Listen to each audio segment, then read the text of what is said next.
by the inaugural address, and then more.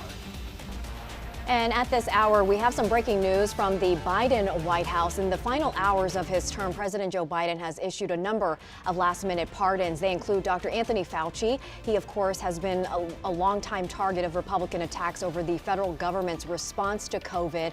Retired General Mark Milley, who's been criticized over the withdrawal of troops from Afghanistan. And finally, all those served on the committee investigating the January 6 attack on the U.S. Capitol.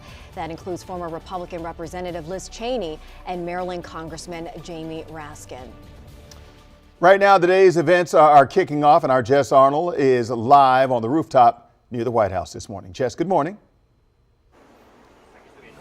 Good morning. Yeah, and right now, President-elect Donald Trump and his family are in that private prayer service at St. John's Church before they then head to tea with the Bidens at the White House, and then, of course, they will head to the inauguration ceremony that is now inside in the Capitol Rotunda. Now, the last time that the ceremony had to be moved inside because of weather was 40 years ago with Ronald Reagan's second term in office. Of course, because of these frigid temperatures outside, they made that decision on Friday. Now, after the swearing in, where Donald Trump becomes the 47th president of the United States, he will give his inaugural address with a theme of unity, according to his team. But we got some insight into his first 100 days at his Make America Great Again victory rally at Capital One Arena yesterday. He started out saying he's already making an impact, taking credit for the ceasefire reached between Hamas and Israel, as well as restoring TikTok after it briefly shut down ahead of the ban taking effect. Now, this comes after President-elect Trump previously and recently supported a ban. He said he will enact many executive orders starting day one, including one to shut down the borders and begin what he calls America's largest ever deportation operation. He also said he plans to end DEI mandates and federal bureaucracy waste, as well as end what he calls Biden's war on energy. He also said he believes everyone in the arena, this is Capital One Arena yesterday at that rally, will be happy with his decision on what he calls the J6 hostages. And he rounded out his speech talking about the economy, one of the main concerns of his voting base. Together, we're going to cut your taxes, end inflation, slash your prices, getting them back down, raise your wages, and bring thousands of factories back to the USA, right where they belong, and that'll be done through tariffs and smart policy. Now, we'll, of course, look to learn more about where he's heading with these executive orders in his inaugural address in just a few hours here. Now, as I mentioned, this decision to move this ceremony inside just came about on Friday, but the Secret Service said in a briefing yesterday that this was always a contingency plan. So they had all of the components ready to go if they needed to adapt and mobilize them, which, of course, they decided to do. That, of course, also comes with increased security and expanded perimeter. So if you are moving anywhere near the White House, near the National Mall, near Capitol Hill today, just make sure you have extra time or avoid the area if you are not intending to participate in any of these Inauguration Day traditions. Guys. All right, Jess Arnold, thank you very much for that report. She's got a great vantage point just about a block away from the White House there on top of that office building. Well, time right now is 9:05, and we're just hours away from Donald Trump being sworn in as the nation's 47th president. As for the first, I should say, since 1985 to be sworn in inside the Capitol Rotunda. And both times it's because of the frigid, dangerous weather. Well, this is a live look inside the Capital One Arena where the swearing in ceremony where they will be afterwards for the speech there. Thousands of onlookers have to gather there for a chance to watch, and the arena has a capacity of 20,000. That's way less than the number of people already given tickets to the inauguration. Our Jacqueline Quinn is live at Capital One Arena for us this morning. She's been there all morning long outside talking with people. Jackie, it looks like folks are on the move.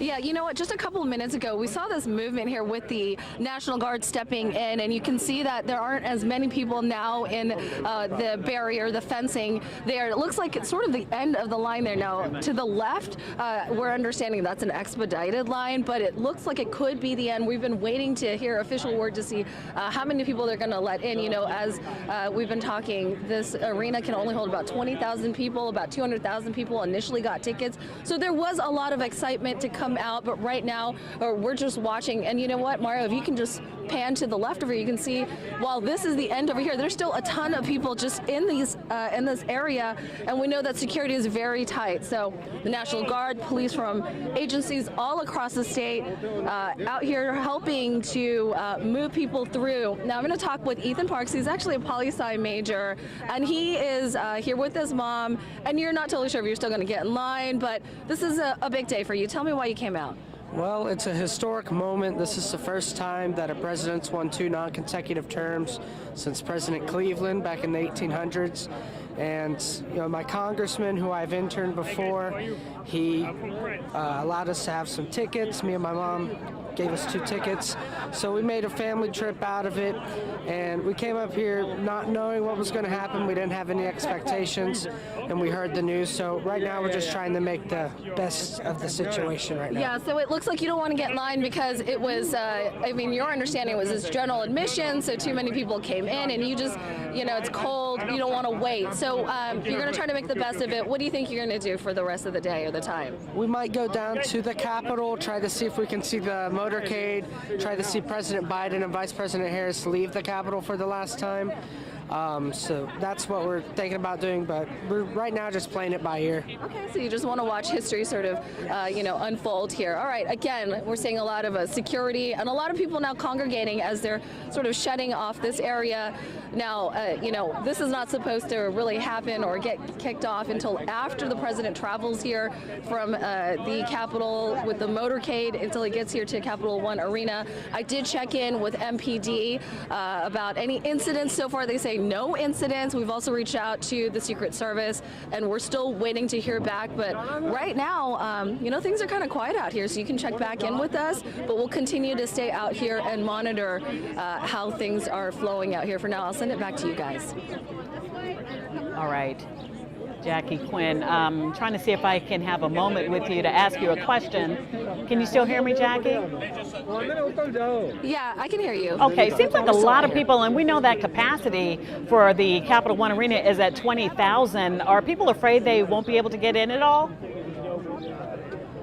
Yeah, that seems to be the case, especially when I was talking with Ethan. He has a ticket. He got it from his congressperson, and, he doesn't feel that he'll make it in there. So that's why he's making these other plans at this point. Now, I am waiting to hear official word whether or not they've gotten to capacity. At this point, from this area where the security is, no one seems to know officially if we're close or that has happened. But I think in a little while we will go over to the front, and that'll be a little bit more obvious. We've checked around, so far the word is it looks like they're still getting people through, but that's my understanding from this vantage point. Right, okay, all right, lots of people there for sure. Jackie, thank you so much. Our Melissa Kim has been at Metro Center this morning. She's been waving that special Inauguration Day Smart Trip card that a lot of people are going to want to try to get their hands on today with a lot of traffic moving through. Melissa, what are you seeing now?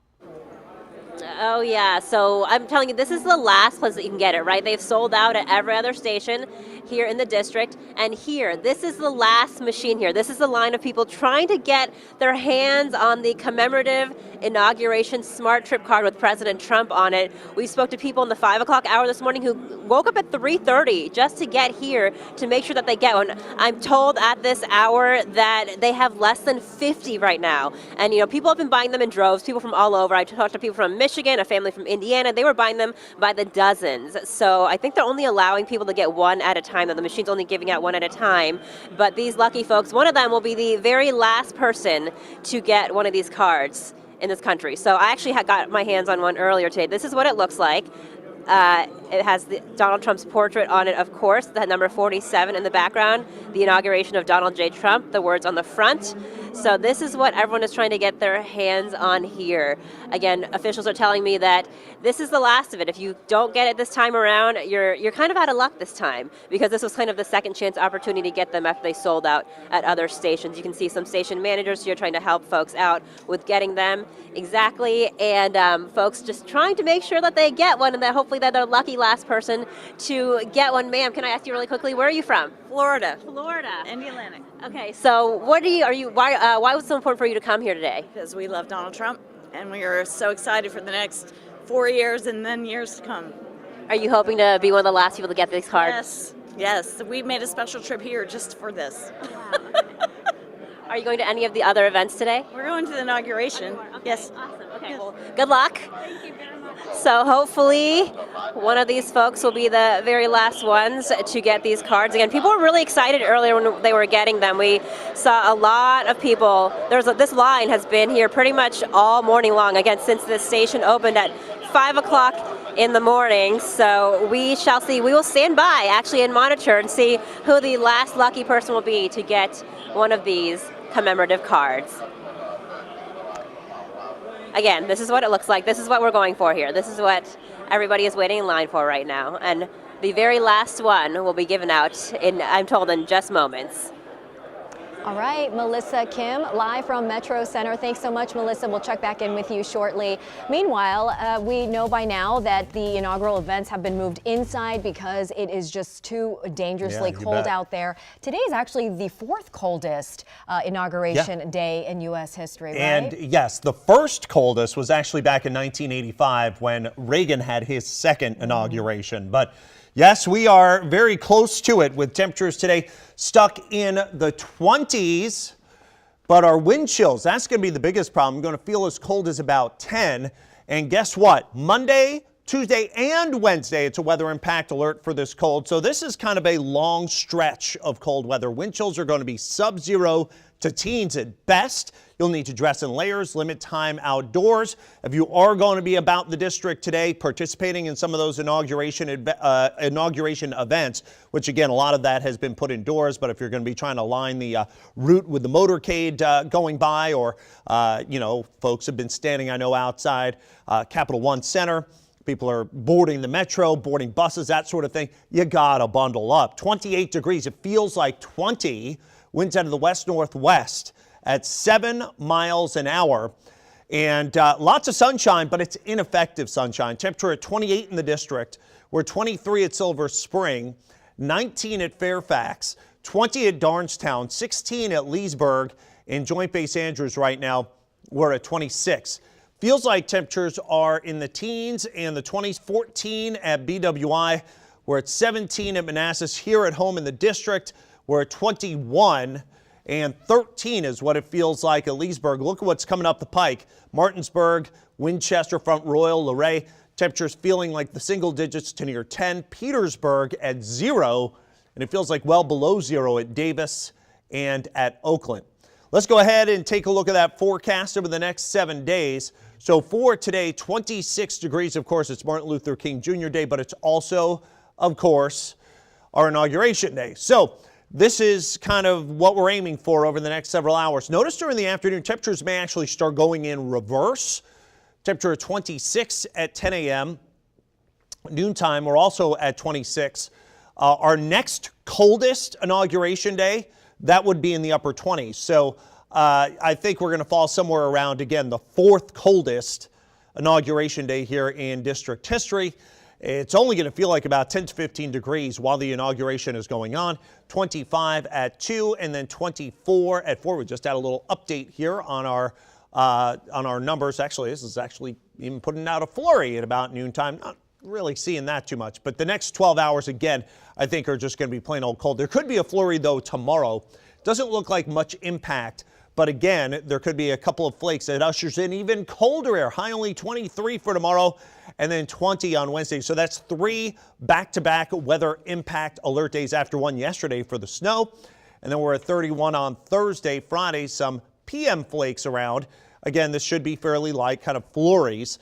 42 on Saturday and then some scattered rain and snow showers on Sunday with high temperatures right around 46 degrees there. So there is a bit of a warm up in the forecast. But again, for today, for any inauguration activities and commemorations, festivities, you are going to have to be bundled up, as it's going to feel more like the teens and single digits all day long. And a cold weather advisory is in effect north and west today, and then here in the district from 10 p.m. tonight through 7 a.m. early tomorrow morning. Jonathan, thank you. Here we are. We're taking a live look here. It looks like the St. John's Episcopal Church, of course, festivities got underway right here at 9 a.m.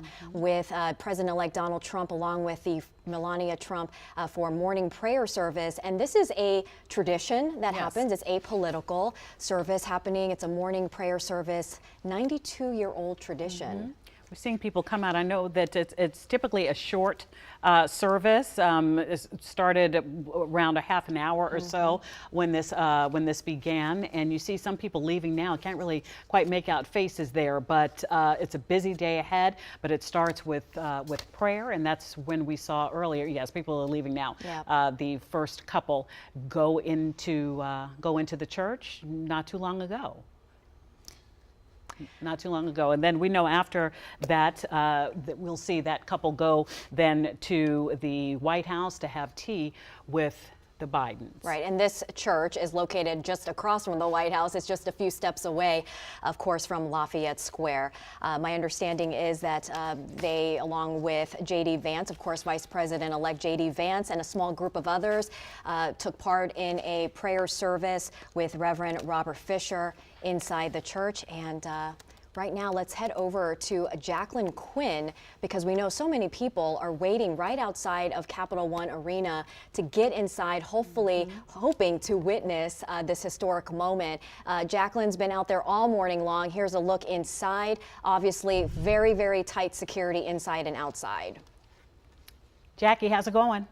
Yeah, so, you know, where we're standing right now, I want to say about like 15 minutes ago, we started noticing that security started tapering people into this area. So the line, it stretches all the way down here.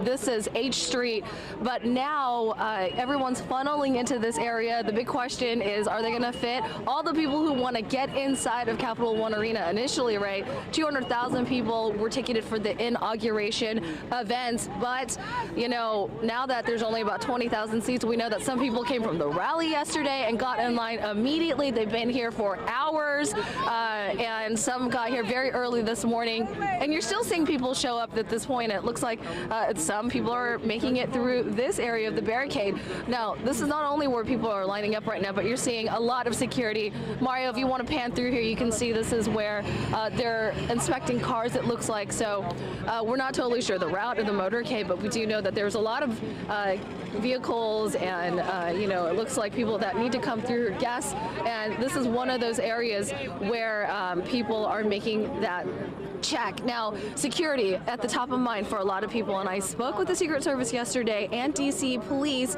about some of those threats. Let's listen in on what we talked about yesterday. It happens every 4 years. D.C. prepares for the peaceful transfer of power, but this time it comes just weeks after the New Year's Day terror attack in New Orleans. Those type of attacks are always part of our plan. I won't tell you that we didn't take a look at them again and say, hey, can a vehicle get through here and get into our secure perimeter? And I'm super confident that they cannot. This means much of the safety perimeter surrounding the Capitol will stay in place, while U.S. Secret Service Special Agent Matt McCool says the perimeter around the Capital One Arena has expanded. We basically moved it out 3 blocks, essentially. So we'll have 2 layers of anti-scale fencing that you'll see. We'll have hard blocking vehicles and concrete, and then we'll have another block expanded out there. We want to be able to have an opportunity for those visitors who have come to this city to be able to at least see the motorcade as it travels from the White House to the U.S. Capitol. With the swearing in now moved indoors, people will have to catch either the motorcade or somehow get their hands on a ticket for Capital One Arena, which has a max capacity of about 20,000 people. Intelligence is watching for any credible threats. That includes assassination attempts, such as what happened in Butler, Pennsylvania. That can absolutely never, ever happen again. We took a close look at what happened there, and those things that went wrong have been fixed. And so you will not see something like that here at the inauguration. In addition to miles of temporary fencing, there will be several security checkpoints from the Capitol building to the arena. In D.C., I'm Jacqueline Quinn for WUSA 9. Now, this is a live look again of the people who are moving through the fencing here, trying to get into Capitol One Arena. We did mention the protesters. So far, no one out here that I can see that are part of a protest group. And things have been pretty smooth out here. Now, I did check in with MPD about 15 minutes ago. So far, they say no arrests or incidents. We're going to be checking back in with them. Also reached out to Secret Service to see if there have been any issues. We're still waiting to hear back from them. For now, we'll send it back to you guys. All right. Jacqueline Quinn are reporting. Interesting that some tickets, you interviewed someone who got a ticket, and they're still concerned about how they're going to get in. And they got that ticket from one of their elected officials. So we'll wait and see. Jacqueline, thank you very much. Let's talk about this. President-elect Trump, has spent the past 2 years making promises to voters on the campaign trail. And joining us now to take a closer look at some of those plans is Dr. Nyambi Carter. She is an author and associate professor in the School of Public Policy at the University of Maryland. Good morning to you. Good morning. Good to see you. Thank you for coming in and talking with us. We want to start with this because we know one of the first things that we're going to go forward to, one of the first things he said he was going to do was to sign all these executive orders. I believe somewhere in the neighborhood of 200 executive orders on the first day. First of all, what does that actually mean? How does that work? Because we've spoken about this, about the logistics of these executive orders. Well, thank you for that question. So executive orders are a way for presidents to sort of do an end run around Congress who's in charge of making legislation. So we've seen them used quite a bit by every administration really since George Washington. So they're not unusual. I think what is unusual about this moment is the range of things that Donald Trump said he's going to do with this first raft of executive orders on today. Right. I mean, it is a stack of actions. A lot of his rallies, I attended some other events. And I want to take a break here. It looks like we have some live cover or live video here or live picture of President-elect Donald Trump leaving St. Episcopal Church. Of course, the morning prayer service just wrapping up. And from here, he will move on to the procession going to the Rotunda. But the stack of actions designed to set the tone for the next 4 years, I mean, there, like you said, there's a variety of topics.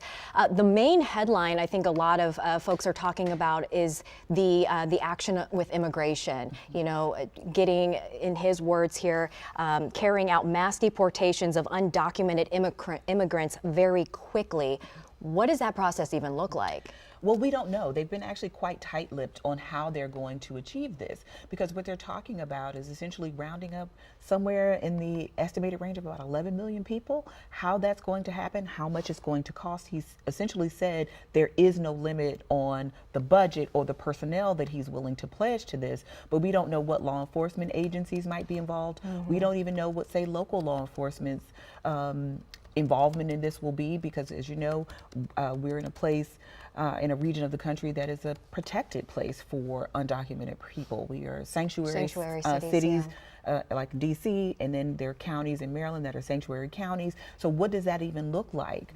Because we're talking about essentially encroaching on these sovereign places and superseding local law enforcement. So we don't know. He's also talked about women's rights, transgender rights. What do you think about that? What's the big takeaway here as far as people in those different communities? What should they be looking out for? Well, I mean, I think people have to buckle up. I mean, he said in particular about transgender rights that he is going to stop gender affirming care, particularly for minors. He wants to ban transgender athletes from competing with their gender identity. So we don't know actually what this is going to look like, but we also know that if he goes after Title IX, which Joe Biden wanted to expand to include transgender people, which was about gender inclusivity, whether these people will be able to have sports careers in college and other places, whether gender affirming bathrooms in, say, public schools will be permitted. If you'll allow just a quick follow-up here, how different, you spoke about the former administration or the outgoing wanting to even expand things like Title IX. How different are these two administrations that we're seeing? Well, I think they have a very different vision of what they want this country to look like and what is expected, I guess, of Americans. I think Donald Trump wants to see a sort of retrenchment, a return to sort of traditional values, if we will. And I think Joe Biden was trying to suggest a more expansive vision of the country, which included racial and ethnic minorities, that included transgender people, that included persons with disabilities. And I think Donald Trump is saying, let's walk away from that this is not where Americans want to be. This is not the direction we want to see our country go in, that we need to return to who we were. I mean, that Make America Great Again slogan is not just a slogan. I think it's a real vision of what they want this country to look like. I know another one of the things that he was talking about, and a lot of the Republican Party has been talking about, is DEI. I mean, it's even seeped into, the fires in California are because of DEI. Where do you think things will go in regards to DEI once he does get in office and starts moving on that particular front? Well, he's made it very clear he wants none of that in the federal workforce. I mean, Joe Biden put that out there as a priority for federal agencies, for hiring, for retention. I think when you talk about K through 12 education, for example, again, we'll stop seeing the inclusion of things like transgender children and things like that for higher education. It also has implications for institutions that have DEI offices. I think you will see people start to either walk away from those offices, renaming those offices sort of preemptively just to get around these federal regulations. So Donald Trump has made it very clear that he does not really see any value in diversity, equity, inclusion. He views that as not meritorious. I don't think that there's any evidence that DEI and merit don't go together, but they've seemed to sort of tether those things as antithetical to one another, which is why I think it's very popular and very easy for people to get riled up around DEI initiatives, because it looks like, unworthy people are getting opportunities or getting these high-level positions that they're not prepared for. And what DEI is actually trying to do is make sure those people who would normally be overlooked but are very well prepared for these positions actually get some attention. You're going to hang out with us. I am going to hang out with you all. Okay, well, we got lots more questions for you coming up.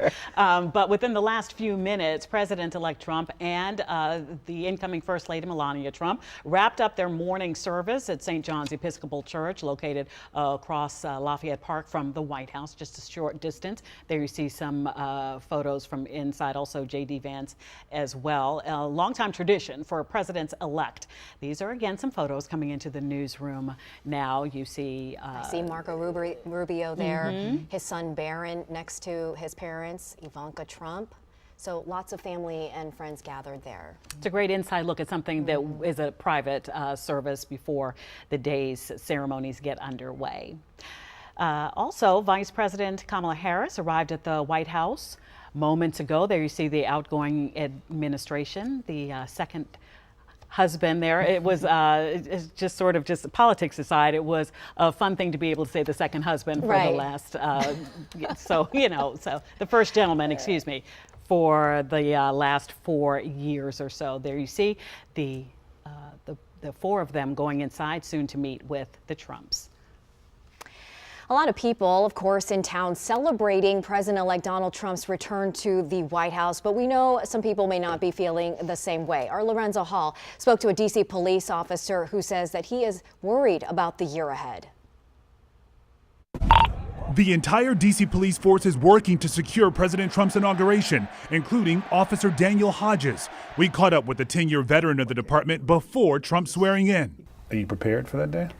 Yeah, I mean, you mean like physically, emotionally? Just all fronts. Yeah, I mean, yeah, everybody's working. We're all going to be doing our jobs, regardless of our feelings on politics. Hodges' feelings are clear. He does not support Trump. We won! And even hit the campaign trail to make sure he was not reelected. However, Hodges says Inauguration Day is about more than the president. Once again, he wants to make sure democracy is protected. That's the thing about democracy, right, is you can't just believe in it when your party wins or your candidate wins. You have to believe in it when you lose. To better understand Officer Hodges' feelings, you have to go back to the January 6th Capitol riot, when he was crushed and beaten by a pro-Trump mob. I mean, I don't think a day has gone by where I haven't thought about it. There's a lot of emotions associated with it.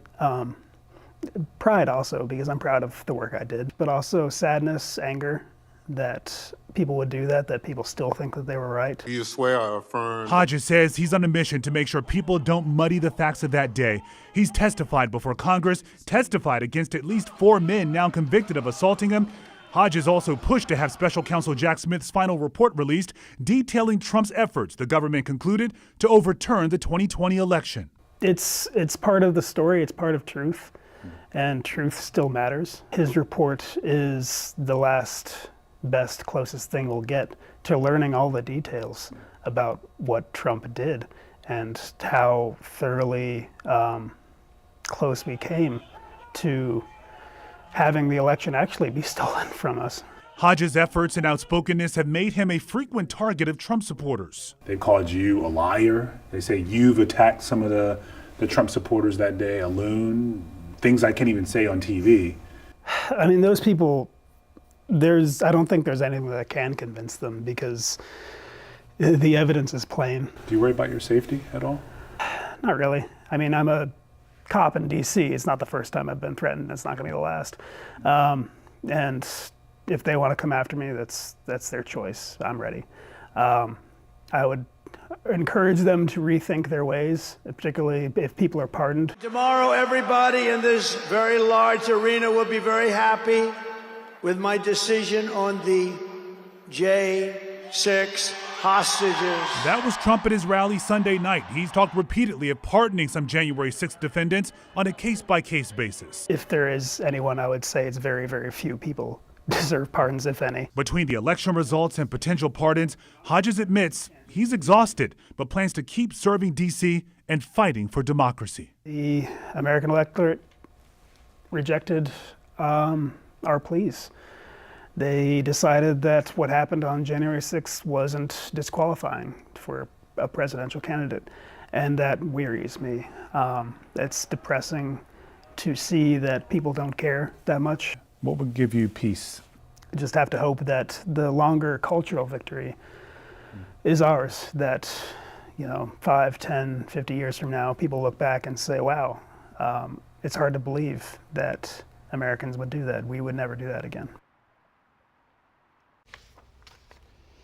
It is, it's important to get both sides of this story here because of what happened on January 6th. So it's good to hear that perspective as we moved into this new era.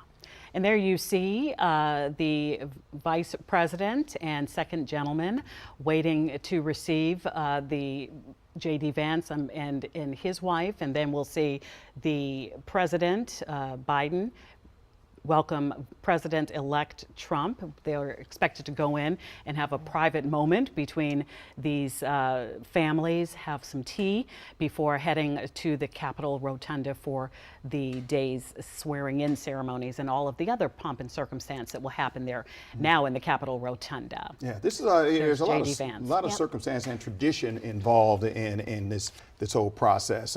We talked earlier about St. John's Episcopal Church, how that's part of a presidential tradition on Inauguration Day.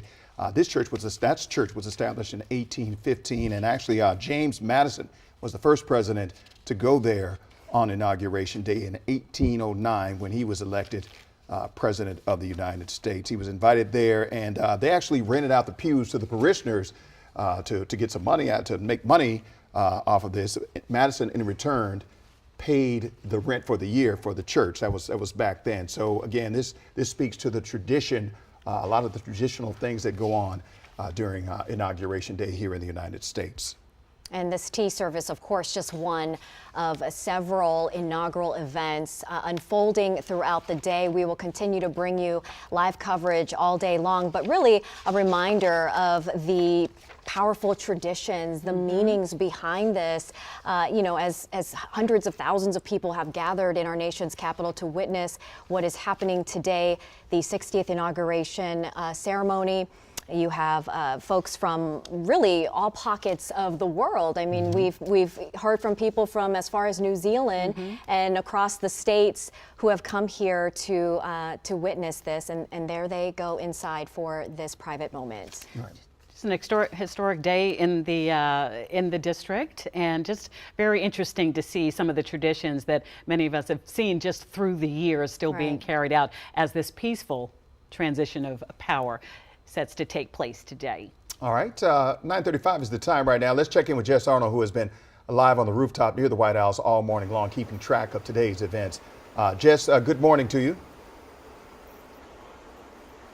Good morning. Yeah, you can't see my face because we have our camera zoomed in from our vantage point on the rooftop here. We can really see everyone arriving here at the White House. As you just showed, you know, J.D. Vance, his wife Usha, met, of course, Vice President Kamala Harris and her husband there as they went in for this tea service. You can see some of these Secret Service cars that are lined up here outside of the White House as they get ready for President-elect Donald Trump and Melania Trump to arrive, greet the Bidens, and then all have that tea service together inside of the White House before, of course, those official ceremonies inside of the Capitol Rotunda. We're just giving you a wider view here of the White House. We, of course, showed you that camera that was closer up earlier of that greeting. So it's any minute now that President-elect Donald Trump could be arriving. So, of course, all of those Secret Service forces are standing by, ready to make sure everything goes by smoothly. The Secret Service yesterday gave a briefing, said that they have run through everything multiple times. They are prepared. Everything is safe and secure, and they are all standing by here as we await these two President-elect Trump greeting, again, President Biden here as we continue to zoom in and get you as close as we can from our vantage point here on this rooftop, just blocks away from the White House, right outside of the perimeter. But we'll let you look at that here as we send it back to you in studio. We talked about some of the traditions that are involved in the day. You actually talked to the White House Historical Association about some of these traditions. What did you learn from it, from that conversation? Yeah, a lot. Yes, Wisdom, a lot of interesting traditions that we can look out for today. Of course, one of them was moved, one of them being where that inaugural address is typically held outside of the Capitol there on the balcony. But some of the ones that we will still be able to see today are pay attention to the Bibles. Each president has the opportunity to select the Bible that they are swearing in on. We have seen reports that President-elect Donald Trump will be using the same two that he used for his first term. It's a Bible from his mother, as well as the one that Abraham Lincoln used years and years ago, of course. And in terms of who is holding the Bible for that swearing-in ceremony, it started about 50 to 75 years ago that the First Lady actually holds that Bible for the president-elect. It started with Lady Bird Johnson because she was so involved with her husband's campaign, and ever since that started with her, then First Ladies have held that Bible for the swearing-in ceremony. Ever since then, it has been a tradition each year, and it will be repeated again for this swearing-in ceremony too. All right. Another question I have to ask you about is, you know, we know about the temperatures outside and how cold it is, and the tradition normally takes place, all of this takes place outside, but this has been moved inside for obvious reasons, the cold and the dangerous elements of the cold. How has this move inside affected security from your understanding? Yeah, well, as you've seen, these barriers that have been up in the district for weeks as they've been preparing for this. Yesterday, the Secret Service said they actually expanded their secure perimeter by 3 blocks to include more of the area around Capital One Arena, since now that is where these crowds of people who have tickets will be trying to view the inauguration. As you've been seeing from Jackie's live shots, there are so many people trying to get in. Some people are bailing before they even try to get in because the arena has a capacity of 20,000 people. There are 200,000 people with tickets, so that is certainly increasing security there. Yesterday, they said that they swore in some more officers from all over the country to help make sure they increase the presence here. DC police are on full activation mode, so it is all hands on deck here throughout the city, particularly now that it's going to be happening at multiple locations, and there are going to be people that are not going to be able to get in to the arena and are not going to be able to get to witness the ceremony and inaugural address, and instead they're going to be manning the motorcade area, and so that is also going to be a place where you're going to have to go through some security screenings, and they're going to be monitoring as the president-elect goes from Capital One Arena to the Capitol and back. All right, Jess Arnold, thank you very much for that historical perspective and the conversation about security. Thank you very much.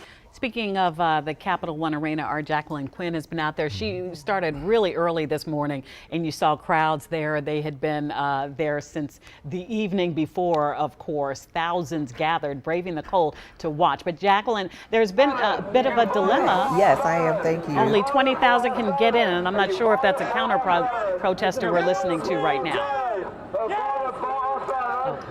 Yeah, that's right. Okay, so we were talking about potentially, seeing protesters show up, and so far it looks like we have the two here on this corner where we're standing in the middle of a sea of people who are still waiting to get back or get into Capital One Arena. This is also a very big security checkpoint. You can see police officers trying to clear this crosswalk because just to my side here, if we can just walk over here, you can see they're letting vehicles, it looks like guests, coming through here. So Secret Service, it looks like, are checking the cars and inspecting them and then letting them come through. We know that the swearing in doesn't even happen until noon, but thousands of people have come in to get into Capital One Arena because after the swearing in is when President Donald Trump is expected to join the crowd here for the inauguration parade that has been moved indoors because of the cold temperature. Now, while we've been out here, things have been pretty smooth.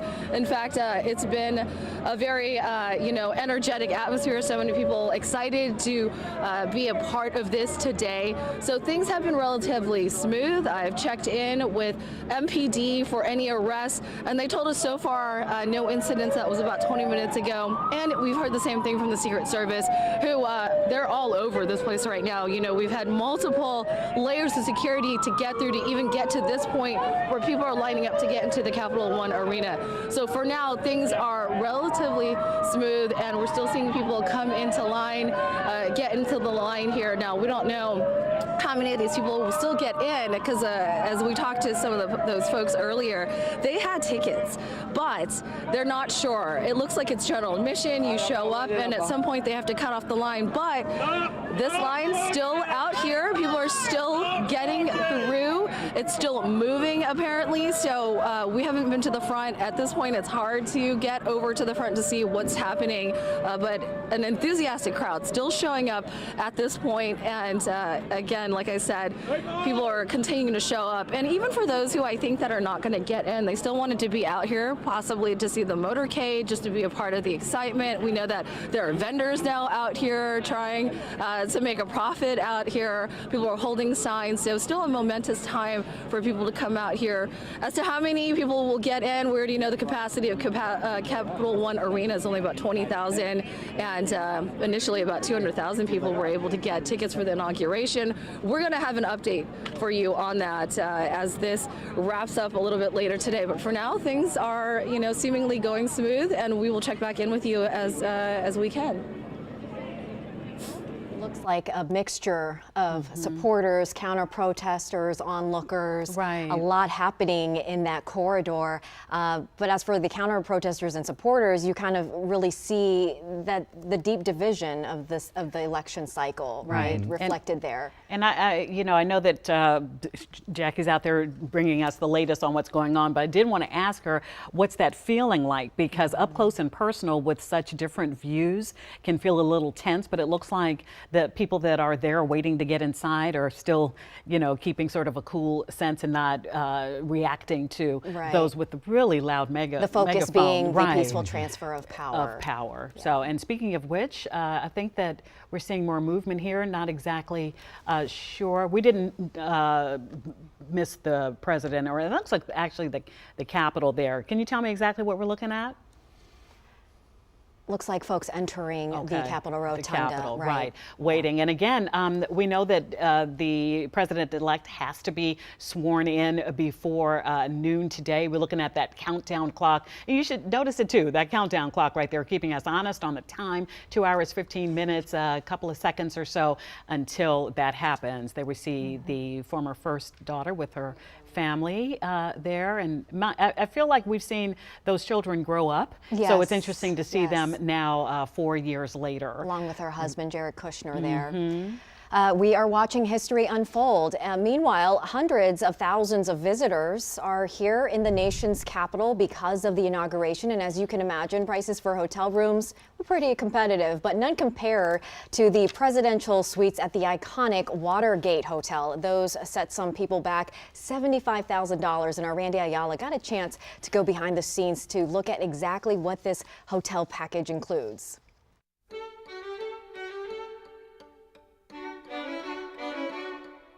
It's called the Head of State Package to commemorate the 60th presidential inauguration here in D.C.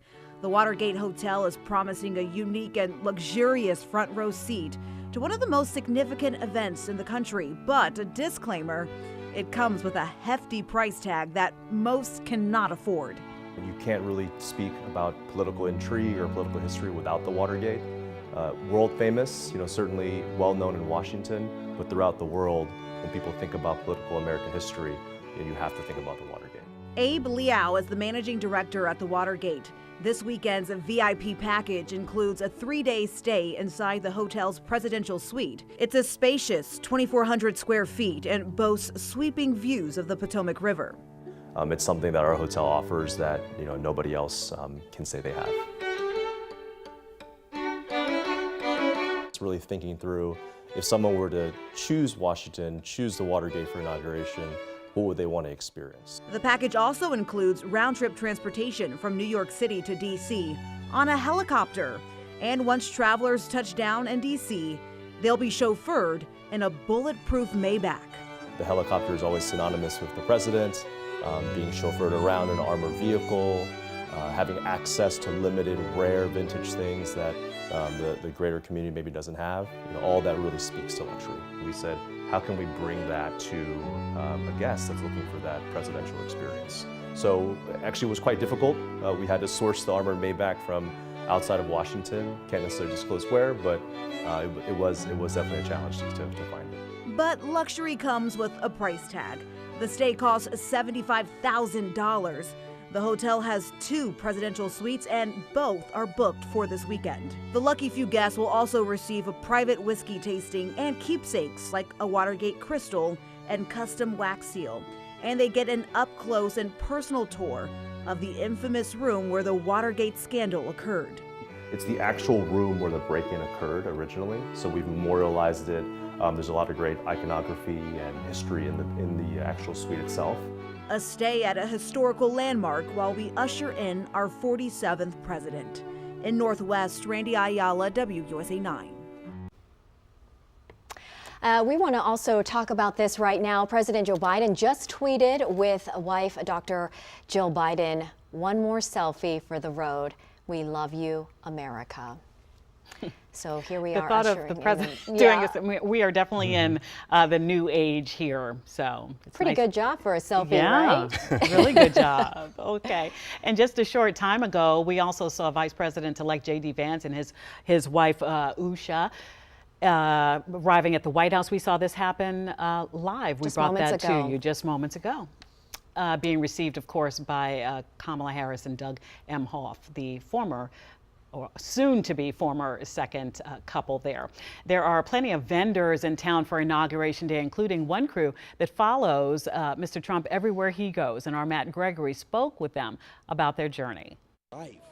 State to state to state. My first campaign was 2004. To state to state. You might finish in Wisconsin and you might have to be in Pittsburgh by morning. Wherever President Trump goes, these caravans of merchants follow. The longest drive was 53 hours. Like Montrell Russell from North Carolina. But you can make a living doing vending stuff just following Donald Trump around. Yes. Yes. No doubt about it. You can make a successful living with nothing but selling Donald Trump merchandise. The vendors all seem to know each other. Friendly faces, we see them everywhere. And each has a different specialty. What's the thing that's selling the best today? I'm gonna have to go with the hoodies, not the red ones. They're gone already. Yeah, those the inauguration hoodies. How much are sneakers? $150. But Nikki from Florida says it's not easy, especially not today. It's hard. It's a hard hustle in the rain, this weather that kind of puts you off. You don't know where the crowds are going to be. Even with a saturated vendor market, eventually they all find their customers. I've been looking for this one, this particular design on this sweatshirt. After today, the rallies end, but Montrell says that doesn't mean business is over. Just because he stopped going from city to city doesn't mean we're going to stop, and doesn't mean his supporters are going to stop supporting him. So it's just like, oh, wow, let's pull over there. It's Trump. You know, people really respect this man, like him, and fascinated by him. So.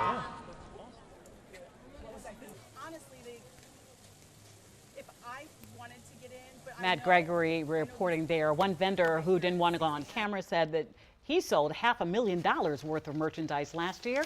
We'll see what this week brings as far as sales go. All right, looking again there at seeing who's arriving for the swearing-in ceremony later this morning. at the Capitol Rotunda there. Can't really make out the faces, but people filing in to be a part of this historic day. Of course, all of these the ceremonial aspects of the inauguration moved indoors because of today's frigid temperatures. So the incoming administration having to make a major tradition shift. Looking a little different today. Yes, but we've seen it before. Yes. Right. But it's just shifting a little bit to make sure that this day, by the end of this day, there has been that peaceful transition of power, no matter where the swearing-in takes place. And you mentioned that we've seen it before because it did happen in 1985 with Ronald Reagan's second term in the White House. About 7 degrees was the temperature. It was so cold they did have to move it inside because of the dangerous temperatures that were taking place outside. And then in 1909, it wasn't the temperatures, it was the snow. The snow that was an issue for William Taft, who was president on his inauguration day. They had 10 inches of snow that day. Wow. And that created an issue, just to give you some perspective about the weather. And of course, this sort of, cuts down the pomp and pageantry, but they have adjusted, and at least 20,000 people waiting to get inside Capitol One Arena to take part in the inaugural festivities. But, it's just too dangerous for folks to be out there for hours and hours. And it's not just those who want to witness this, but we're talking about law enforcement, the canines, all the security folks that have to be out there for just hours. And it's just too dangerously cold. There we're seeing this. I got to be honest, I've always loved this shot here. And later on, of course, we'll see the Bidens. They'll descend down those stairs and they'll get into Marine One, and they'll sort of, say thank you, and their service to America will be done. It's got to be, I can't imagine a harder job than being the commander-in-chief of really the president of any nation, but also arguably the most important and powerful nation in the world. We'll see them walk down, and it's just always a moment that kind of gives me chill bumps seeing it, because it's just the way that it is supposed to happen. And we see Marine One waiting there to escort the Bidens one last time. And as you mentioned about President Biden, Trump is en route to the White House, is what's taking place right now. You mentioned about Biden and coming to, this is the end of the political road for him, because it's been a long journey. He was an elected official for many decades, representing the state of Delaware, and then he got to be vice president with President Obama for 2 terms, and then President Trump won the first time, and then he came back and beat Trump the next time around with what was at the time a record 81 million people in the popular vote. That was the most ever at the time. So now it is, like you said, it's the end of a journey, a very 50 years long in politics journey. for Politics, for Joe Biden. Public service, working for the country. So yes, it has been a tremendous career, and now the Bidens move on. A new chapter begins. A new chapter in begins. America. Yes. So we are waiting now to see President-elect Trump arrive at the White House. Of course, we saw J.D. Vance and his wife arrive a little bit earlier and go inside the White House to have tea. And now we're waiting on the president-elect. Hopefully we'll keep this picture up so you can see that moment. It's always just a remarkable moment when the former administration meets the incoming administration, or soon to be former. Well, as America gets set to celebrate its 250th anniversary next July 4th, the protectors of our first president's library and legacy at Mount Vernon at his home there are already preparing. One event is happening right now. To help teach us about the gravity of an inauguration, curators are bringing out rarely seen artifacts from the very first inauguration and administration. And we learned that George Washington had strong views about how the nation's presidents should handle themselves from day one. Scott Broom gives us a closer look. All right, everybody, welcome to the museum at Mount Vernon, George Washington's home, the first president, where we learned about the first inauguration. Fascinating stuff, like why it was so important what George Washington chose to wear that day. What is this place?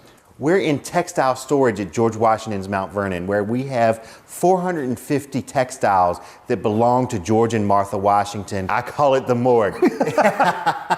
It is very sterile, it's very clean. We want to protect these objects. What are you all doing for the inauguration? We're bringing out the coat that George Washington was inaugurated in. This is it right here in this drawer. It's an incredible piece. You can see the original color is right here. This was all stitched together really quickly. It was stitched together, and it was done here at Mount Vernon by an indentured artisan named Kevin Boa. Washington wanted to be sworn in an ordinary business suit. This is not robes like a king would be coronated in. This is an ordinary business suit that you would see on many men in town as they were doing business. And there was an important second message. Adam explained it was from fabric made in the USA in the infancy of America's textile industry, which at the time was a really big deal, sparking this conversation. The English dominated the woolen industry from the Middle Ages, and it was a real statement that Americans were taking over some of that business. Textiles were incredibly expensive. They were woven on hand looms. So he was demonstrating American ingenuity, American industry, and potentially American economic power simply by picking this coat. Absolutely. Washington really wants to support these American manufacturers. He creates some tariffs early in the presidency. He really works to protect these industries. Washington shows off what he wants to be and how he wants to be perceived as president of the United States.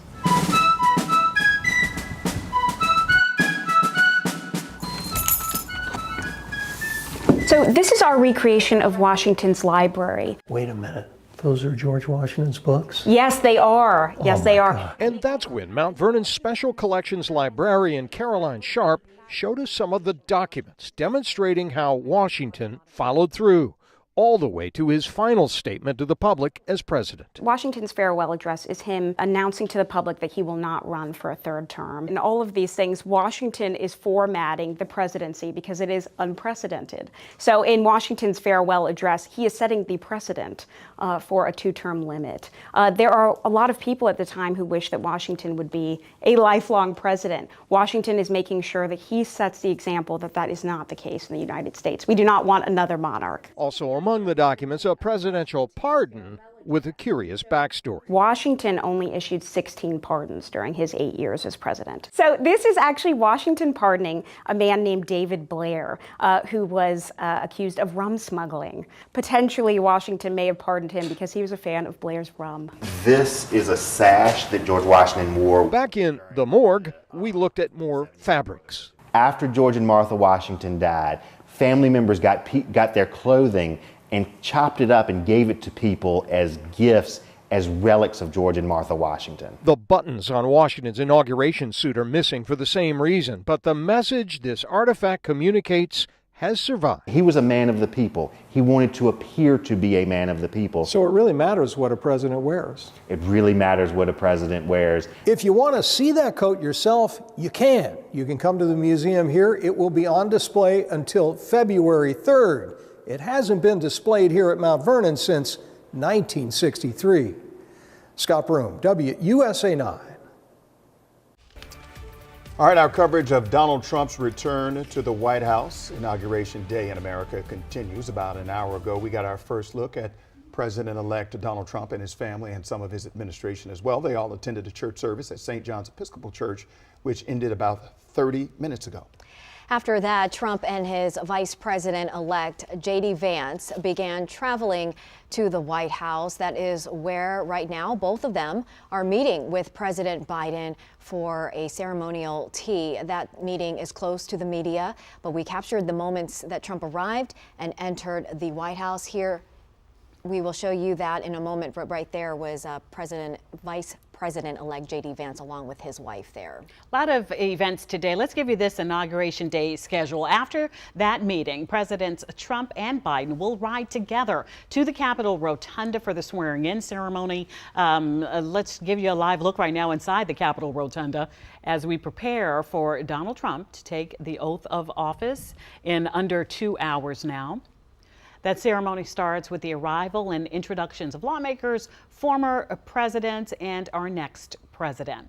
And then after that, President and Vice President-elect will be sworn in. They'll take their oath of office, and this must be done by noon today. And once Mr. Trump is sworn in, he'll then give his inaugural address before departing from the Capitol for a brief break. All right, because of today's frigid weather, all the Inauguration Day activities have been moved indoors. After the break is over, there will be several more Inauguration Day traditions, including a huge celebration at Capital One Arena. That's what you're looking at right now. So this is where Jacqueline Quinn has been live all morning long. Limited space in there, and she was also talking about how probably there's 20,000 is the capacity, but some people were still outside who had tickets. They had gotten tickets from their elected representatives, and they still there was some question about whether they were going to be able to get inside to see limited the capacity festivities. there, right? Limited capacity, and this is historic on many different levels because we've spoken about this. Grover Cleveland was president 22, lost the next election, and then came back and won. So he was president 22 and 24. Sounds familiar. Which brings us to where we are now. President Trump lost to Joe Biden. 4 years later, comes back and wins the office again. They are the only two presidents that have ever done that in the history of this country, to lose an election, sit out 4 years, and then come back and win the next election. It's only happened twice in this country. Donald Trump, Grover Cleveland. Making it quite the historic day. Absolutely. We want to say good morning right now to everyone joining us across the country for our coverage of today's transition of power. We will start this hour off with team coverage from around the nation's capital ahead of this Inauguration Day. In fact, let's start our team coverage with our Matt Gregory there in the middle. Let me say this. Let's start with our chief investigative reporter, Eric Flack. Eric, good morning.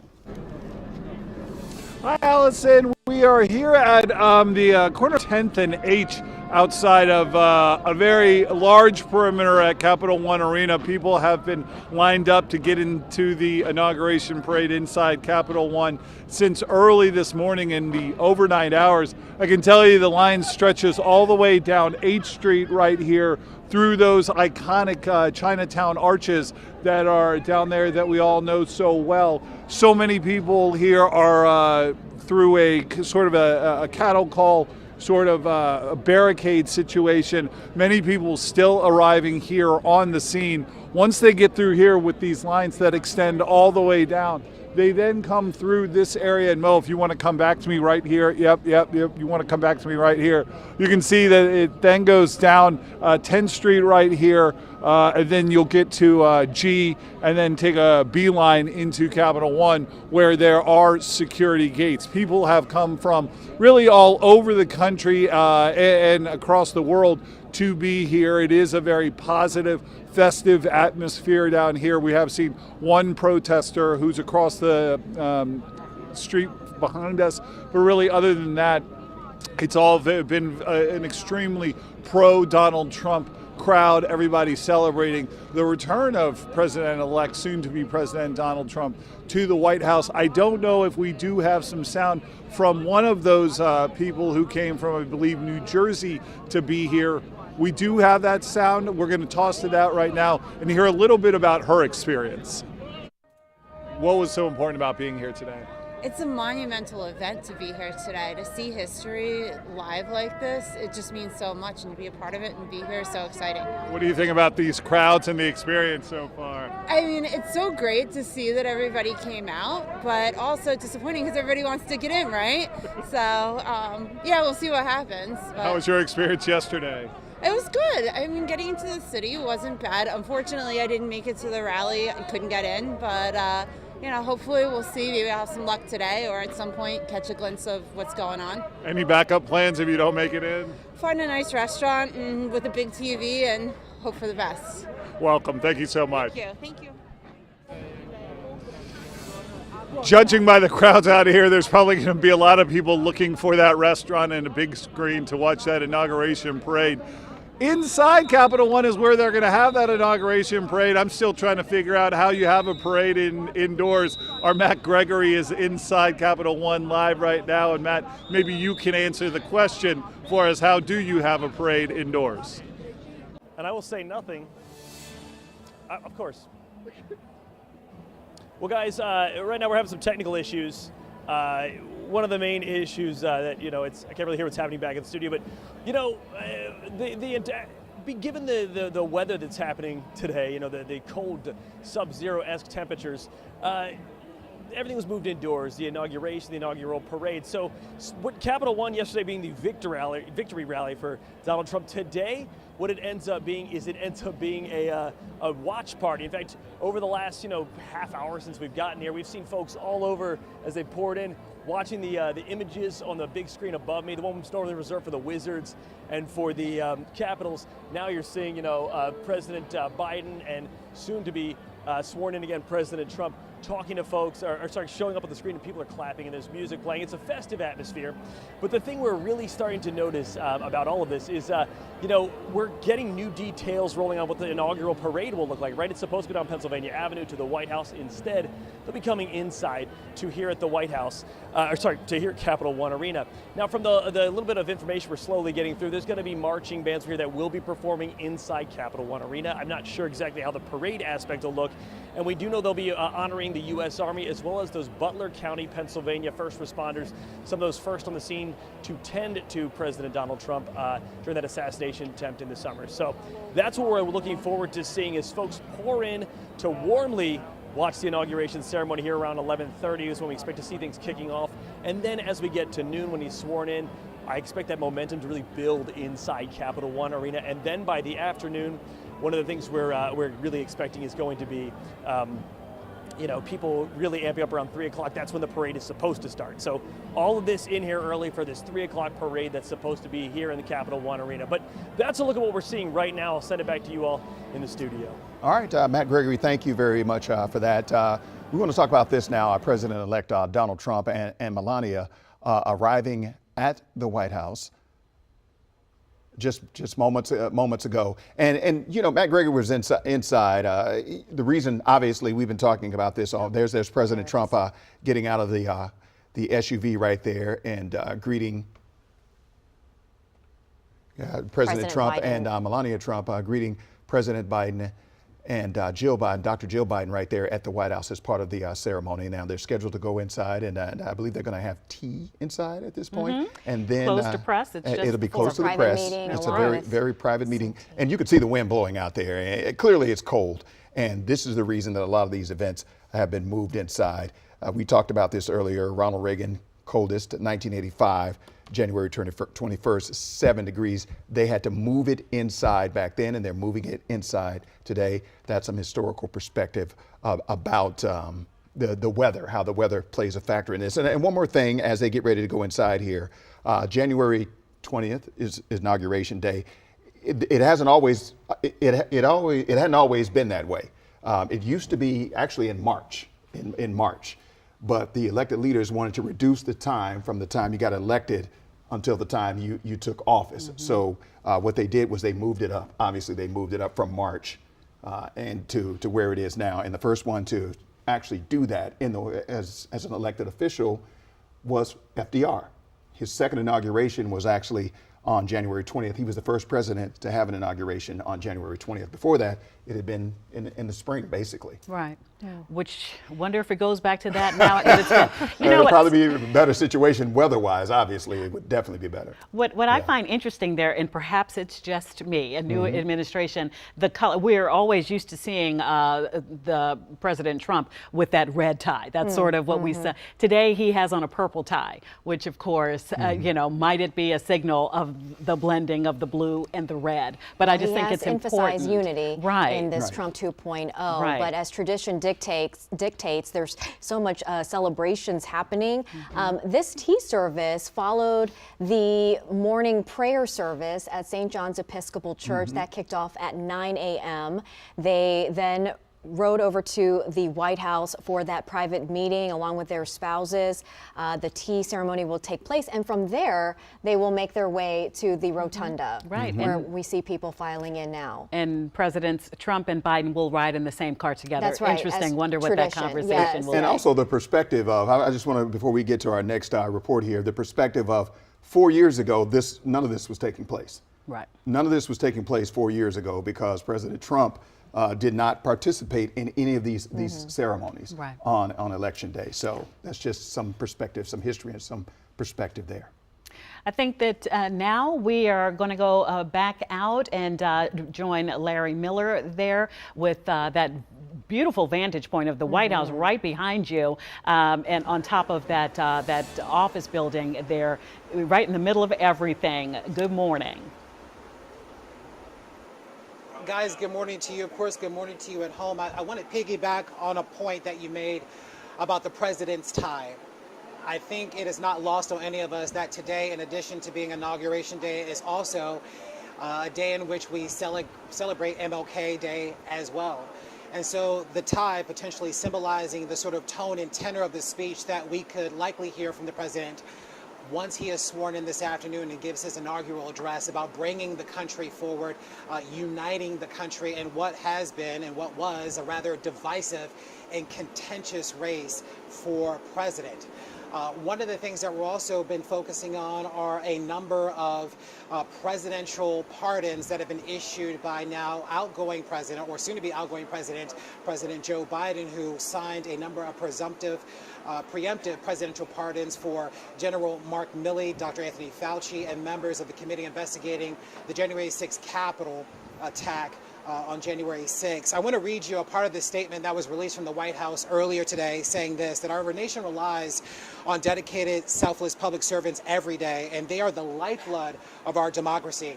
Yet public servants have been subjected to ongoing threats and intimidation for faithfully discharging their duties. In certain cases, there have been threatened with criminal prosecutions, including General Mark A. Milley, Dr. Anthony Fauci, and members and staff of the Select Committee on investigating the January 6th attack on the U.S. Capitol. These public servants have served our nation with honor and distinction and do not deserve to be the targets of unjustified and politically motivated prosecutions.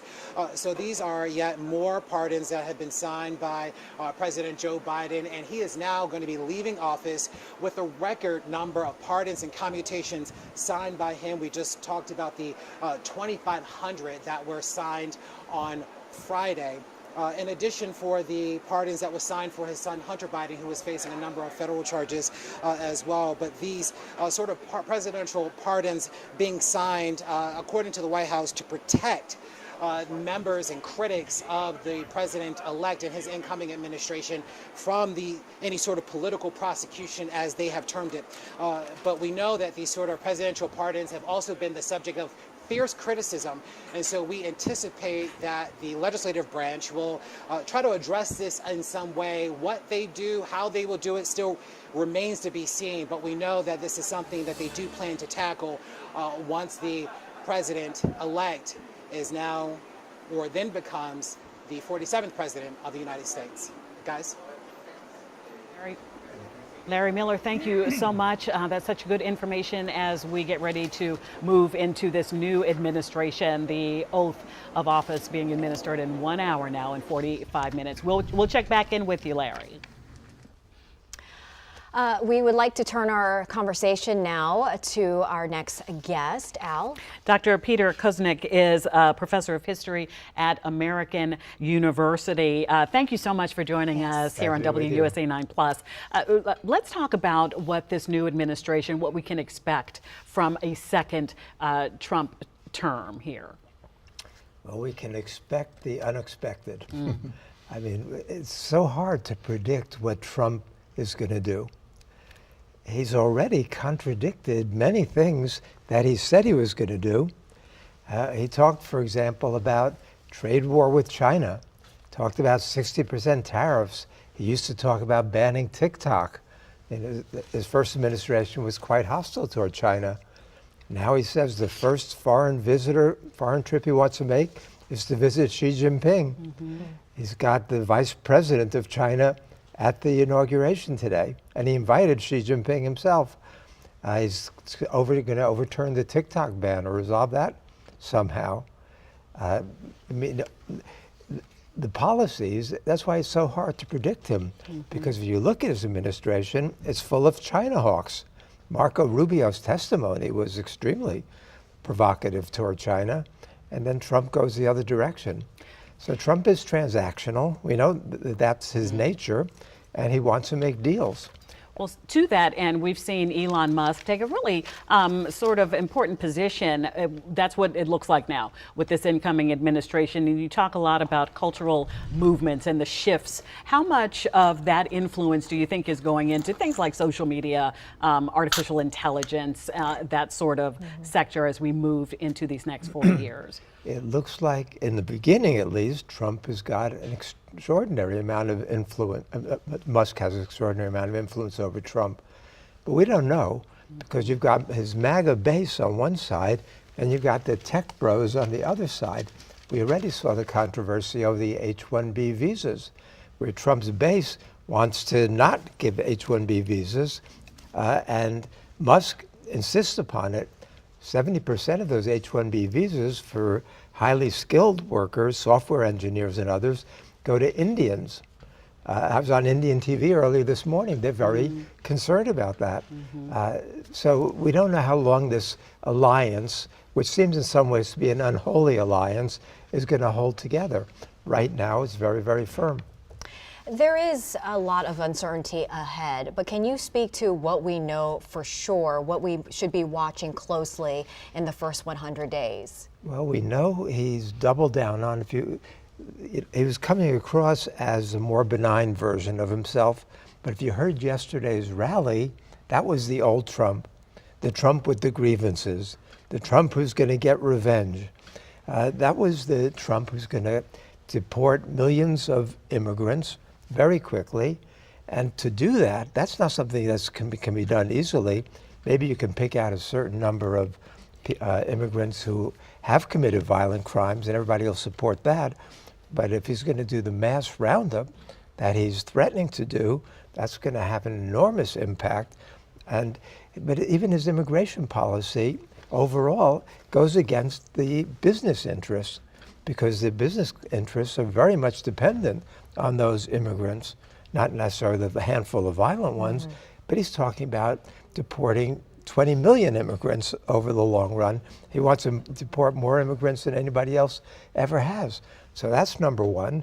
Number two, he's going to pardon most of the 9/11, most of the January 6th people who got incarcerated.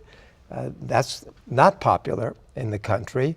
Rounding up the illegal immigrants is popular, but the mass roundup is not popular. So we have to see, is he going to do tariffs? Tariffs would have a very detrimental impact, not only on the economy, but especially on the American working people. From your perspective, Doctor, though, when you talk about these things, you're talking about the tariff and how that will have an impact. Those are concrete things. You're talking about pardoning the January 6th group, the ones that were locked up, who were during his last administration, who stormed the Capitol before, after he lost the election. Him saying all these things about what he's going to do with all these different things, does that matter though? We can talk about, okay, he's going to pardon January 6th. Will that have an impact? Will that have any kind of impact on his base, or will it have an impact on the people that are on the fringes that are looking at him and say maybe he's not that bad? Well, he's got the potential right now. He did win the popular vote. He didn't get over 50%, but he did win the popular vote. He talks about this tremendous landslide victory. It was one of the closest margins ever. But he's got a little bit. Presidents usually come in with a honeymoon. However, we know Donald Trump from the first term, and people got very, very tired of Donald Trump by the end of his first presidency, and he got defeated by Joe Biden.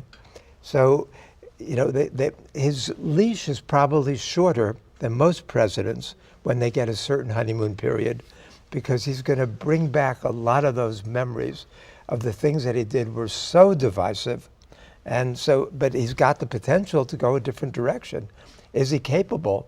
Is Donald Trump capable of different game plan than he had the first time? I thought maybe, given the fact that, first of all, he deserves a lot of the credit for the ceasefire in Gaza, which is a positive step. He talks about ending the war in Ukraine, which would be a very positive step. He's even talking about a conciliatory approach toward China, which would be another positive step. But the question is his domestic policy. His foreign policy might be looking good. We don't know for sure, but his domestic policy could backfire. As we are speaking with our distinguished guest, we do want to take a moment just to recognize Vivek Ramaswamy there and other members of Congress that we're seeing filing in to the Capitol Rotunda as we are now just a little bit over an hour and a half away from the ceremony taking place there. Lots of familiar faces representing these United States. So we're just seeing people filing in here as we continue to speak with our guest. And I'd like to ask, you also talk a lot about American sexuality, if you will. And this is a president that has talked a lot about transgender rights and the LGBTQ community. What do you see here as far as things that could really change or limitations that could be put on this community? It could be ugly. Yeah. And he's talking about getting rid of the woke military leaders, for example. But then he sends a different message. He's out there on the stage with the village people, you know, and singing YMCA, which is the gay national anthem in America. Maybe Trump doesn't quite know that. Right. I think a lot of people didn't know it when that song came out, that was the message there. So but perhaps not. Now people know it. Right.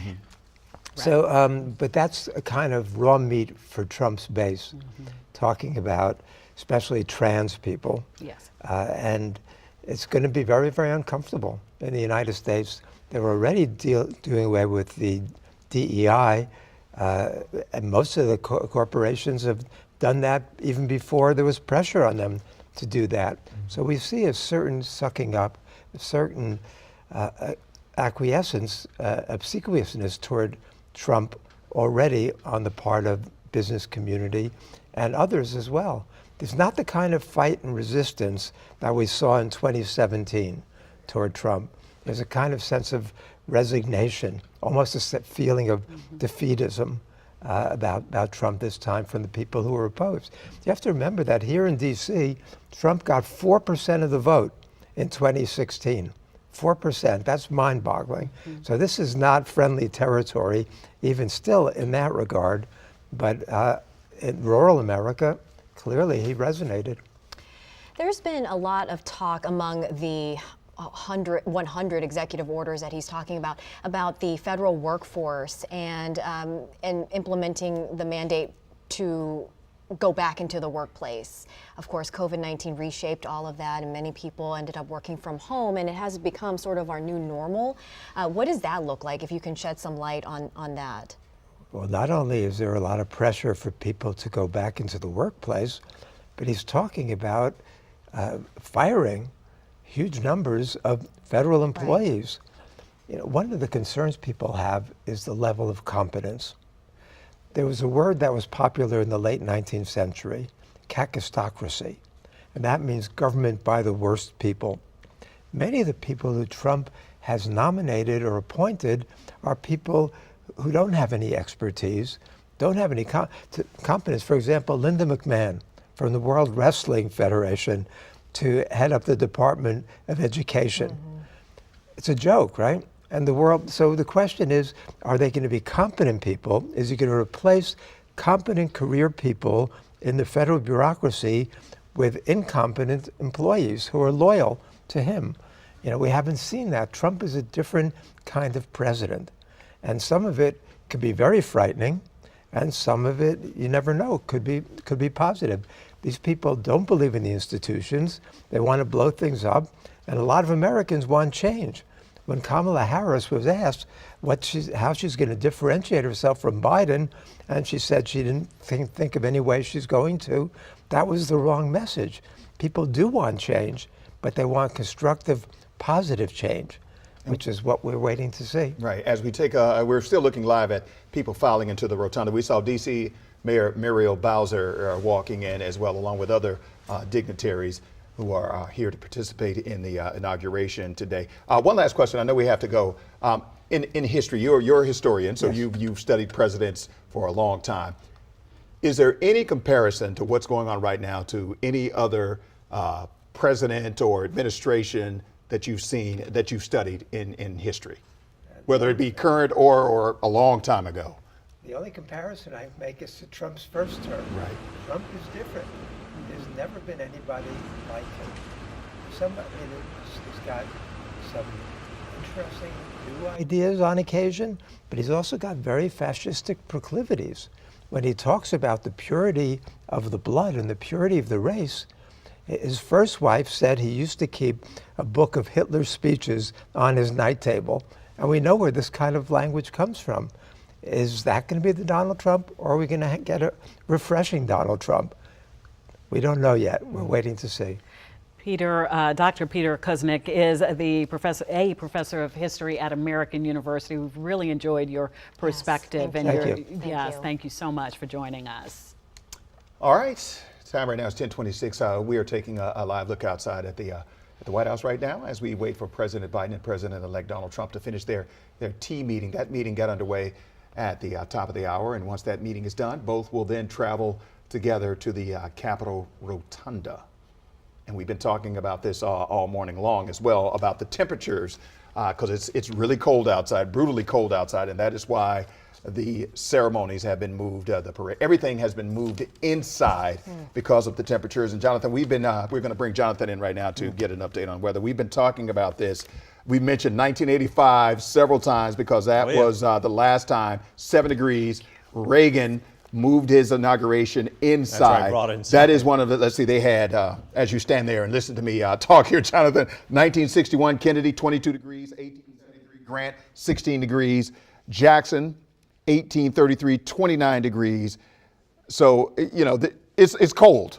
It is cold. You know, it's interesting because Reagan, interestingly enough, actually had the not only warmest inauguration his first term, but also the coldest inauguration for his second term.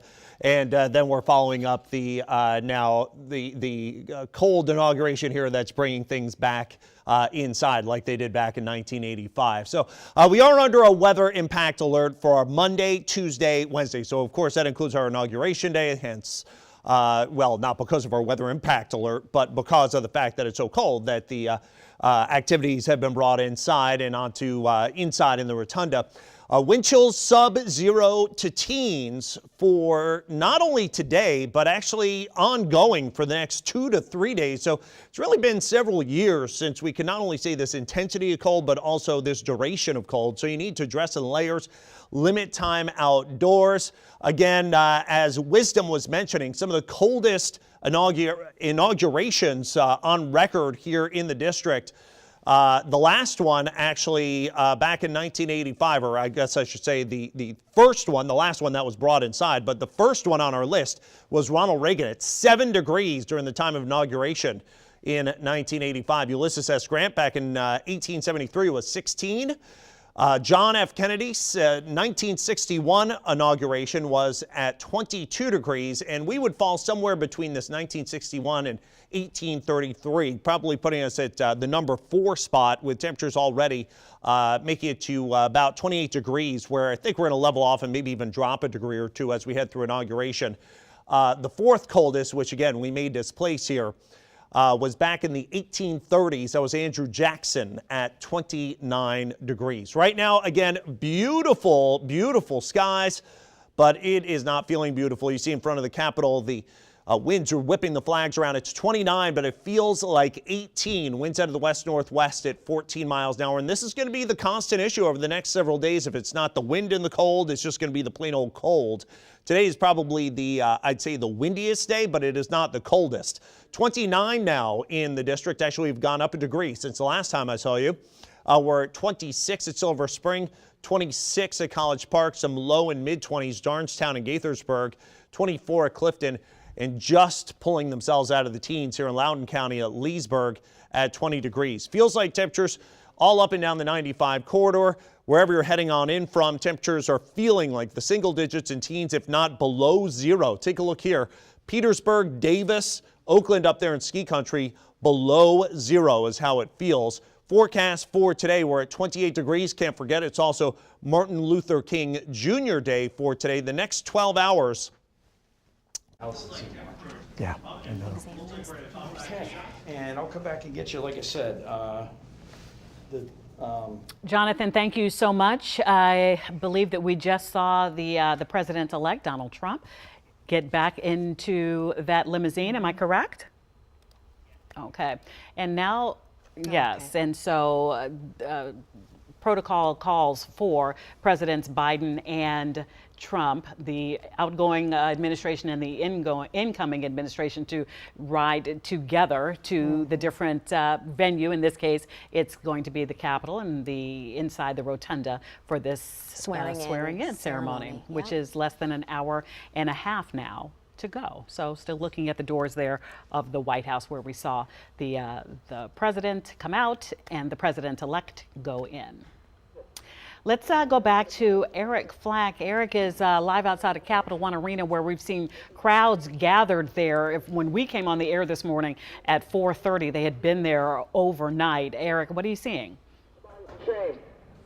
Allison, really the frigid temperatures not necessarily keeping people away from this historic day in Washington, D.C. Tens of thousands lining the street down here in the Gallery Place, Penn Quarter area. You can maybe possibly hear some of the demonstrators over my shoulder, which is kind of typical of a situation like this in Washington, D.C. We're at the corner of 10th and 8th Street, which is one of the funnel points towards Capitol One Arena. We are still multiple blocks away, but that's how many people, just to give you an idea, have showed up for this inauguration parade inside Capitol One. The lines go down 10th Street and then hit G, and that line goes around G and then through the security checkpoints. People have actually been funneling quite well throughout the morning. Yesterday it was much more of a chaotic scene without the barriers to keep everybody in one single file line. Some people have complained that they wish they was like this yesterday. Today things moving a lot better. A lot of National Guard, DC Metro Police all out here, people making sure nobody cuts in line. Obviously this is a historic day despite what your political views are. This is an inauguration in the nation's capital, and it's brought people from really all over the country and the world. I talked to a couple brothers who said it wasn't necessarily politics that brought them to Washington, D.C., but just the desire to be here for this day. Here's what they had to say.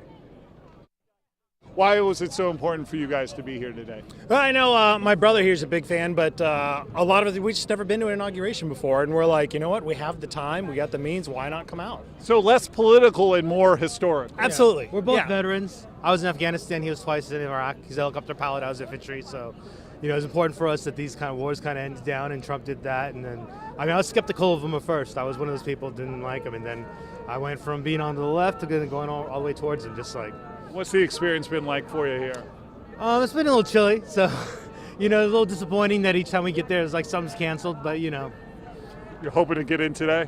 Well, it's like, I don't know what we're going to get into. We just kind of came out and figured we'll just walk down that way, see what's barricaded, see what's not, and I don't know, maybe find a bar, maybe something. We were just hoping to just end up at the end of wherever you don't need tickets on the mall and watch people who are watching people who are watching people the inauguration. Watch them get inaugurated. And we were okay with that, but now it looks like we have no idea what's going on. So we're just out here just looking around to see what happens. Obviously, a lot of people calling audibles out here, so to speak, just trying to be part of this event in some way or another. That's the scene here outside as people try to get inside the Capitol One Arena. That's where we find our Matt Gregory, who is likely a lot warmer than those of us out here. Matt, what is the scene inside right now? Yeah, Eric, you were just talking about all the excitement outside. The lucky folks who made it inside, it's really a festive atmosphere here at Capitol One Arena. I mean, the place normally reserved for pro sports, seeing two political events, one back to back, and you're seeing every now and then different scenes will come on the jumbotron. You'll see they've been kind of live streaming at times the exit for President Biden and the entrance for President Trump, and we've seen both J.D. Vance and Kamala Harris coming out, and they start cheering. So it's a very festive atmosphere. I saw the wave a little bit ago. There's a man in an Uncle Sam costume sort of getting folks riled up to do the wave. But I want to point out some things that we've noticed while we've been here. Now, the president at some point, around 3 o'clock, we believe, that's when this parade will begin. He'll come to the stage. There'll be performances, right? We've seen marching bands will be here. Folks being honored, like the Butler County first responders, if you recall. That was the county in Pennsylvania where there was the assassination attempt made on the president in the summertime. They will be here being honored along with these marching bands coming in and playing, and the Marines, obviously. And anytime we see, by the way, any service members come up on the jumbotron, we get a big cheer and chants of USA going across the arena. But I want to point out one other thing. I know I've been kind of teasing it, but if you look across the stage, if my photographer Tom can zoom in, there is a desk over there with a chair. And it might be hard, we got a split screen going on here. You're seeing folks filing into the inauguration ceremony, but look at this. This chair here is on the left side of the stage. There's a speech area to the right, and there's this chair. Now, as you've heard our presidential historians say, as you've heard teased out many times over the last several months, President Trump said as soon as he comes into office, he plans to sign a flurry of executive orders, possibly in the hundreds. And I don't have any confirmation, by the way, that that's what this desk is here for, but one can rightfully assume, I would say, that a desk right there without a seal on it yet, as you see in the front, there's an area for where a seal will be, and a microphone. This could be a place where we see those first initial and executive orders signed. So we'll have to keep tabs on that as we get through it. But yeah, one of the things I've been wondering, and we're going to try to find out, is, well, here we are right here. Actually, you can hear the applause. Tom, if you can go up and show everyone what's on the jumbotron here. They're cheering because they're seeing President Trump coming out, Senator Amy Klobuchar in the front, and soon to be former President Joe Biden stepping into the limousine they will share together. And if you recall, very different scene from 4 years ago when former President, soon to be again President Donald Trump, refused to ride in the limo with President Biden. He is now in there with him. They're riding together to the Capitol for the inauguration ceremony. So that's what happens anytime that video comes up. Anytime we see those things, everyone here kind of jumps into an applause, and it's been one of the big things. Well, real quickly before I throw it back, there's one thing that I do want to mention. I want to get down the floor in a little bit because I'd like to see, what allowed these folks to get in. Eric Flack is out there in the field talking to people who've been waiting for hours who are in the cold. So we're trying to figure out, what was the thing that got folks in? Was it coming in early? Were there special passes? We're working to learn that information. But like I said, to wrap it up, a very festive atmosphere. People are very excited. A warm place to be to watch one of the coldest inaugurations in the last 50 years. I'm Matt Gregory. Back to you guys in the studio. As we saw, thank you, Matt, for that report. As we saw the President Biden and incoming President Trump getting in the motorcade together as they concluded the tea, and they're on their way to the Capitol right now. We want to check in with Larry Miller, who is not too far from the White House on a rooftop nearby. And he's talking about what's going on or what could possibly go on with the federal workers once Trump takes office. Good morning to you, Larry.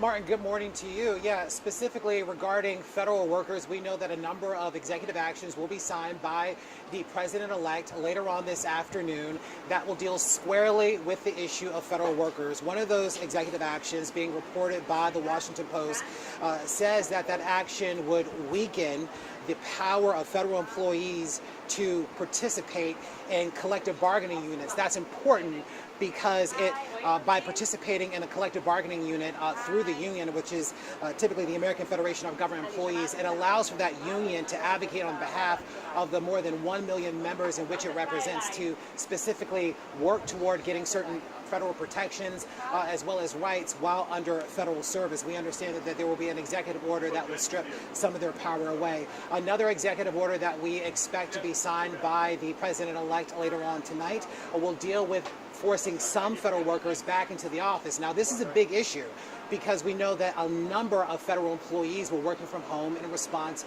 to the ongoing pandemic, and many have not returned back to the office because of the sort of cost savings that were associated with it. Plus, as we heard from the union, the opportunity that it provided for federal workers to stay under federal service because forcing them back into the office, at least according to the union, would then prompt some to leave federal service, and that this sort of benefit, this sort of perk, was a good way of trying to retain employees under the federal service. And so we expect that executive order will force at least some of those that are currently working from home back into the office.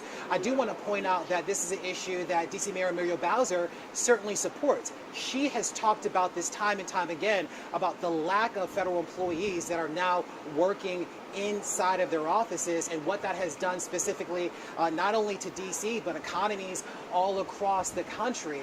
Now that these federal employees could be returning back into the office, it could potentially boost the sort of economics that we've seen in downtown DC. If you travel out in downtown in the afternoon, it doesn't look anywhere remotely as busy, as lively as it once had prior to the pandemic, and that has had a substantial impact on mom and pop shops that rely on those federal employees to patronize businesses and even restaurants during the workday.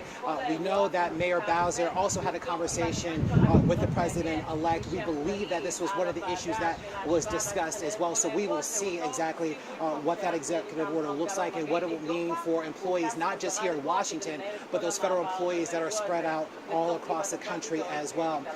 We've talked about Elon Musk. We've talked about Vivek Ramaswamy, who are also participating in the events today. Those two are members of what is being defined as the Department of Governmental Efficiency. This sort of de facto proposed committee will provide some sort of recommendations to the administration about where they believe the sort of necessary cuts need to happen to create greater efficiency within federal service. One of the things that they have proposed already was cutting $2 trillion from the federal budget. And one of the ways they were going to do that was by getting federal employees back into the office that they believe would then force some out of federal service.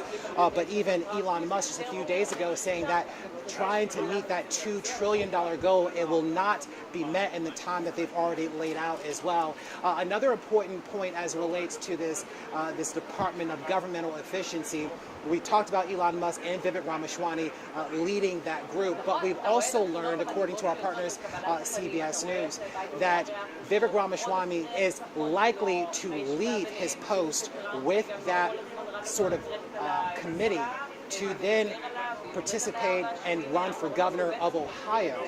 So that is a big development that we've just learned there. We expect his resignation to come within the next coming days. But there is a lot of concern, at least when you talk with federal government employees, about what these potential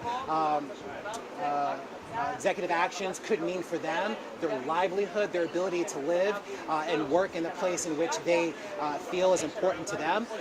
But the incoming administration is clear that changes have to be made, and they are going to and plan to take aggressive action to see it through.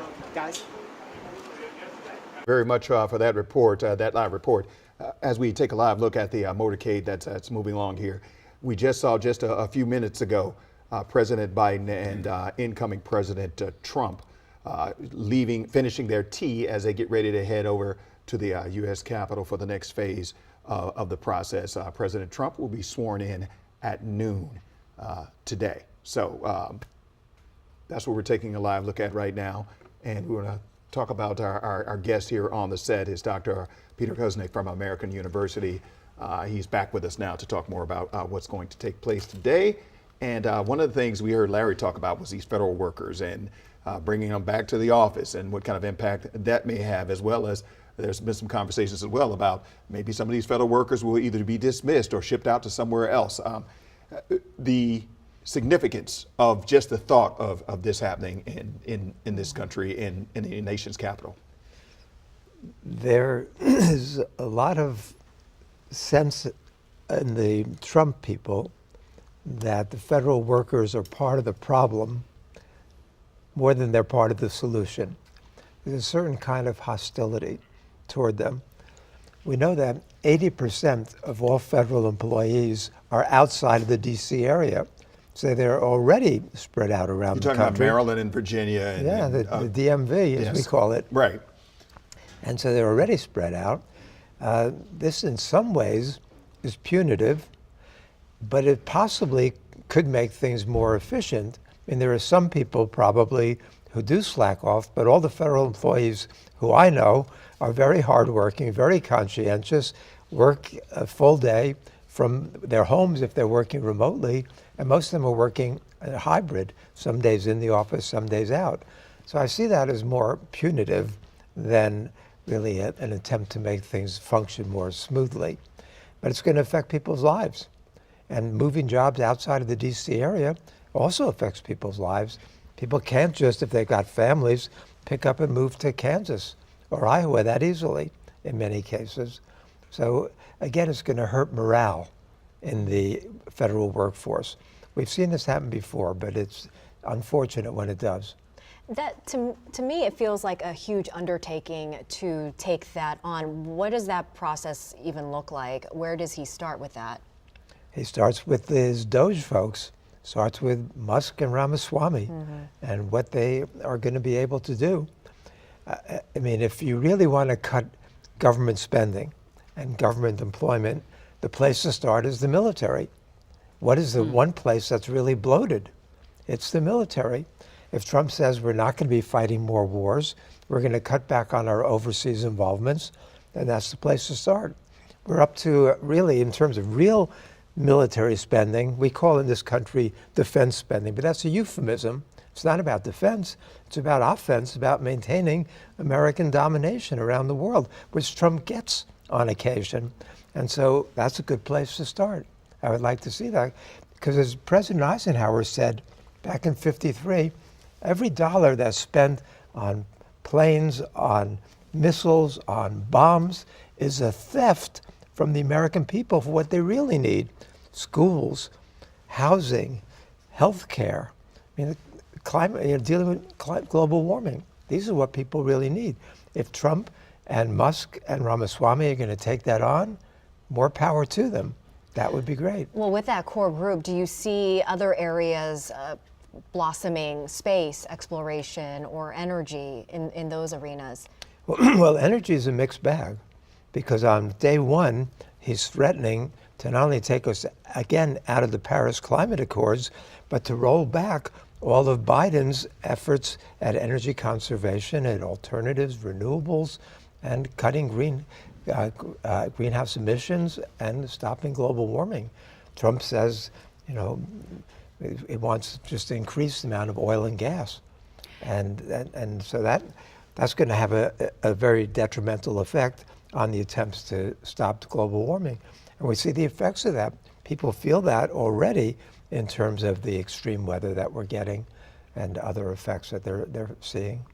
As we see the motorcade almost come to a stop there at the Capitol, and we will soon see President Biden and also President Trump leave the cars and walk in. I want to ask you, Dr. Kusnik, about this inaugural address. This is always a moment that America watches to see what the plan will be as it is laid out. What can we expect as far as other administrations? What do we expect from this address, almost versus what we saw at the rally, as well as you talked about the two different sides here?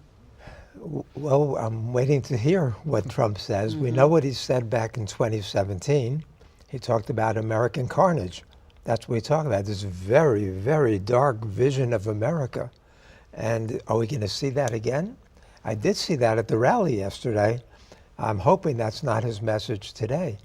More divisive kind of message about crime and all the bad things about America. We just saw, I should say, the President Biden almost waiting and having the incoming President Trump walk in together, as we see them walking in together now for what will be an historic swearing in of the 47th president, who was also the 45th president. Just a moment in American politics. Yeah, can you speak to this moment? I mean, we have not seen this.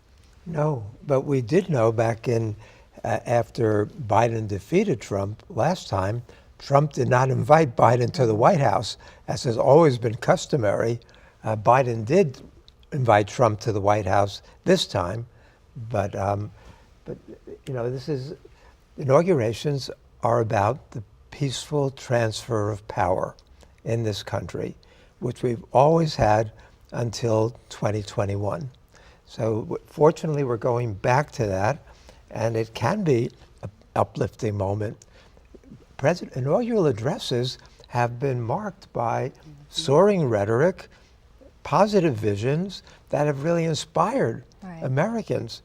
You know, Washington's second inaugural address was only 135 words long in 1793. So that's by far the shortest. You're right. But we think not about that. We think about Lincoln in the midst of the end of the Civil War, trying to unify the country. He talks about with malice toward none, with charity toward all. Are we going to hear that from Donald Trump? That would be wonderful. But that's not the Donald Trump we've grown accustomed to.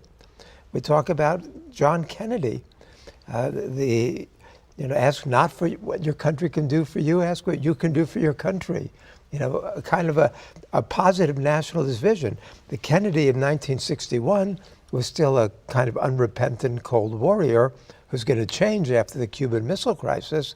And he talks about bearing any burden, facing any cost, that we're going to fight for freedom. It was still a Cold War kind of speech. But we've had and Kennedy in 61 warns about the threat of nuclear war, as did Eisenhower in 53. So, people were dealing with real issues. Trump has criticized Biden for bringing us closer to nuclear war. Maybe he'll talk about that today. I'm waiting to see what he's going to talk about, especially when it comes to foreign policy, but domestic policy too. It's really interesting because we know that you've dedicated so much of your career to studying and researching U.S. presidential administration. So thank you for that. Yeah. Thank you. We'll all wait and see together. We'll all be watching. Yes. Looking forward to it. So we have seen many familiar faces filing in there to the Capitol Rotunda. We've seen Congress people, and we've seen, actually, we just saw Elon Musk standing there as well, a very important figure moving forward. And now we see Larry Miller, another important figure, to talk about what we're all watching. Larry. Hey guys, good morning. Yeah, we've been watching history unfold today, and right now we are in the Capitol Rotunda watching as a number of the president's nominees to lead important and critical agencies within his administration are now making their way into the Capitol Rotunda. Just a moment ago, we saw Pete Hegseth, a former anchor with Fox News and a nominee for the Department of Defense. During his confirmation hearing, he underwent some very tense questioning, not just from Republicans, but especially from Democrats, that talked about, namely, his sort of personal affairs, as well as his own military experience and his professional experience, and whether or not he was qualified to lead the Department of Defense. Now, he often shot back during that interview there with those committee members, saying that not only was he qualified, but he had the necessary experience, that he was prepared, and that he had a very clear vision regarding where the agency needed to move and how it needed to move forward. So in addition to him, we've seen a number of these sort of contentious confirmation hearings that have been taking place. And so you're looking at a number of other members who have been nominated to serve critical key positions in the Trump administration. So we will see how those confirmation hearings move forward, but no doubt they've been contentious. But whether or not they have the votes to move forward remains to be seen. Republicans have certainly signaled that they are willing to provide that necessary support. Democrats have been fiercely opposed, but as we know, Republicans hold the majority in the Senate, and so it appears that the numbers are certainly on their side. But of course, we will see how that voting takes place once it gets out of the committee into the entire Senate legislature. Let's take you back there now to the Capitol Rotunda, as we've been watching a number of the president's officials and members of the incoming administration kind of making their way into the Capitol Rotunda. There's been a lot of questions about what the president's speech will focus on after he is sworn in at 12 o'clock today. What will we hear in this speech? What will be the tone, the tenor of this inaugural address. Could it be different from what we saw during the first time that he did it back in 2016 or 2017, I should say? That remains to be seen. But certainly, if we're reading the tea leaves, if we're looking at the president's tie today, the fact that it's purple, very much a departure from the red tie that he's had before, certainly a certain signaling, so to speak, that this could be a much different speech where we're talking about unifying the country over what was a rather tense and contentious race for the White House. We are looking forward to seeing what the president will say, but we know that the president will be focusing on key issues that he has been or did on the campaign trail. Immigration being one of them, with a number of executive actions being expected to be signed today that will squarely address that issue. We also expect him to talk about federal workers as well, another issue that has been squarely in the crosshairs of this incoming administration, saying that they want to make substantive changes to the federal workforce, not only to reduce the federal budget, but to create greater efficiency within the federal system. Now, in order to do that, they have enlisted the help of Elon Musk and Vivek Ramaswamy, leading this sort of Department of Government Efficiency, this sort of committee, to provide advice, to provide counsel to the legislature regarding what they can do to pass legislation that will address the issue of the federal workforce and trying to decrease the sort of federal budget. Their goal, $2 trillion. We've already learned that they say they won't be able to exactly get that mark in the time frame that they've outlined, but it's certainly something that they are working to do. So we expect the president-elect to address some of these key issues in his inaugural address, but we're also expecting that he will likely say something that will help unify the country, talking to Republicans, but especially Democrats and those independents, about what we can expect from a second Trump term, not just from policy, but also addressing some of those social issues as well. We heard from some of my colleagues the conversation regarding members of the LGBTQIA community who have expressed some concern about what this incoming administration, what impact they will have specifically on this community. There's been a lot of talk about trans rights in this country, and we know that this administration has been very clear about their position regarding trans persons participating in sports, namely in women's sports. And so we expect that there will be executive action that will look at that today as well, that will be signed by the president. The president being very clear in his remarks just a few days ago that they are going to take swift and decisive action today to start to lay the groundwork regarding what this next 4 years with the Trump administration will look like and how they plan to move forward addressing a lot of those key priorities. So as we see right now in the Capitol Rotunda, really the excitement is building as we expect the president-elect as well as the president to make their way there for the swearing-in ceremony as well as the inaugural address. One of the things that we've seen as we've talked with people along the campaign trail and even those that have been participating here in Washington in the inaugural events is that they're excited about what this new administration will do, how it will govern for the next 4 years, what it will mean for so many Americans. And while there is strong opposition, there is strong support. We're talking about an administration, a candidate, now the president-elect, who is able to sweep all of the battleground states. And they were able to do that by staying on message, staying disciplined, and spending a lot of time talking to those voters on the ground. One of the things that when we kind of heard from Democrats in a sort of post-mortem was really, where did they miss the mark? Why weren't they able to sort of cut through the noise and being able to get a lot of those voters that they thought were going to be in their coalition, men, particularly white men, and individuals of color, women, key demographics that they needed to secure in order for them to have any chance of trying to get those critical battleground states. And when we have talked with Democrats and even Republicans about sort of what were the missed opportunities for Democrats, they were clear that they didn't do a good enough job talking about the economy. This election, this race was really won by talking about those kitchen table issues, talking about issues regarding the economy, the price of eggs, what families were having to pay in order to secure housing, their sort of utility bills. And for Democrats to spend a lot of time talking about those social issues, it didn't really have an impact in the way that they thought it would, and trying to connect with that critical voting group. Oftentimes, as we heard from the Trump administration and the incoming... Close. All right, that was our Larry Miller reporting for us. And we are bringing you this image. You can see Bill Clinton making his way into the Capitol Rotunda, along with Hillary Clinton at his side. Again, the inauguration of Donald Trump underway. We are standing by for Vice President-elect J.D. Vance and, of course, President-elect Trump to both have their swearing-in ceremonies right now. As we take a live look at the Capitol Rotunda, really this is a who's who of politics in Washington, D.C. on this momentous occasion as we prepare for Donald Trump to be sworn in as the 47th president. We have George Bush along with his wife here. And, really all morning we've been seeing and anticipating what Donald Trump is going to do on day one. Earlier today, we saw Biden arrive at the White House. He welcomed Trump. Again, former President Bush and Laura Bush there, seeing the Trumps arrive as we speak.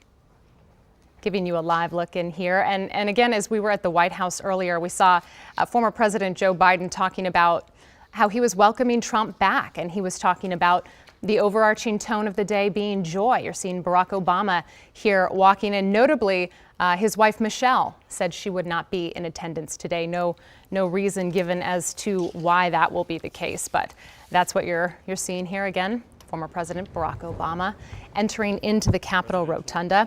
Of course, notable are some of the people who said that they will be here today. We've seen Elon Musk, the likes of him showing up. We know that former TikTok CEO is in attendance as well, especially as people are starting to anticipate what exactly is going to come down on Trump's day one in office as the 47th president of the United States. You're looking at Tim Cook here, Apple CEO. Among the notable tech names that have been surrounding Donald Trump throughout this candidacy and now into his next presidency. Again, kind of giving you a bird's eye view here of people that we expect. We have Peter Kuznick here, and we've just, as we watch people kind of filter in, the last time this inauguration was held in a Capitol Rotunda, 1985. So some historical precedents here. What would you note on that? It was a cold day then. Yeah. It was a cold day today. It is a cold day today. Reagan was an older man by then. Sure. Trump is an older man now. So it makes sense to move it inside. Many of Trump's supporters are very, very disappointed because it's a smaller event and they can't participate. They came from all over the country at their own expense to participate. So many of them are frustrated. But you can understand why they're doing it this way. Sure. I mean, you step outside, it is just a frigid day in Washington, D.C., but so many people have expressed disappointment who were coming out to, support incoming President-elect Donald Trump, and even down to the Jumbotrons that we know at the National Mall. Those have since been removed. Again, there's a quick look. You can see Elon Musk, Pete Hegseth in the background. Just a number of notable names here gathered as we prepare for this inauguration ceremony. And of course, as you're talking about, Dr. Kuznick, just the absolute pivot here, last minute, the scramble to bring this massive inauguration indoors. I mean, it can't be understated what a tremendous effort this must have been. And with Ronald Reagan, the same thing. That was a bit of a pivot, so to speak, even back then. We've had a lot of, over the centuries, the inaugural events have changed quite a bit from the simplicity of the first ones, and deliberately so, because they were differentiating themselves in Washington's day from the pomp and ceremony that took place around the coronation of kings in England. In the beginning, John Adams wanted to give President Washington a title, His Majesty, His Highness. In fact, some of the quote-unquote smaller Republicans, the Democrats of the day, said, well, we should call John Adams His Pomposity. So they mocked him for that, and they simply went by Mr. President instead, which was a more egalitarian, democratic kind of thing. But it was really Ronald Reagan, who we were just talking about, who made it more of the kind of celebratory event with all the pomp and circumstance. Ronald Reagan put Frank Sinatra in charge of the entertainment. And Sinatra had actually first run the entertainment for John Kennedy in '61, then came back and did it for Reagan. I did want to mention too, again, as you kind of scan the room here, of course, with any inauguration, there's chatter of who's going to be there and notably who will not be there. So we do have a number of names that we know notably will not be there. We have Nancy Pelosi has announced, former House Speaker Nancy Pelosi. I mentioned former First Lady Michelle Obama. We do know locally Representative Don Beyer of Virginia will not be there. And so a number of Democratic names are kind of making this symbolic point to not be supportive. You know, back for Trump's first inauguration, you may recall 2017, here come the Supreme Court justices entering into the Capitol Rotunda. Of course, you can kind of get a feel for the tone here. Everyone it's quite solemn. You can get a feel for the magnitude of this moment as they begin to swear in President-elect Donald Trump. We will see J.D. Vance being sworn in as well. But again, there you have it. All of our justices, of course, a Supreme Court in which Donald Trump has had a heavy hand in shaping through his past administration. And let's go ahead and bring in our Larry Miller. He is live right now for us, Larry, and I know you're observing this as well. And what are your feelings, your sentiments here as you're kind of watching the magnitude of this moment unfold? Well, you know, Simone, to your point, these moments matter. When we think about a well-functioning democracy, these ceremonial events, this clear transition of power, this peaceful transition of power is important. And ensuring the confidence in our democratic system and showing the world that regardless of the outcome of the election, regardless of what was said along the campaign trail, regardless of how people feel, that when it requires us to come together, we will. And we will ensure that the next administration is successful in representing all Americans. That's certainly the message that many are seeing today when they're seeing this, the outgoing of one administration and now the arrival of yet a new administration. But these moments matter, especially when we see a unified government. We just saw the Supreme Court justices, we're seeing members of Congress. And while there may not be 100% attendance, we do see a great showing of leaders across the political spectrum that are participating today, because what this shows, not just this country, but the rest of the world, is that when everything is said and done, that we are all Americans and we all have a responsibility to ensure that regardless of who leads, that they are representing the interests of all Americans and that we are committed to this country and its well-being for every single person that calls this place home. Larry, I think you summed that up perfectly. This is the point of a functioning democracy, is to see this peaceful transition of power and to see how the public can also participate. Larry, we'll check back in with you in just a little bit. Appreciate your perspective, your insight on that. We certainly appreciate it. I did want to note, too, as Larry was talking about, you know, the opposition this year is not as strong. Bringing you here contrast, the left side of your screen, you're looking out at the National Mall. You can see people have still gathered. I mean, this was a huge point you know, of disappointment, of contention, so to speak, over the past couple of days. So many people have traveled from all across the country, every state. You know, you can imagine they've come near and far from different countries expressing their, you know, profound disappointment that they could not be out there supporting President-elect Donald Trump as he takes his second term in office. In fact, many of the tickets have now been considered commemorative. This morning, we were seeing people flock to get their commemorative Metro cards, so to speak. Here we have we got the Trumps first, excuse me. Vice President-elect Vance. We see Barron Trump there on your screen. So the Trump family, Tiffany, we just saw a moment ago. Again, as people are preparing to take their seat. Again, just some more context here. I was talking about the opposition in terms of people boycotting Donald Trump's first inauguration back in 2017. Nearly 100 Democratic members of Congress boycotted that inauguration then. And it's just not that strong this year or explicit. Even people who are not attending, we think of Michelle Obama, former First Lady, has not given an explicit reason for why she's there. Also, I would note it is fascinating we have all of the former living presidents in attendance today, which is notable because Trump and former First Lady Melania Trump, you may recall, skipped Joe Biden's inauguration back in 2021.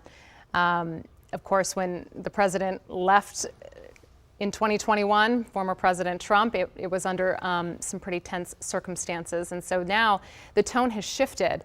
And we were just talking a moment ago about the differences in who's there this year, who's not, and what are your observations in that regard? Well, Trump was the fourth president to not attend his successor's inauguration. John Adams was the first. John Quincy Adams was the second. Andrew Johnson was the third. And then, more than 100 years later, Trump refused to go, chose not to go to Biden's inauguration. So it's very meaningful because so many of the customs, for example, having the successor come to the White House to have tea and to talk about things, Trump did not invite Biden in 2021. Biden did invite Trump in 2025. So, we haven't had a lot of civility in American politics in recent years. Do you get a sense that that is changing, that is starting to shift here? Yes and no. Okay. I get a sense that it's shifting on a global scale. I don't get a sense that it's shifting domestically. And I was hoping it would, but I heard Trump's rally yesterday, and to me that was the old Donald Trump. That was the Trump looking for vengeance. That was the Trump with his enemies list. That was the Trump who was very, very divisive, spewing hatred and malice. Well, to that point, if I may interrupt you for a second, I wanted to bring in that thought of Donald Trump's first inauguration, where he opened he opened his speech talking about American carnage, really setting the tone for the next 4 years. And so you felt that there were still notes of that from the rally last night. Well, that was the case throughout much of the campaign. And yesterday's rally, I was surprised and disappointed to hear that that was still the tone. I don't know if it's going to be the tone today. For example, if Abraham Lincoln, during the Civil War, with hundreds of thousands of dead Americans, could talk about with malice toward none and charity toward all, and Donald Trump, just the opposite. Maybe we'll see a different Donald Trump. The country is open to it, as you were suggesting. Absolutely. I want to note right here, you can kind of see in the back, we have Mark Zuckerberg. He's one of the many, we see Jeff Bezos there to the bottom right of your screen. And, three of the world's richest people are in this room as we speak. Elon Musk, Jeff Bezos, Mark Zuckerberg. The tech moguls are all seated together. You're going to kind of see more of a bird's eye view here as we begin to zoom out. But it's notable that they are sitting alongside Trump's family. They're sitting alongside cabinet nominees. Let's go ahead and, we're going to open up this panel so we can have a conversation. Peter Kuznick joining us with American University. So lovely to have you. Dr. Ravi Perry, political science professor with Howard University. So lovely to have you as well. Thank you both for joining us today. Glad to be here. Good to be here. Yeah, I wanted to bring you right into this conversation. Yes. Mostly, I just wanted to get your impression of your sense of what you're watching unfold within the Capitol Rotunda, the people you're seeing walk in.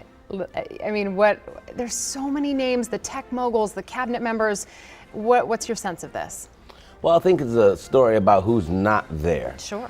You don't see everyday Americans around the Trump family like you often see at, say, the Union addresses, major American moments in history where the Inauguration Committee would insist that we have regular everyday people there. You don't see them here on these screens. You see billionaires, billionaire class. You also don't see Karen Pence. You don't see Michelle Obama.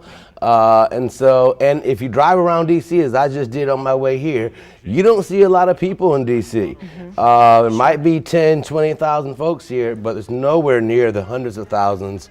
And it's not also quite as cold as people projected. It's 28 degrees in my car on the way here. So, frigid. Yeah. So I think it's kind of interesting. Just want to note here, you see the Clintons walking in, taking their seats. As we speak, again, greeting everyone as they walk into the room. I did want to just touch on this real quickly. President Biden, former President Biden, now in his farewell address to the nation, warned that American democracy was sliding into an oligarchy of tech billionaires. And, when you let that sink in and then you see who is here in the crowd, do either of you want to pick up on that or expand on that? Well, we have been becoming an oligarchy and a plutocracy. And One of the words that was used in the 19th century that's been revived now is the word kakistocracy. That means a government by the worst people. Right. And if you look at Linda McMahon in charge of the Department of Education, I mean, you could go through the streets and try to find somebody less competent, and you might not be able to. I mean, if she's there to destroy the Department of Education, she's the right person for that, but certainly not to help educate our young people. And so it's certainly a problem. And these tech billionaires, in some ways, this reminds me of Andrew Johnson's administration. Sure. Because Andrew Johnson was a Southern Democrat from a working class background who hated the Confederate leaders and the rich plantation owners. And he made them come to Washington and grovel before him if they wanted to get their rights back. And in some ways, these guys are going down there and groveling toward Trump. Well, you think, when you think of yesterday's rally, so we saw, here comes Barack Obama entering into the rotunda again, notably absent his wife Michelle Obama, but he takes his place there with the former presidents and first ladies. I thought back to the rally yesterday, and President-elect J.D. Vance was in the arena. He was there. He was scheduled to give a speech at the Capital One Arena, and instead we see Elon Musk and his son being featured handily. What was your take on that? What came to mind when you saw that? Well, I think we talk about unprecedented access. One thing presidents can do is determine who has access to them. And this president has chosen to give people access to him who actually don't fit the MAGA movement demographics, who are typically poor, typically white, typically don't have college degrees, are in between jobs. The Steels have left West Virginia and Appalachia. These are folks who actually need these tech folks to give them jobs, to create educational opportunity for them in middle America, in places like Ohio, where I'm from. But you don't see that. You see instead that Trump is cozying up to the individuals that got him elected. Sure. Elon Musk, of course, putting out $250 million to ensure that the counting of votes in Pennsylvania and the machines, however, went his way. Now, we, of course, still don't know exactly what that $250 million went to, but Donald Trump credits him for that. And I think what you're seeing is Trump is someone who is a transactional guy. And so what he's doing now with these types of high dollar tickets, essentially, because of course he charges for everything, because he makes a profit out of everything. He has all kinds of conflicts of interest. They're trying to buy the DC Line Hotel. They're trying to get back into the Waldorf Astoria. And what we see here is that Elon Musk and them are being serenaded now because they, in fact, are the reason why Donald Trump is being inaugurated today. I think some of those points are, quite poignant as well. And when you think back to compare and contrast, so back in 2017, Donald Trump was entering the presidency as a political unknown. Essentially, there was a massive women's march. We remember nearly 1 million people protesting the streets of DC. That was massive. And that was before he had even served a day in office. Again, giving you a live view of the Capitol Rotunda here. And as we had just touched on a moment ago with Dr. Kuznick, President Trump opened his speech with this quote. It was, "This American carnage stops right here. It stops right now." And now here we are in 2025, we're going to see if the tone shifts. We're going to see what executive actions look like on day one. Will there be mass immigration raids? Taking a look at your screen here, and you are seeing Doug Emhoff, Jill Biden, Dr. Jill Biden entering. Okay, so, the ceremony is very close to getting underway. Before we do that, I wanted to go ahead and check in with our Larry Miller. Again, Larry, as you're listening to this, as you're seeing these dignitaries, kind of filter in, we're seeing Barron Trump taking his seat along with the other Trumps as well. Anything notable that you would expand on or wanted to bring to this conversation? Yeah, I wanted to at least kind of push back on something that we heard from Dr. Perry. Dr. Perry, I respect you so much, and I'm happy that you're joining us today. But I want to look at the sort of demographic. Who is a part of this sort of MAGA movement as you've described it, right? I mean, typically it has been, as we've sort of looked at it, it has been young white men without college degrees. But when we look at the number of voters and the sort of makeup of the electorate that put Trump back in office, It was overwhelmingly diverse, with substantial improvements made in just about every key demographic, particularly with those individuals and those members of color. So what we see in this sort of MAGA movement, as you've described it, is that it's becoming increasingly diverse, and that the sort of conflicts of interest that some say exist with this incoming administration do not seem to matter to the people on the ground that are voting for him. People in Pennsylvania, Wisconsin, Michigan are not concerned, have not pointed out any issue with the fact that the president-elect is in close consultation with and has close relationships with big tech names in Silicon Valley. Those are not things that they have kind of talked about, or things that have sort of dissuaded them from voting for the president-elect and supporting the president-elect. And so while these things may be a cause for concern when we think about it, at least from an academic perspective, when we think about just from normal policy, but for voters, these things are not anything that they talk about.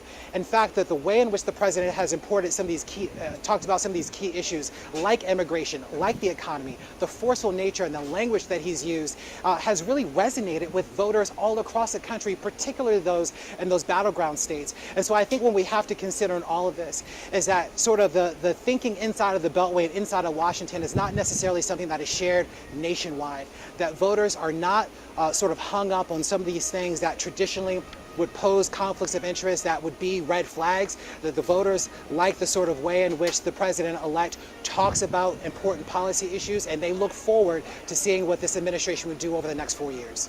All right, Larry, thank you. And to build on Larry's point, you know, immigration is top of mind for so many. What is Donald Trump going to do today in regard to immigration? You know, and I wanted to bring you guys back into this conversation if one of you wanted to dive in on this, because, you know, we've seen this America First foreign policy, so to speak, in his first term. No doubt that's going to carry into this second one. And with his incoming border czar, Tom Homan, do you think they're going to deliver? Do you think he's going to stick to the promises of the mass raids, the mass deportations? Anyone? Oh, absolutely. I mean, another thing I noticed here is that this room is very white, and America is increasingly growing to be a majority-minority country. And we know that a third of America has always had these kind of racialized elements as part of their American belief system. And what Trump did very well in the past 15 years is really starting with the birtherism lie for Barack Obama, and of course before that with the 1970s racial discrimination in housing, and then, you know, villainizing the Central Park Five, insisting that they die even after they in fact were acquitted. He has played on race to get to where he is right now. So it's not shocking to me as a black man to then see you know, all the folks around him, with the exception of one or two people, are all white, mostly male as well, because he has had a problem with women. He has had a problem with people of color, and even though he employs some illegal immigrants and has in Mar-a-Lago and other places throughout his hotels, he has a lot of issues and challenges with Latinos, even though black men and Latinos have voted more for him last time than they even did in 2020.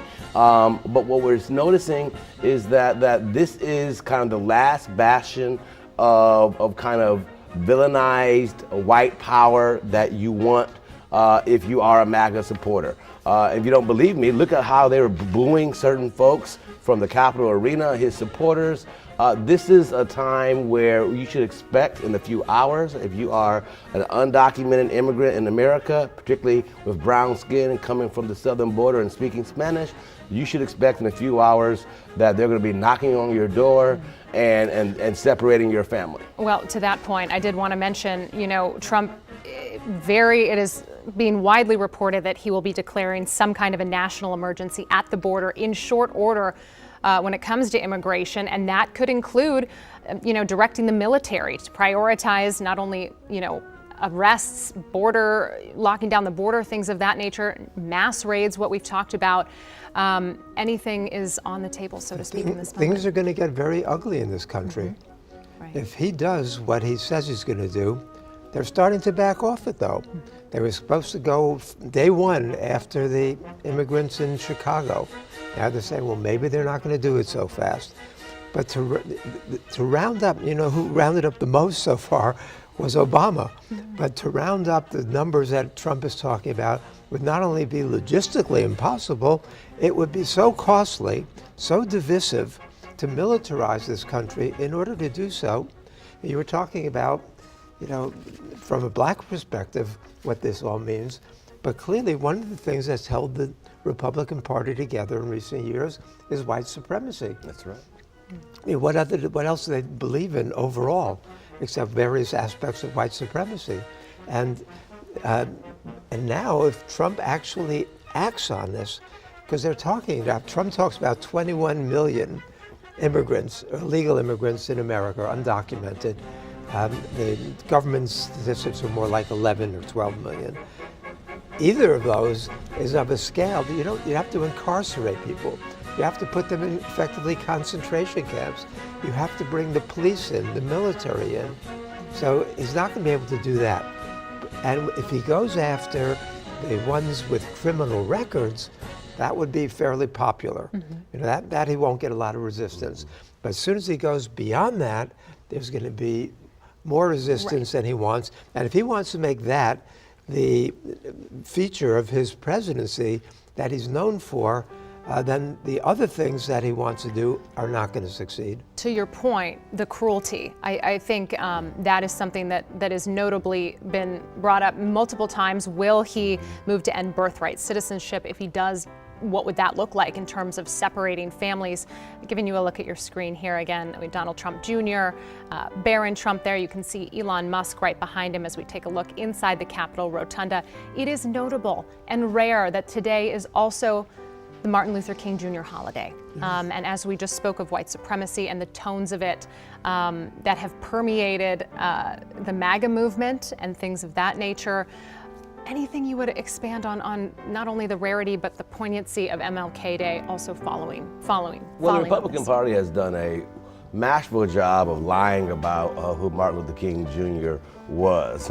And they forget conveniently that it was Ronald Reagan that signed the holiday into law. You still have two states, Alabama and Mississippi, that recognize Robert E. Lee Day today, along with Martin Luther King Jr. Day, which is a harkening back to the states' rights, white supremacy, the kinds of people that marched in Charlottesville, the kinds of folks that, of course, fought against the Union. And yet, just like Trump has turned January 6th into a day of love in a lot of people's minds, we have convinced a lot of Southerners and a lot of people who hold on to Confederate states' rights and the racist flag that embodied, that those people were patriots, when that was the exact opposite of patriotism. And those who were on the side of the Union were, in fact, patriots. And Dr. King, who, of course, was murdered in Memphis on April 4th of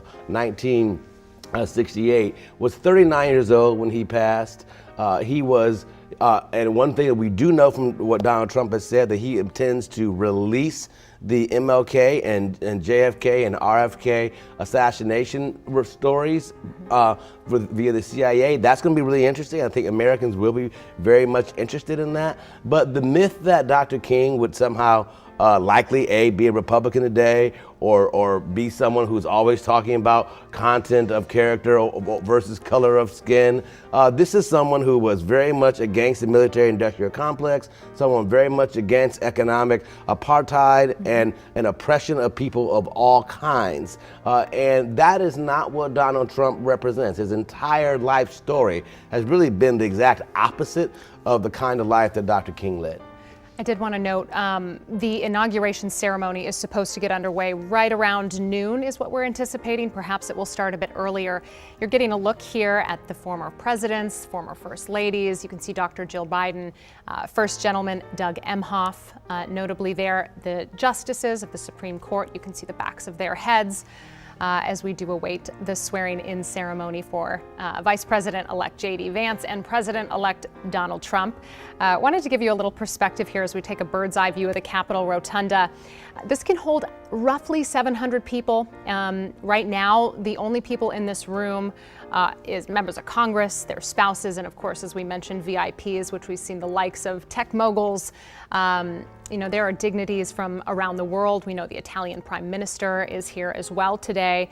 And of course, thousands of people who had tickets for this are quite disappointed that they're not viewing this from the National Mall. The Jumbotrons have been removed as well, so there is no ability to view in that regard. We see former First Lady Melania Trump coming in now, soon to be current First Lady, as she enters into the Capitol Rotunda. Of course, her fashion, always something that people make quite a big deal about. The fashion of Inauguration Day, again, we see her as she solemnly walks in wearing a hat into the Capitol Rotunda, dressed in what appears to be almost head to toe black. Yes, go ahead. Now we have to remember that Trump promised to release those same files during his first administration on the Kennedy and both Kennedys and the King assassination, and he didn't do so. So Trump promises a lot that he doesn't deliver on. But the Martin Luther King, who we celebrate from the I Have a Dream speech, is not the Martin Luther King who Martin Luther King evolved into later in his life. You mentioned that he was so anti-war, post the military-industrial complex. He also fought against nuclear war throughout his life. He and his wife were both out front on that. And his speech at Riverside Church, where he condemns American imperialism around the world and says that the United States is the greatest purveyor of violence in the world today, is not the Martin Luther King who's taught, certainly not the Martin Luther King who Donald Trump would talk about. But there's another side to Donald Trump that I'm hoping will come out. And Donald Trump has criticized Joe Biden for bringing us so close to nuclear war. Donald Trump, who was so anti-China during his first administration, invited Xi Jinping to the inauguration. The Chinese vice president has come instead. Trump reversed himself on TikTok. He said that he wants his first trip overseas to be to China. So who knows which Donald Trump we're going to get, because he's on all sides of all issues. That's fantastic perspective, both of you. I appreciate the conversation. Let's go ahead and listen into the ceremony. True to thee, true to thee, I will be. Oh, America, no weeping, let there be no wounded heart. I will keep you in my keeping till there'll be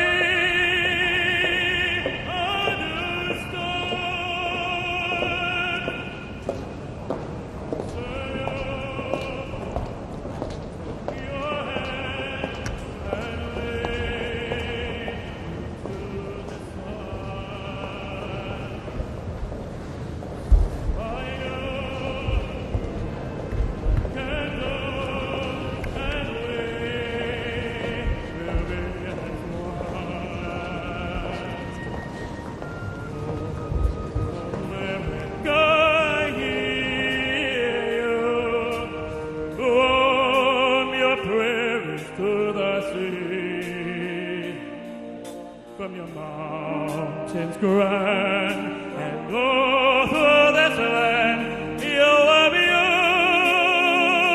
beautiful to me. Oh, America, you're calling. Oh, I can hear you calling me. You are calling me. Hey, to thee,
watching. We are bringing you live to the Capitol Rotunda as we await the swearing in, the inauguration of President-elect Donald Trump as the 47th President of the United States. Of course, some saying making a massive political comeback. He'll be the first felon taking the office as president. He'll be sworn in by Chief Justice John Roberts. Let's go ahead and check in with our Larry Miller, again, also watching this ceremony as it unfolds in the Capitol Rotunda. Larry, give us a sense, one of the major things today is, of course, this is inside because of the frigid, cold temperatures in Washington, D.C. How are you doing? Bring us into that conversation as well. We're seeing Donald Trump here. No doubt, Simone. It is cold here, but Right, you're right. We are watching Donald Trump as he's making his way toward the Capitol Rotunda again, decked out in a purple tie here. We are inside because, as you've talked about, the cold, frigid temperatures today, 29 degrees here with a pretty substantial wind chill as well, which is making things feel even a bit colder. But that hasn't deterred supporters of the president-elect from coming out to support him and his administration for the next 4 years. Now we're looking at Melania Trump smiling there. It will be interesting to see what people have to say about what she is wearing and what it suggests about what even her time in the White House will be over the next 4 years. Again, certainly a departure in color from what we saw when she was at the White House the first time that she arrived back in 2017. And it will be interesting to see sort of where the pundits go when they are looking at the tea leaves of what she wore and what it signifies. But for many, today is an opportunity for the country to come together. For many, today is an opportunity for the country to move forward. And they're going to be looking for signs of hope and optimism from the president-elect once he gives his inaugural speech after he's sworn in just a few moments. But this is a day that people have been preparing for some time. And as you've talked about, Simone, a lot of last-minute changes being made to accommodate the change here of moving this inauguration from outdoors to inside. Some 200,000 people here in Washington expected to participate and to watch this all unfold. But many of them, about 20,000, now having to make their way inside of Capital One Arena to watch the inaugural parade. Let's listen in. Honorable Robert Duncan.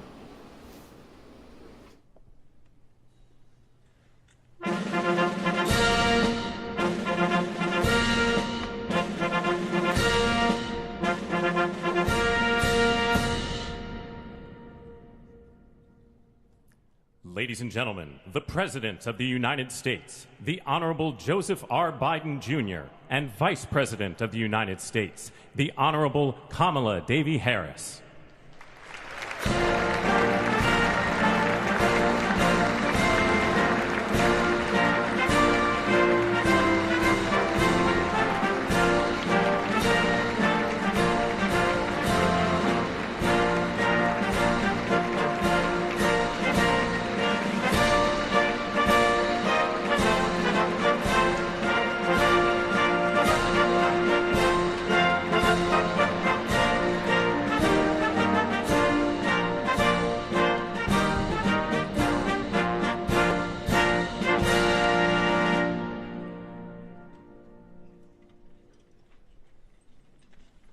Ladies and gentlemen, escorting the Vice President-elect, the Executive Director for the Joint Congressional Committee on Inaugural Ceremonies, Mr. Michael Wagner, Senate Deputy Sergeant-at-Arms and Doorkeeper, Jason Bell, and House Deputy Sergeant-at-Arms, Mr. Sean Keating.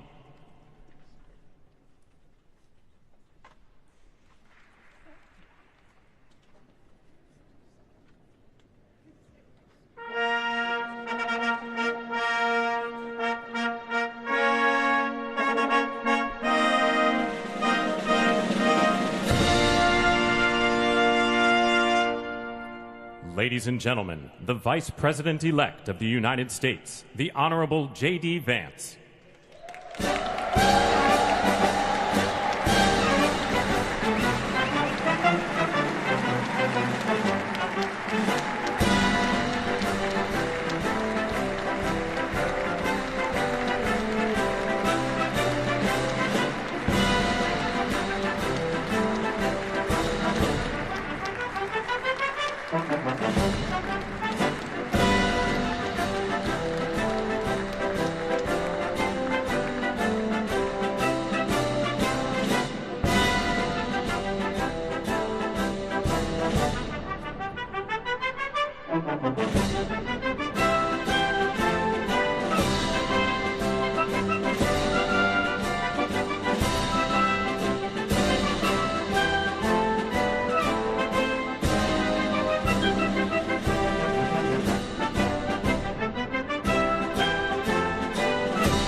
Ladies and gentlemen, escorting the President-elect, the Staff Director for the Joint Congressional Committee on Inaugural Ceremonies, Elizabeth Farah, House Sergeant-at-Arms, the Honorable William P. McFarland, Senate Sergeant-at-Arms and Doorkeeper, the Honorable Jennifer A. Hemingway, Senate Majority Leader, the Honorable John Thune, and the Joint Congressional Committee on Inaugural Ceremonies, House Democratic Leader, the Honorable Hakeem Jeffries, House Majority Leader, the Honorable Steve Scalise, Speaker of the House of Representatives, the Honorable Mike Johnson, Senate Democratic Leader, the Honorable Charles E. Schumer, Ranking Member of the Joint Congressional Committee on Inaugural Ceremonies, the Honorable Deb Fischer, and Chairwoman of the Joint Congressional Committee on Inaugural Ceremonies, the Honorable Amy Klobuchar.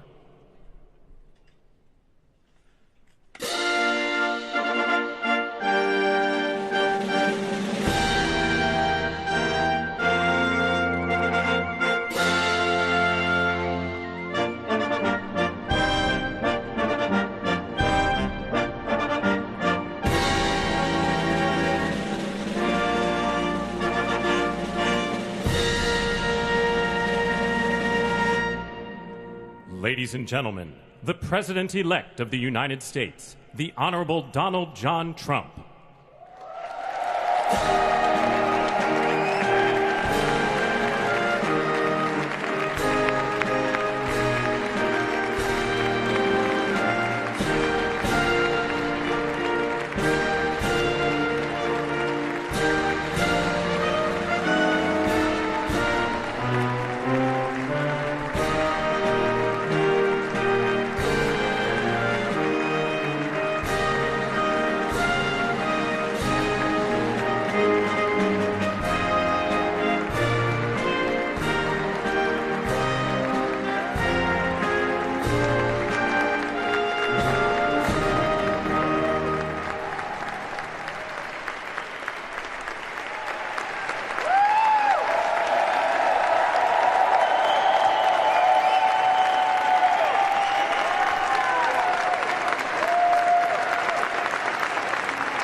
Ladies and gentlemen, please be seated.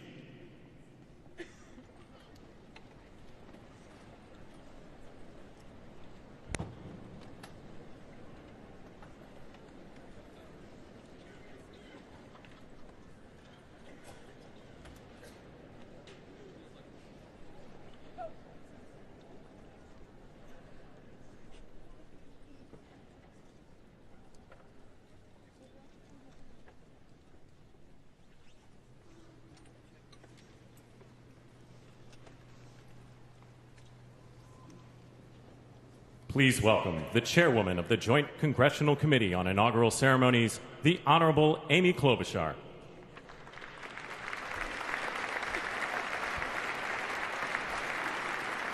Good morning, everyone. Welcome to the 60th presidential inauguration. Today, President-elect Trump and Vice President-elect Vance will take their oaths of office, and we will witness the peaceful transfer of power at the heart of our democracy.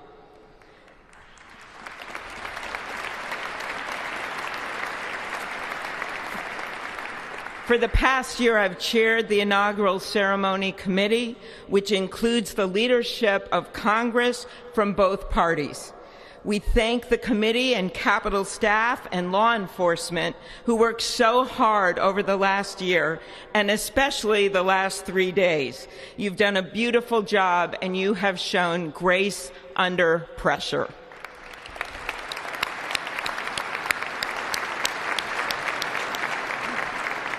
Our theme this year is our enduring democracy. The presence of so many presidents and vice presidents here today is truly a testament to that endurance. We welcome President Biden and Dr. Biden.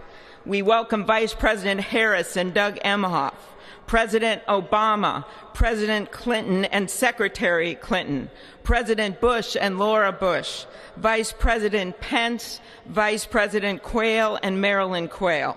The justices of the United States Supreme Court are with us, all 9 of them I counted, and of course the Trump and Vance families. This ceremony marks what will soon be 250 years of our democracy. It is the moment when leaders elevated by the will of the people promise to be faithful to our Constitution, to cherish and defend it.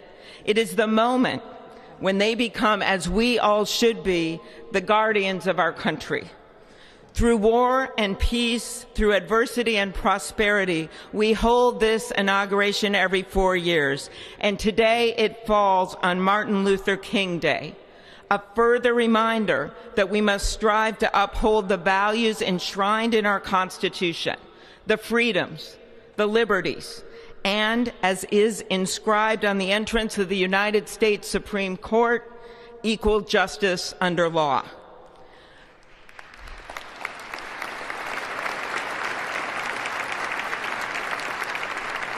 But what makes this moment more than a passing ceremony is all who are watching it across the country, the people of this nation, the ordinary people doing extraordinary things. President Kennedy, who at one point worked as a senator in this building and would often walk through this very rotunda, once said, "In a democracy, every citizen, regardless of interest in politics, holds office. Every one of us is in a position of responsibility." With that responsibility of citizenship comes an obligation not to seek out malice, as President Lincoln once reminded us, but to view others with a generosity of spirit despite our differences. With that responsibility of leadership comes an obligation to stand our ground when we must and find common ground when we can. With everything swirling around us, the hot mess of division, it is on all of us, to quote an incredible songwriter who just happened to be born in my state, to ensure that our nation's democracy is our shelter from the storm. There's a reason this ceremony takes place at the Capitol. In other countries, it might be in a presidential palace or a gilded executive office building. Here it is traditionally held at the Capitol, the People's House. It is a fitting reminder of the system of checks and balances that is the very foundation of our government, 3 equal branches of government. That is how, for nearly 250 years, our great American experiment, grounded in the rule of law, has endured.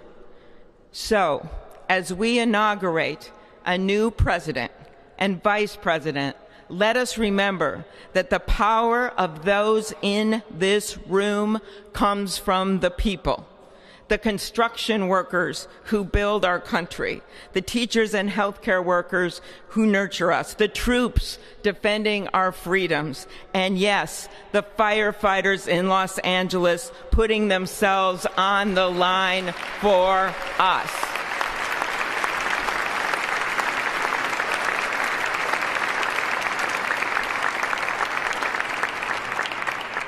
Our democracy's strength and grit must match theirs. May God bless our nation. Thank you.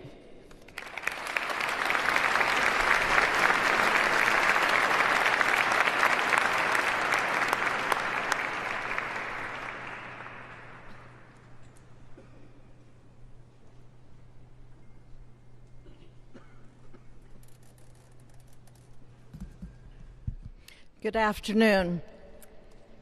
Endurance through the years is the ultimate test. To persevere through time is the truest measure of an idea, an institution, and a nation. Our founders wrote the Constitution so that America could withstand all the twists and turns of time. They wrote it to guide us and to preserve forever our right of life, liberty, and the pursuit of happiness. But as much as the truths and principles enshrined in our Constitution remain the same, our democracy promises the American people the power to change, to chart their own destiny. That's the beauty. That is the importance of democracy. It allows the endurance, the permanence of a nation through change. It allows nations like our United States both to avoid the obstacles and to seize the opportunities God has placed before us, all while staying true to our founding principles. Today is our country's 60th inauguration ceremony. Like all the others before it, it is a celebration of our right to set our uniquely American course. The past several years have been trying at times for many, many Americans, and also for the nations of the free world that we humbly strive to lead. In November, Americans chose again to steer this nation towards greatness, the secure, safe, and prosperous future that our founders envisioned for all of us. And today, we celebrate not only their decision to do so, but also the simple right and wisdom of a free people to make their own choice so that their nation might endure. And now, allow me to welcome Archbishop Timothy Dolan and Reverend Franklin Graham, who will deliver our invocation. Please rise.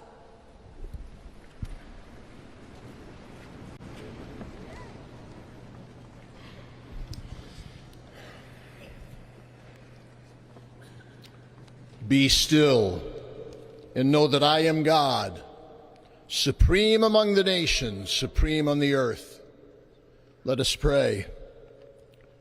Remembering General George Washington on his knees at Valley Forge, recalling Abraham Lincoln at his second inaugural, with malice toward none, with charity for all, with firmness in the right as God gives us to see the right. Remembering General George Patton's instructions to his soldiers as they began the Battle of the Bulge 8 decades ago. Pray. Pray when fighting. Pray alone. Pray with others. Pray by night. Pray by day. Observing the birthday of the Reverend Martin Luther King, who warned, without God, our efforts turn to ashes. We, blessed citizens of this one nation under God, humbled by our claim that in God we trust, gather indeed this Inauguration Day to pray for our President Donald J. Trump, his family, his advisors, his cabinet, his aspirations, his vice president, for the Lord's blessings upon Joseph Biden, for our men and women in uniform, for each other whose hopes are stoked this new year, this Inauguration Day. We cannot err in relying upon that prayer from the Bible, upon which our president will soon place his hand in oath, as we make our own the supplications of King Solomon for wisdom as he began his governance. God of our fathers, in your wisdom you set man to govern your creatures, to govern in holiness and justice, to render justice with integrity. Give our leader wisdom, for he is your servant, aware of his own weakness and brevity of life. If wisdom which comes not from you be not with him, he shall be held in no esteem. Send wisdom from heavens that she may be with him, that he may know your designs. Please, God, bless America. Please, mend her every flaw. You are the God in whom we trust, who lives and reigns forever and ever. Amen.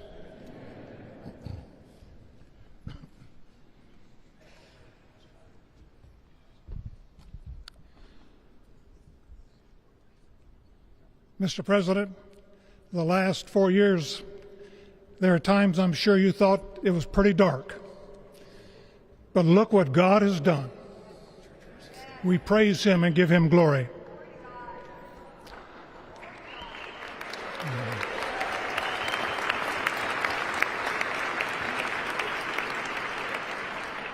Let us pray. Our Father and our God, thou hast said, blessed is the nation whose God is the Lord. As the prophet Daniel prayed, blessed be the name of God forever and ever. For wisdom and might are his. He changes the times and the seasons. He removes kings. He raises up kings. He gives wisdom to the wise and knowledge to those who have understanding. Our Father, today, as President Donald J. Trump takes the oath of office once again, we come to say thank you, O Lord our God. Father, when Donald Trump's enemies thought he was down and out, you and you alone saved his life and raised him up with strength and power by your mighty hand. We pray for President Trump that you'll watch over, protect, guide, direct him. Give him your wisdom from your throne on high. We ask that you would bless him and that our nation would be blessed through him. We also ask that you would bless and protect Melania as First Lady. We thank you for the beauty, the warmth, and grace that she shows not only to this nation, but to the whole world.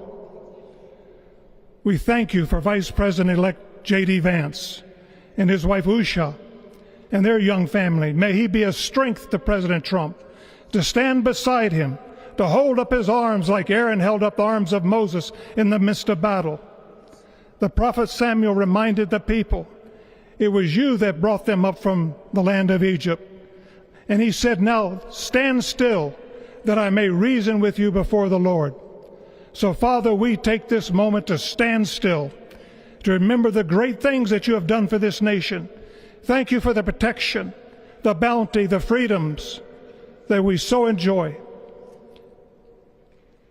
We remember to keep our eyes fixed on you, and may our hearts be inclined to your voice. We know that America can never be great again if we turn our backs on you. We ask for your help, and we pray all of this in the name of the King of Kings, the Lord of Lords, your Son, my Savior, and our Redeemer, Jesus Christ. Amen. Ladies and gentlemen, please welcome Associate Justice Kavanaugh to administer the Vice Presidential Oath of Office.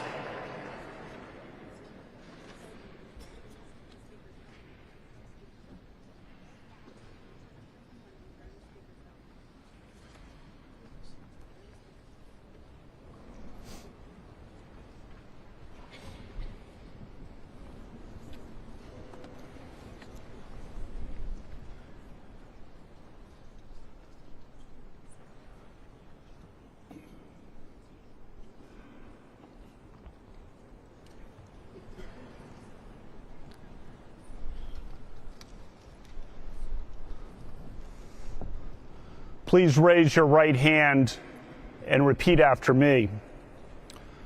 I, James David Vance, do solemnly swear. I, James David Vance, do solemnly swear. That I will support and defend the Constitution of the United States. That I will support and defend the Constitution of the United States. Against all enemies, foreign and domestic. Against all enemies, foreign and domestic. That I will bear true faith. That I will bear true faith. And allegiance to the same. And allegiance to the same. That I take this obligation freely. That I take this obligation freely. Without any mental reservation. Without any mental reservation. Or purpose of evasion. Or purpose of evasion. And that I will well and faithfully discharge. And that I will well and faithfully discharge.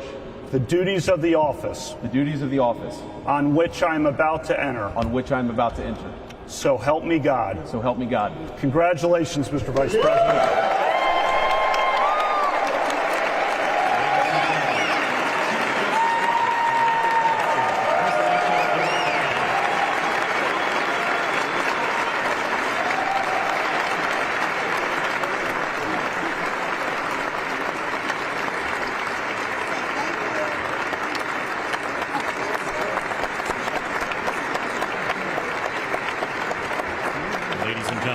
Please welcome Chief Justice Roberts to administer the presidential oath of office.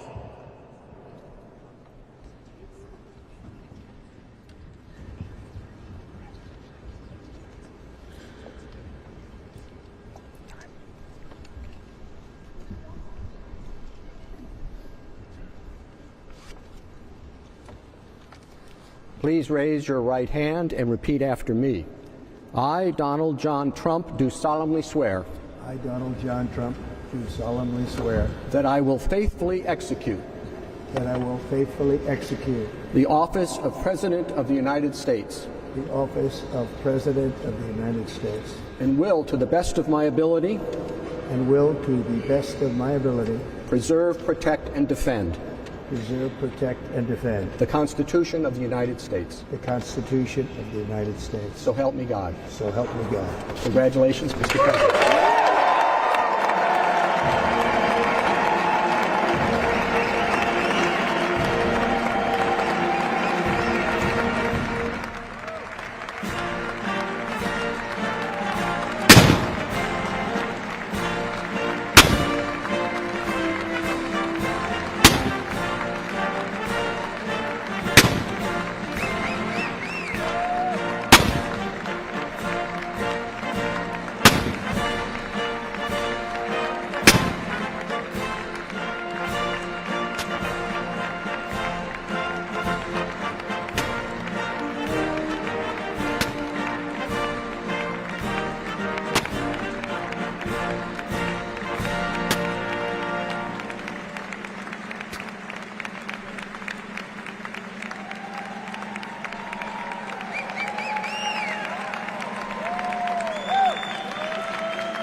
is my honor and pleasure to introduce to you the 45th and the 47th President of the United States of America, Donald J. Trump.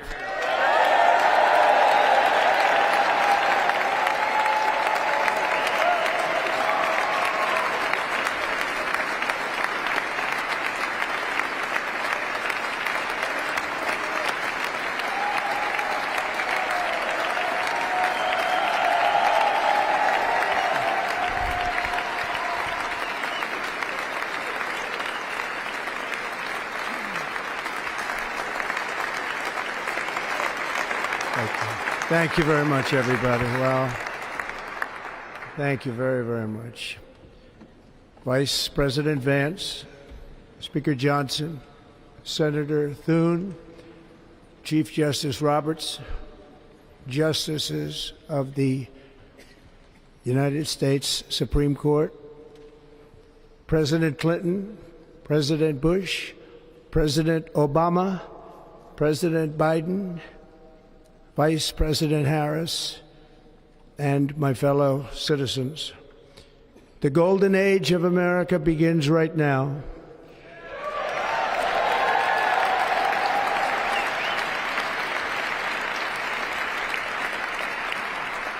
From this day forward, our country will flourish and be respected again all over the world.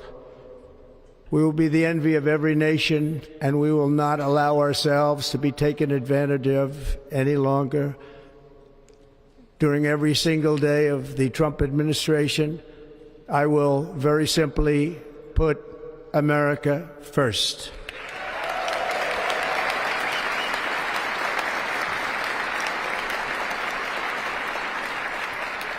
Our sovereignty will be reclaimed.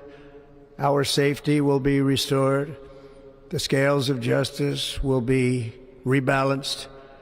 The vicious, violent, and unfair weaponization of the Justice Department and our government will end.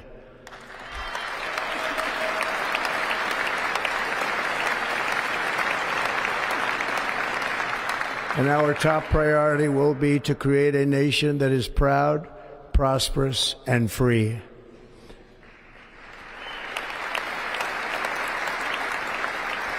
America will soon be greater, stronger, and far more exceptional than ever before. I return to the presidency confident and optimistic that we are at the start of a thrilling new era of national success. A tide of change is sweeping the country. Sunlight is pouring over the entire world. And America has the chance to seize this opportunity like never before. But first, we must be honest about the challenges we face. While they are plentiful, they will be annihilated by this great momentum that the world is now witnessing in the United States of America. As we gather today, our government confronts a crisis of trust. For many years, a radical and corrupt establishment has extracted power and wealth from our citizens while the pillars of our society lay broken and seemingly in complete disrepair. We now have a government that cannot manage even a simple crisis at home, while at the same time stumbling into a continuing catalog of catastrophic events abroad. It fails to protect our magnificent, law-abiding American citizens, but provides sanctuary and protection for dangerous criminals, many from prisons and mental institutions that have illegally entered our country from all over the world. We have a government that has given unlimited funding to the defense of foreign borders, but refuses to defend American borders or, more importantly, its own people. Our country can no longer deliver basic services in times of emergency, as recently shown by the wonderful people of North Carolina, been treated so badly.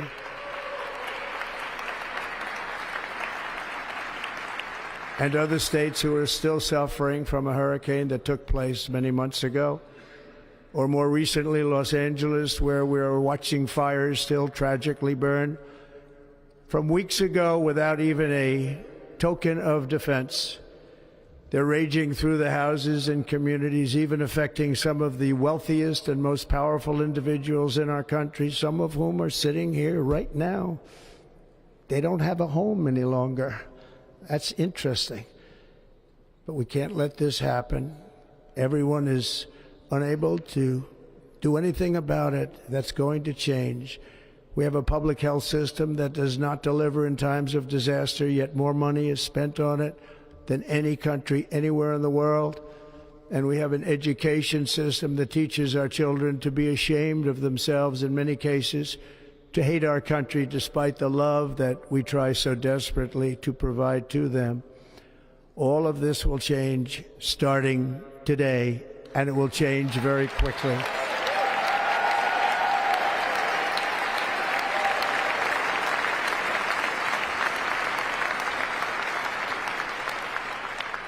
My recent election is a mandate to completely and totally reverse a horrible betrayal and all of these many betrayals that have taken place, and to give the people back their faith, their wealth, their democracy, and indeed their freedom. From this moment on, America's decline is over.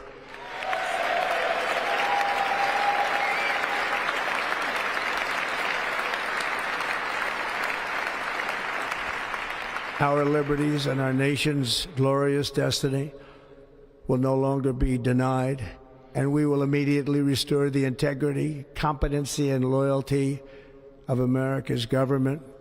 Over the past 8 years, I have been tested and challenged more than any president in our 250-year history, and I've learned a lot along the way. The journey to reclaim our republic has not been an easy one, that I can tell you. Those who wish to stop our cause have tried to take my freedom and indeed to take my life. Just a few months ago in a beautiful Pennsylvania field, an assassin's bullet ripped through my ear. But I felt then, and believe even more so now, that my life was saved for a reason. I was saved by God to make America great again.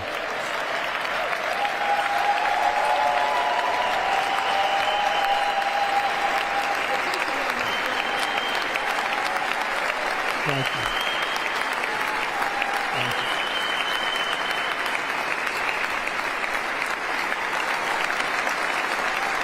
Thank you very much.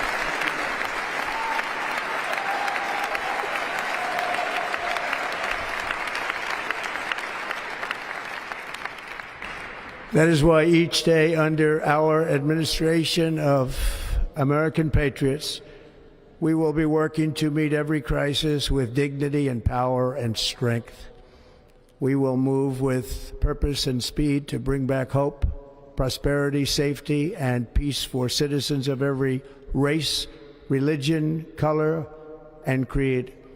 For American citizens, January 20th, 2025 is Liberation Day.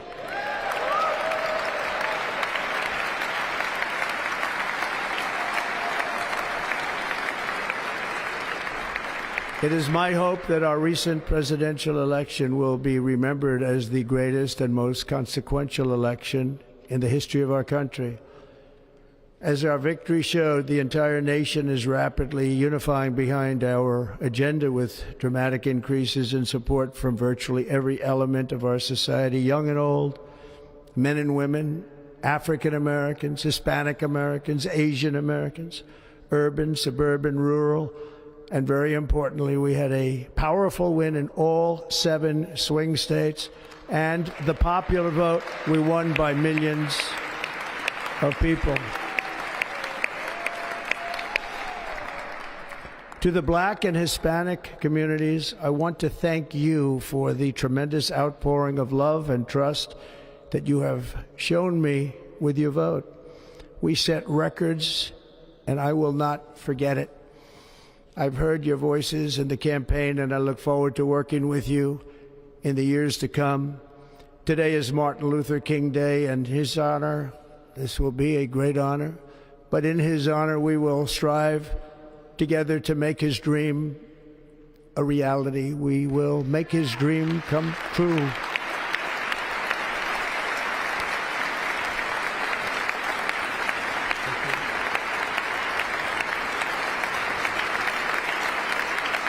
Thank you. Thank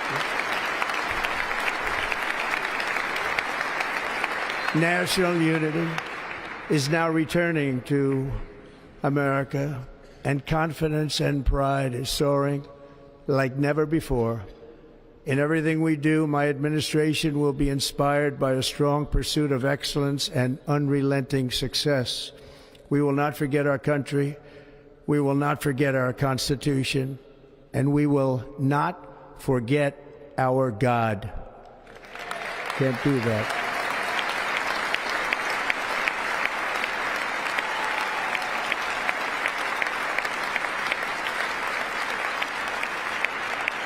Today, I will sign a series of historic executive orders. With these actions, we will begin the complete restoration of America and the revolution of common sense. It's all about common sense. First, I will declare a national emergency at our southern border.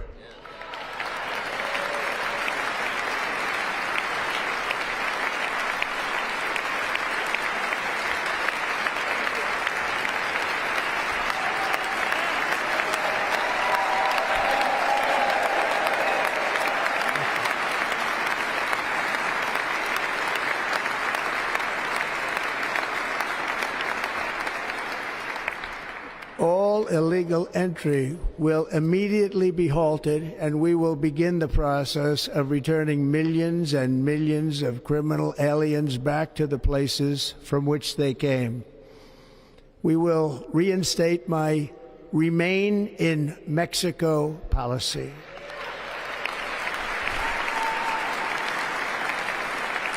I will end the practice of catch and release. And I will send troops to the southern border to repel the disastrous invasion of our country.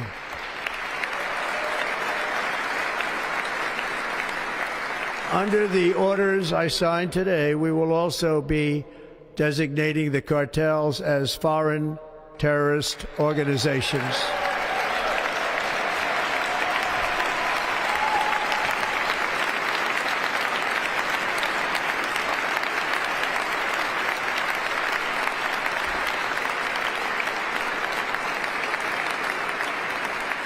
And by invoking the Alien Enemies Act of 1798, I will direct our government to use the full and immense power of federal and state law enforcement to eliminate the presence of all foreign gangs and criminal networks, bringing devastating crime to U.S. soil, including our cities and inner cities.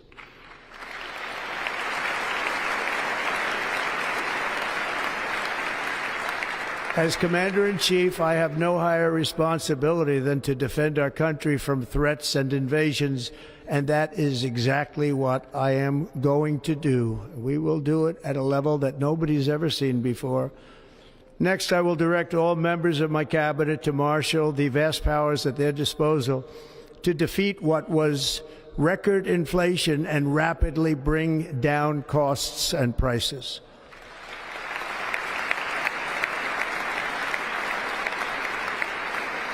The inflation crisis was caused by massive overspending and escalating energy prices, and that is why today I will also declare a national energy emergency. We will drill, baby, drill.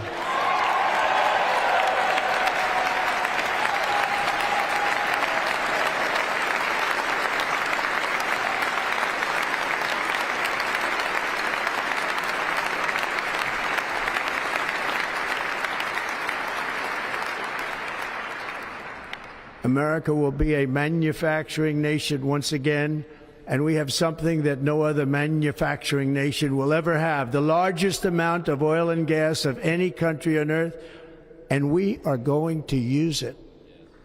We're going to use it. We will bring prices down, fill our strategic reserves up again, right to the top, and export American energy all over the world. We will be a rich nation again, and it is that liquid gold under our feet that will help to do it. With my actions today, we will end the Green New Deal and we will revoke the electric vehicle mandate, saving our auto industry and keeping my sacred pledge to our great American auto workers.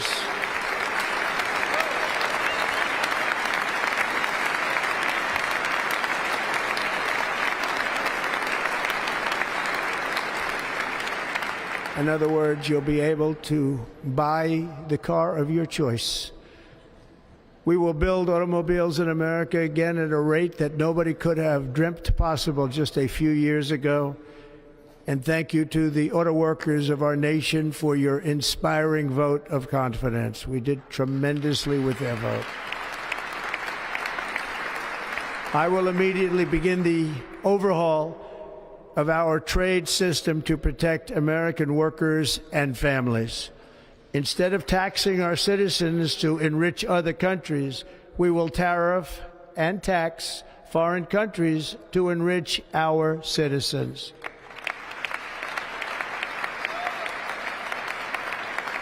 For this purpose, we are establishing the External Revenue Service to collect all tariffs, duties, and revenues. It will be massive amounts of money pouring into our treasury, coming from foreign sources. The American dream will soon be back and thriving like never before to restore competence and effectiveness to our federal government. My administration will establish the brand new Department of Government Efficiency.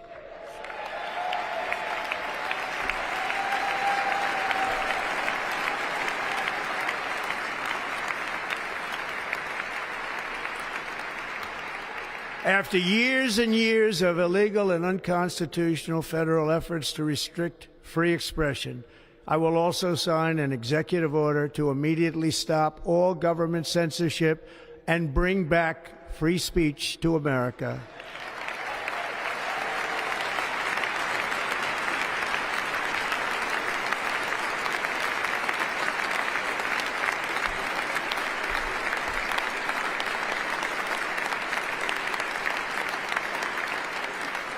Never again will the immense power of the state be weaponized to persecute political opponents, something I know something about. We will not allow that to happen. It will not happen again. Under my leadership, we will restore fair, equal, and impartial justice under the constitutional rule of law.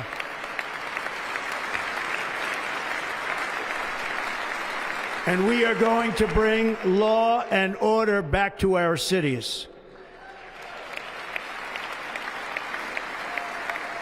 This week, I will also end the government policy of trying to socially engineer race and gender into every aspect of public and private life.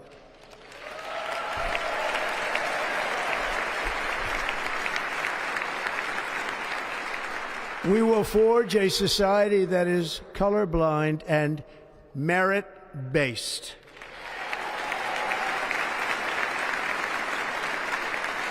As of today, it will henceforth be the official policy of the United States government that there are only two genders, male and female.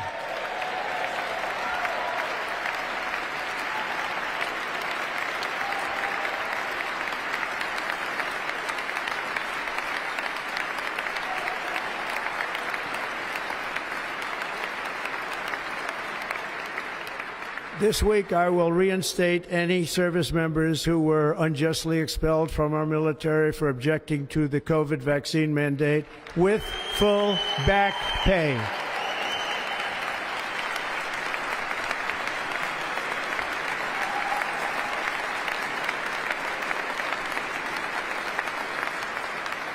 And I will sign an order to stop our warriors from being subjected to radical political theories and social experiments while on duty.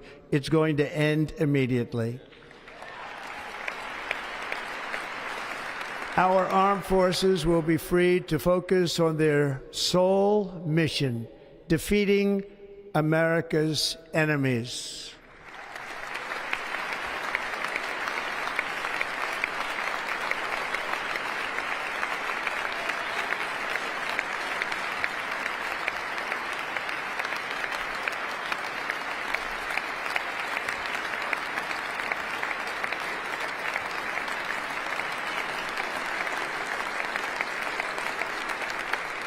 Like in 2017, we will again build the strongest military the world has ever seen.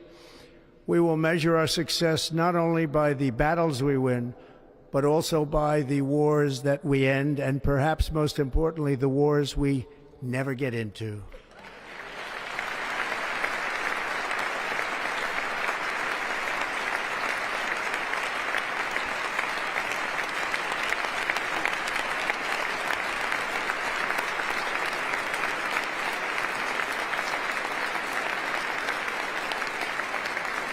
My proudest legacy will be that of a peacemaker and unifier. That's what I want to be, a peacemaker and a unifier.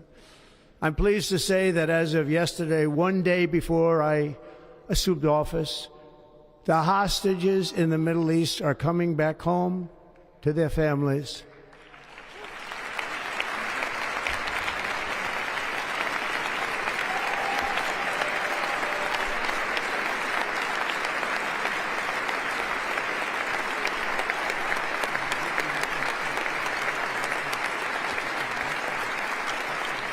Thank you.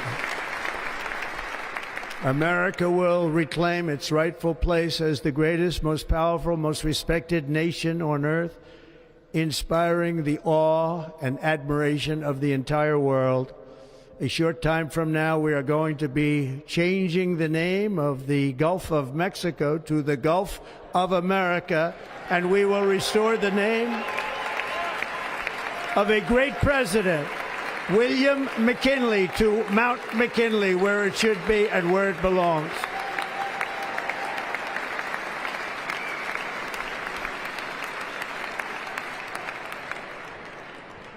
President McKinley made our country very rich through tariffs and through talent.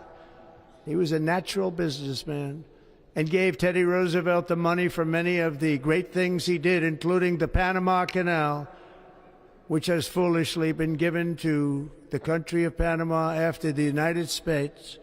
The United States, I mean, think of this, spent more money than ever spent on a project before and lost 38,000 lives in the building of the Panama Canal.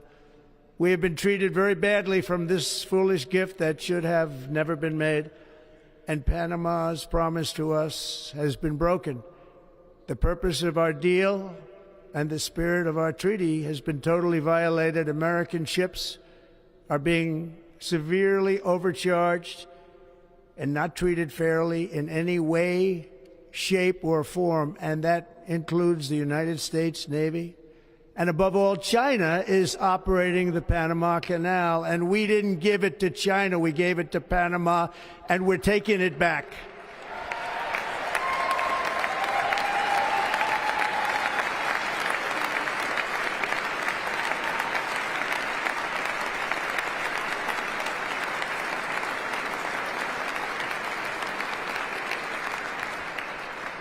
Above all, my message to Americans today is that it is time for us to once again act with courage, vigor, and the vitality of history's greatest civilization. So as we liberate our nation, we will lead it to new heights of victory and success. We will not be deterred. Together we will end the chronic disease epidemic and keep our children safe, healthy, and disease-free. The United States will once again consider itself a growing nation, one that increases our wealth, expands our territory, builds our cities, raises our expectations, and carries our flag into new and beautiful horizons. and we will pursue our manifest destiny into the stars, launching American astronauts to plant the stars and stripes on the planet Mars.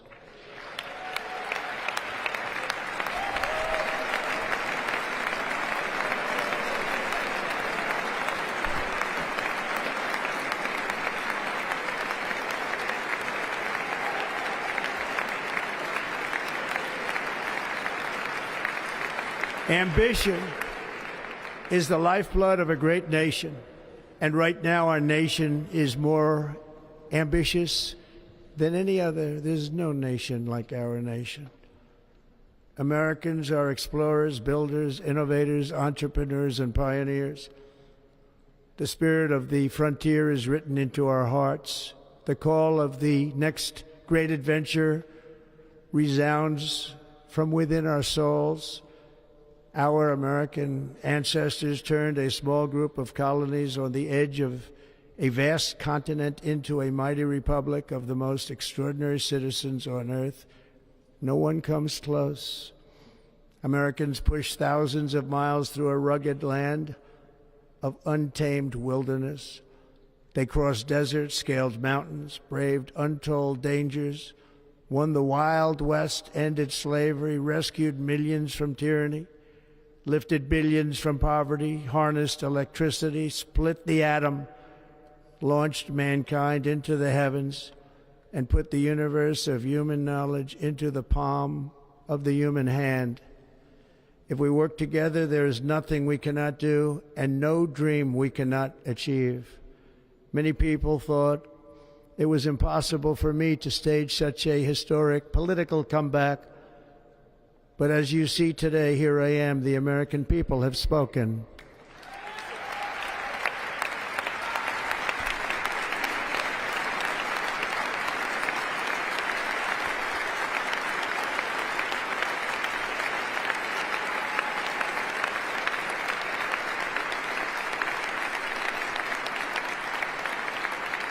I stand before you now as proof that you should never believe that something is impossible to do. In America, the impossible is what we do best.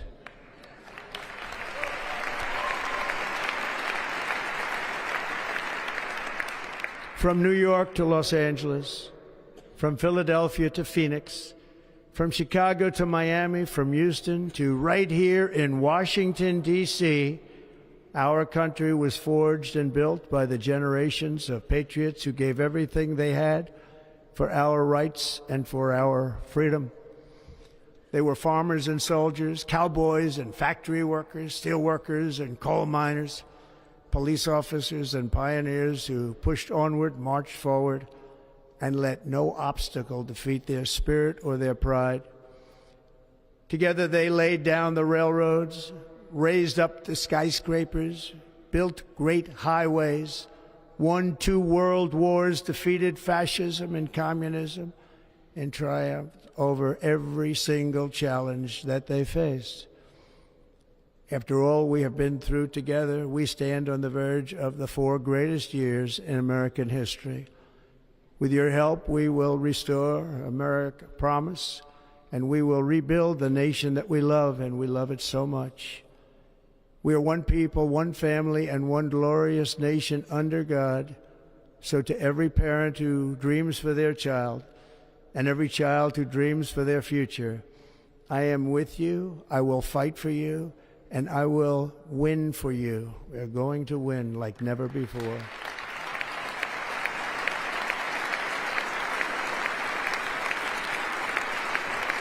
Thank you. Thank you.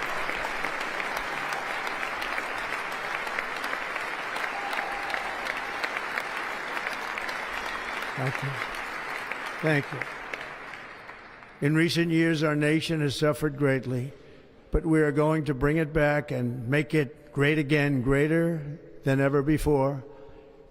We will be a nation like no other, full of compassion, courage, and exceptionalism.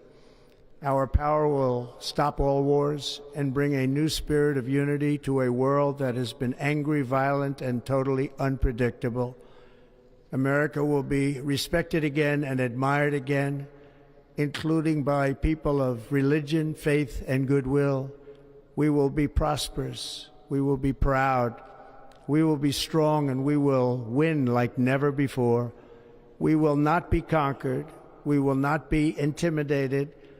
We will not be broken, and we will not fail. From this day on, the United States of America will be a free, sovereign, and independent nation. We will stand bravely. We will live proudly. We will dream boldly, and nothing will stand in our way because we are Americans. The future is ours, and our golden age has just begun. Thank you. God bless America. Thank you all. Thank you. Thank you very much. Thank you very much. Thank you.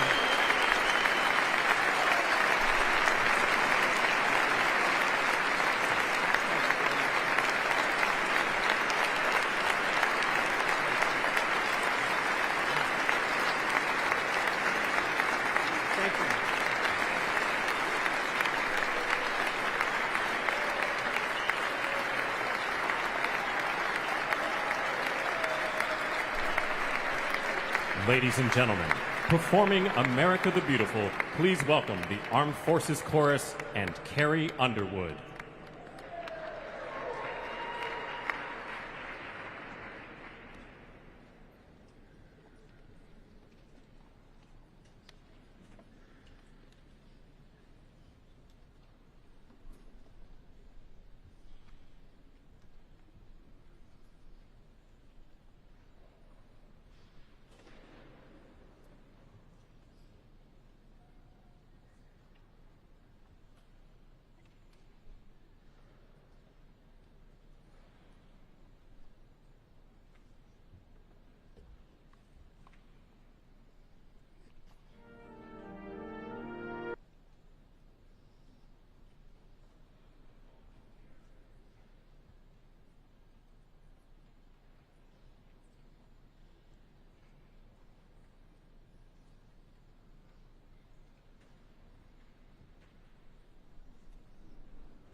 All right, getting a bit of an awkward pause here as we await America the Beautiful by Carrie Underwood. You can see her standing by. They're trying to figure out some kind of an audio issue, but we are watching live the inauguration of Donald Trump.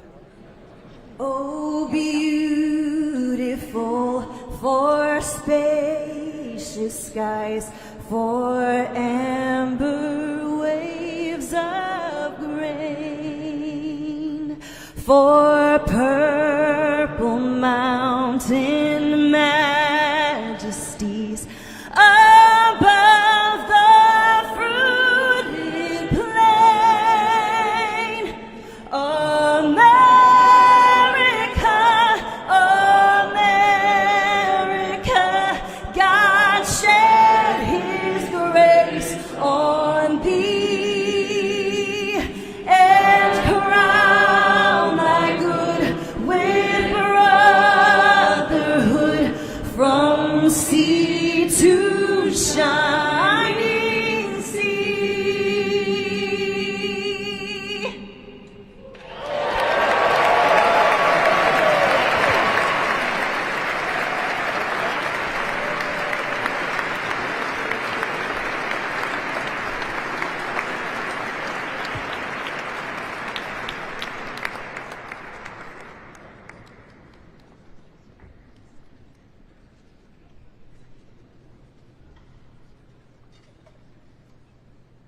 Ladies and gentlemen, Senator Fisher will now introduce the benediction clergy. I now call on Rabbi Ari Berman, Pastor Lorenzo Sewell, and Reverend Frank Mund to provide prayers of benediction.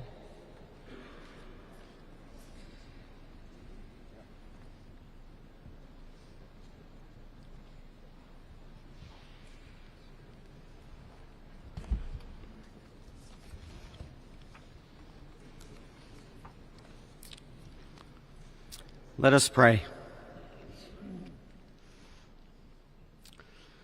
Almighty God, your prophet Jeremiah walked the streets of Jerusalem and blessed its inhabitants with the Hebrew words, Baruch HaGever Asher Yiftach BaHashem.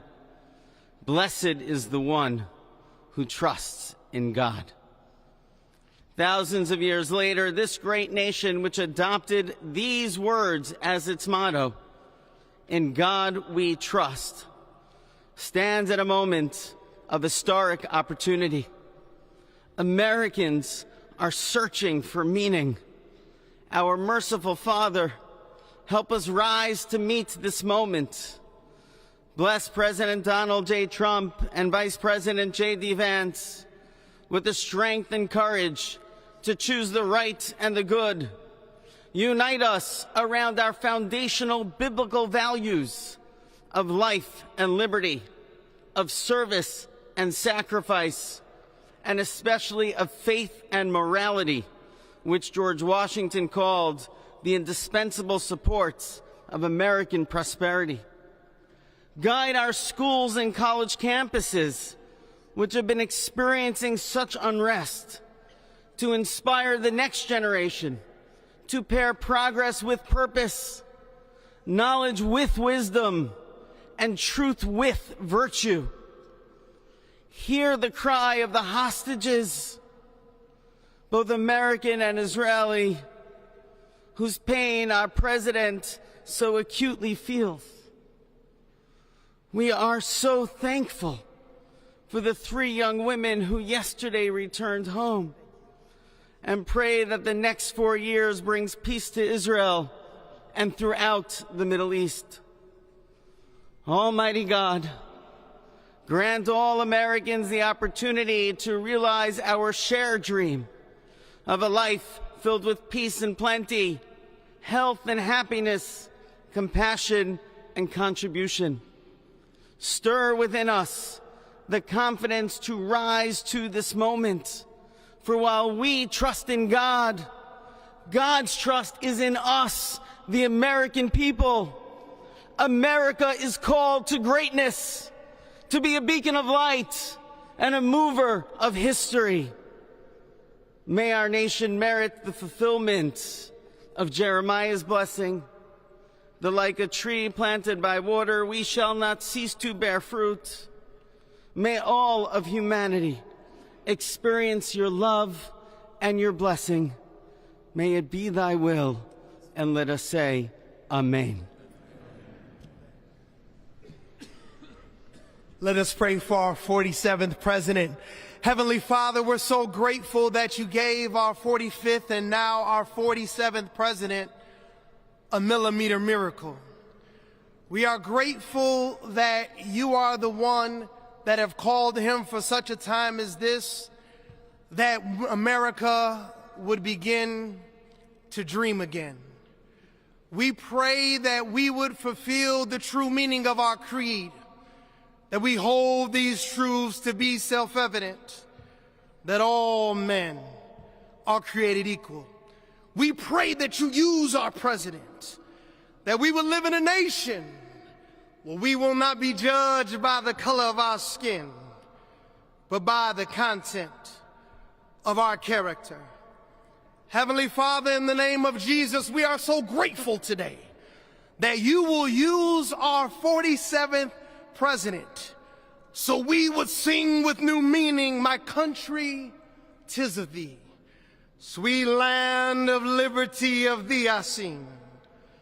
Land where my fathers died, land of the pilgrim's pride, from every mountainside. Let freedom ring, and because America is called to be a great nation, We believe that you will make this come true.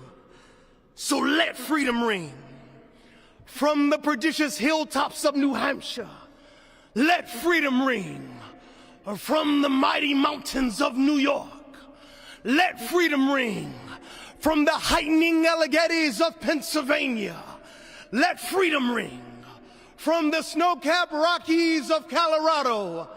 Let freedom ring from the curvaceous hilltops of California.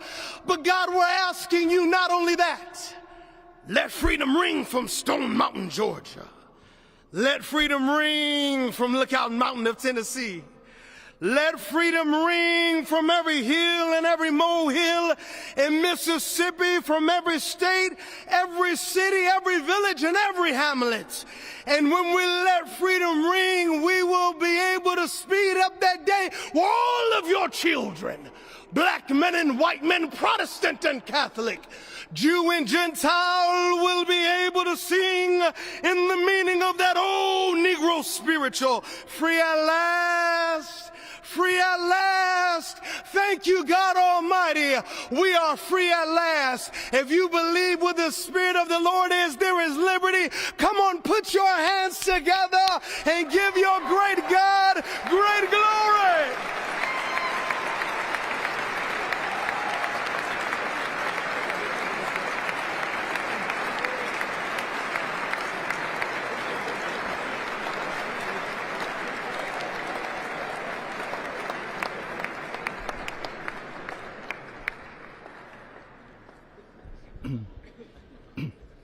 Almighty and eternal God, we gather here today in reverence, joined in our shared hopes and dreams for our beloved nation. In this sacred moment of the inauguration of President Donald J. Trump and Vice President J.D. Vance, we turn our hearts to you, seeking your divine assistance and abundant blessings upon this pivotal moment in history. We come before you with profound gratitude for the many gifts you have bestowed upon our land. Thank you for the freedoms we cherish, for the strength of our communities, and for the resilience of our spirit.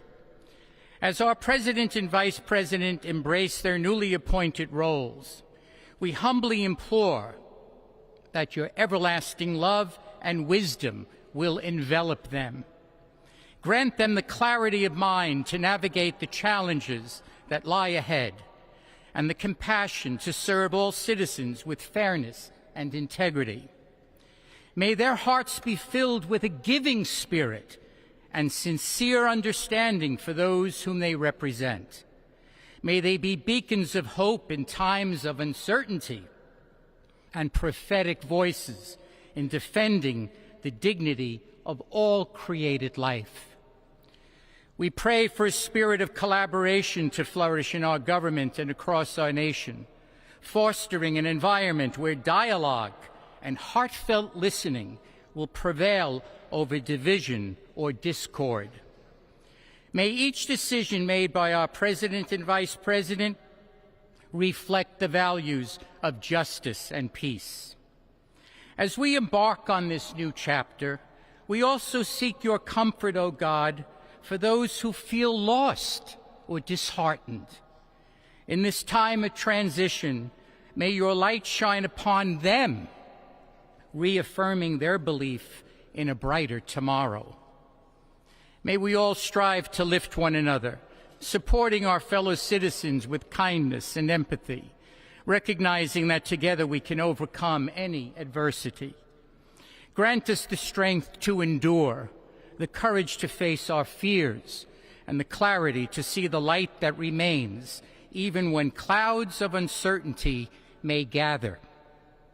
Inspire our new leaders to be champions for the vulnerable and advocates for those whose voices are often silenced.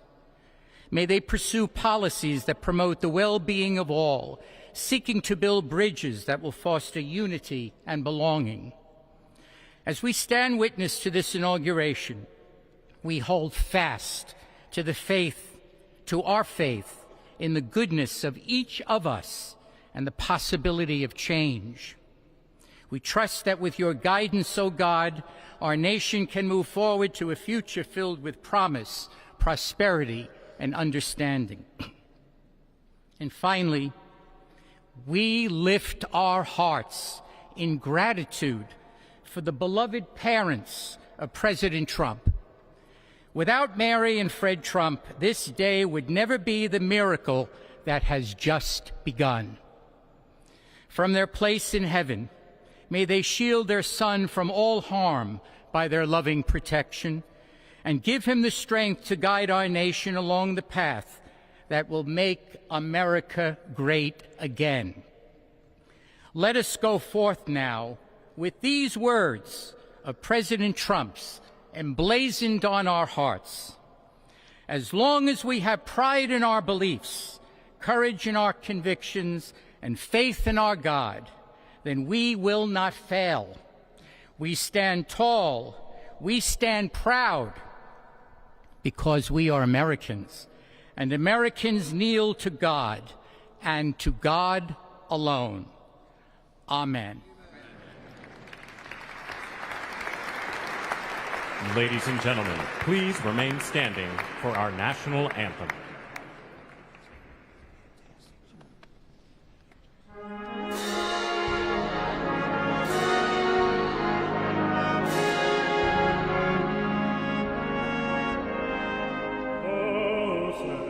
Can you say, o'er the dawn's early light, what so proudly we hailed at the twilight's last gleaming, whose was trumps and bright stars, through the perilous fight of the ramparts we watched, were so gallantly streaming, and the bucket and glee, heaven bursting in earth, gave proof through the night that our flag was still there. Oh, say that something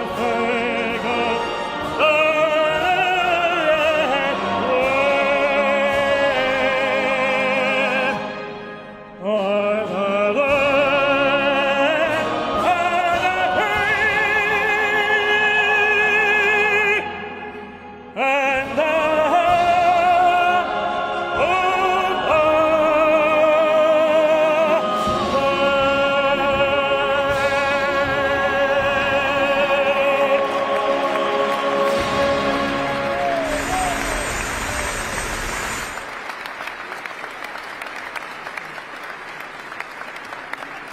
Ladies and gentlemen, please be seated.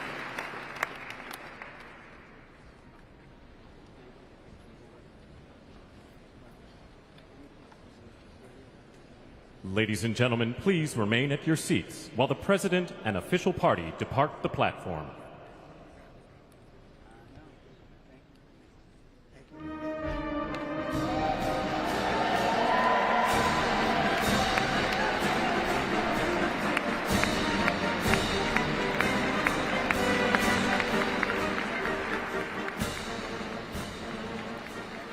I'm Larry Miller here in Washington, D.C., and we have been listening to now President Trump and also listening to the inaugural address. As many of us expected, and as we talked about in our coverage here, that this inaugural address, much different, starkly different from the first inaugural address that Trump gave back in 2017, but still very much squarely focused on the issue: immigration, government services, healthcare, even education. Even during his speech, the president is saying that we have a country that teaches us to hate ourselves. He says that America's decline is over and that January the 20th is Liberation Day. When we think about the president reaching out to different factions of the demographic that has certainly supported him and did so in those pivotal key battleground states, he spoke specifically to African Americans and Hispanics, where he saw substantial gains with this particular group, saying that We set records. We will not forget. The president also talking a lot as well about the Panama Canal, making several pretty interesting statements about what he says is a sort of Chinese control of the Panama Canal, and specifically what that means for the United States and for America's interests. He says that China operates the Panama Canal. To be clear, a little fact checking here, the Panama Canal is owned and operated by the Panamanian government and is managed by the Panama Canal Authority. It has been for the last 25 years. The president, however, saying that China owns the Panama Canal, but what he's really referring to is the fact that there is a Chinese company based in Hong Kong that operates 2 of the 5 ports surrounding the Panama Canal. But the president of Panama making it very clear in comments that he made just over the last couple of days that the Panama Canal is owned and operated by the Panamanian government. We've been checking Twitter to see whether or not Panama's president has any remarks given what we've just heard in the president's inaugural address, but we've yet to get any sort of statements just yet, but we'll continue to check, and if anything comes up during this broadcast, we'll be sure to bring it to you. The president also making clear that his administration will move forward quickly and decisively to tackle a lot of those key issues that they talked about on the campaign trail. Reports suggest that more than 200 executive actions will be signed as the president leaves and gets ready for lunch and then continues on for the inaugural parade that will take place later on this afternoon. Among them, he'll be dealing with and signing executive actions regarding immigration, saying that there is a sort of national emergency at the southern border, and saying as well that they will be returning undocumented persons back to their countries of origin, and they will also be signing executive action to sort of remove the Remain in Mexico policy, or to reestablish, I should say, the Remain in Mexico policy, and to end the policy of catch and release. The president also saying in his inaugural address that they'll be sending troops to the southern border as well to help with the ongoing emergency there. Again, immigration has been a key issue for this administration, and it is certainly something that they will continue to focus on in the coming days. With that, we want to continue with our coverage, and our anchors, Leslie, Lorenzo, and Simone, who are joining us right now in the studio. Our coverage continues of President Trump's second inauguration, and it begins right now. Right now, Donald Trump takes the oath of office, marking his historic return to the White House as the 47th President of the United States. So help me God. Congratulations, Mr. President. We set out to hear voices from across America, Washington, D.C. to Washington State. Buffalo, New York to Dallas, Texas. We have to get the immigration issues in our country under control. I'm looking forward to the next 4 years and what this administration can accomplish. And battlegrounds of Pennsylvania and Georgia, their hopes and concerns for the next 4 years. Well, I'm hoping he doesn't do the rhetoric that he did in the first few years he was in office. I'm hoping this time he brings everybody together. You cannot say that you care about people, but then take away their ability to access health care. We are live with the impact, the issues, the campaign promises, and the orders that could be signed any moment. This is Trump's return, Inauguration Day in America. And good afternoon, and thank you to those of you streaming with us here in the D.C. region, and welcome to all of you joining us from across the country. I'm Lorenzo Hall. I'm Leslie Foster. And I'm Simone D'Alba. Just about an hour ago, Donald Trump was inaugurated for a second time, becoming the 47th President of the United States. Yeah, the historic swearing in took place inside the Capitol Rotunda due to the bitter cold here in the D.C. area, the 4th coldest inauguration day in history. Yeah, you can certainly feel it. It is the first time since Ronald Reagan's second inauguration in 1985 that oath has been administered indoors. I, Donald John Trump, do solemnly swear. I, Donald John Trump, do solemnly swear. That I will faithfully execute. That I will faithfully execute. The office of President of the United States. The office of President of the United States. And will, to the best of my ability. And will, to the best of my ability. Preserve, protect, and defend. preserve, protect, and defend the Constitution of the United States. the Constitution of the United States. So help me God. So help me God. Congratulations, Mr. President. Just 35 words, that oath. And in the spirit of today's inauguration, our Sean Martinelli asked people to take their own oath. All right, so we should clarify, not an oath to defend the Constitution, Right. but instead to help preserve our humanity by doing something good. That's right. Stories like this of inspiration and impact, well, they really matter to us here at WUSA 9, especially as we navigate a new chapter in our country's history. Sean takes us now outside the Capitol to get to the heart of it. There would be no Inauguration Day without an oath. I, Donald John Trump, do solemnly swear 35 words. That I will faithfully execute the office of President of the United States. The same pledge uttered by every president. And will, to the best of my ability, preserve, protect, and defend the Constitution of the United States. So help me God.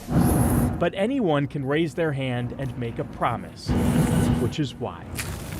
How you doing? We asked people to take their own oath. Do you want to be part of a story we're working on? An oath. Yes. Okay. To do good. I solemnly swear that I will become the best mother I can because I'm giving birth in 3 months. It's my first baby, so I'm so excited and happy, and it will change my life. I solemnly swear to try and do more for my community. If everyone just picked up the trash as they're walking down the street and threw it away, you can better your life and get out and be active. I solemnly swear to be a great psychologist this year and forever. I think for all that people who suffer. Our oath takers came from across America and around the world. I solemnly swear to be kind to myself so that I can be kind to the people around me. I solemnly swear to help the homeless. Homeless people need more help and support. I solemnly swear to be kinder and more patient with my parents. We spend so much time together, it can get really annoying, but I do love him, so we should really get along more. She's a fantastic daughter.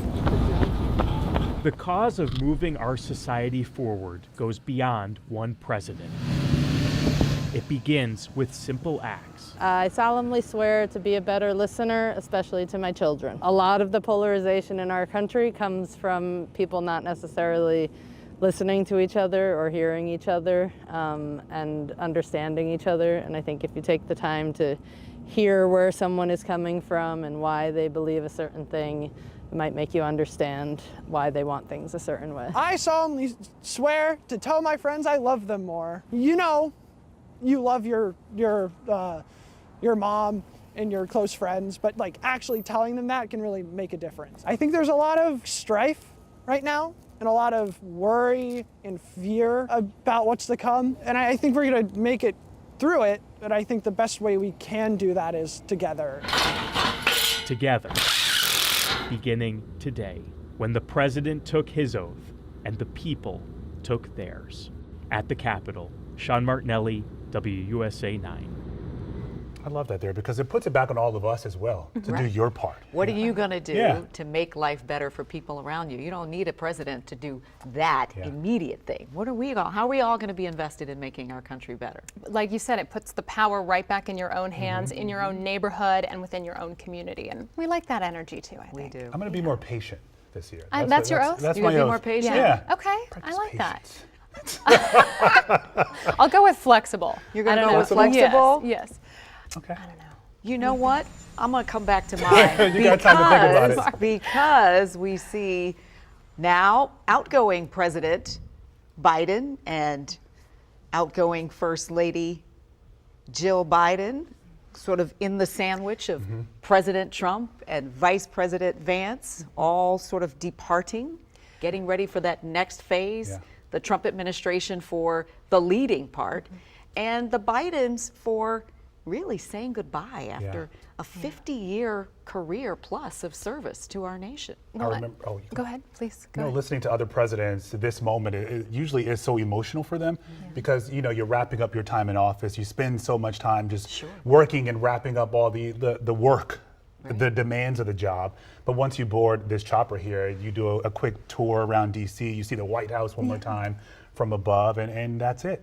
You go back to Joint Base Andrews and you're off. And you're off. It is hard to understate the power of this moment, especially when you look to the bottom right of your screen and you see current President Donald Trump, current First Lady Melania standing there in the hat alongside the Bidens. Of course, Dr. Jill. Joe, it was just a moment ago we saw them in the Capitol Rotunda. We see Vice President-elect J.D. Vance and Usha, his wife, there as well. It was tense in that Capitol Rotunda as they were just talking about President Trump and his agenda moving forward. And now we see them doing politics, diplomacy, shaking hands, the pomp, the circumstance, the tradition of this moment, all being upheld in this peaceful transfer of power. Yeah, what we see here in this moment is what happens in America. One person wins, one person loses, and the country moves forward.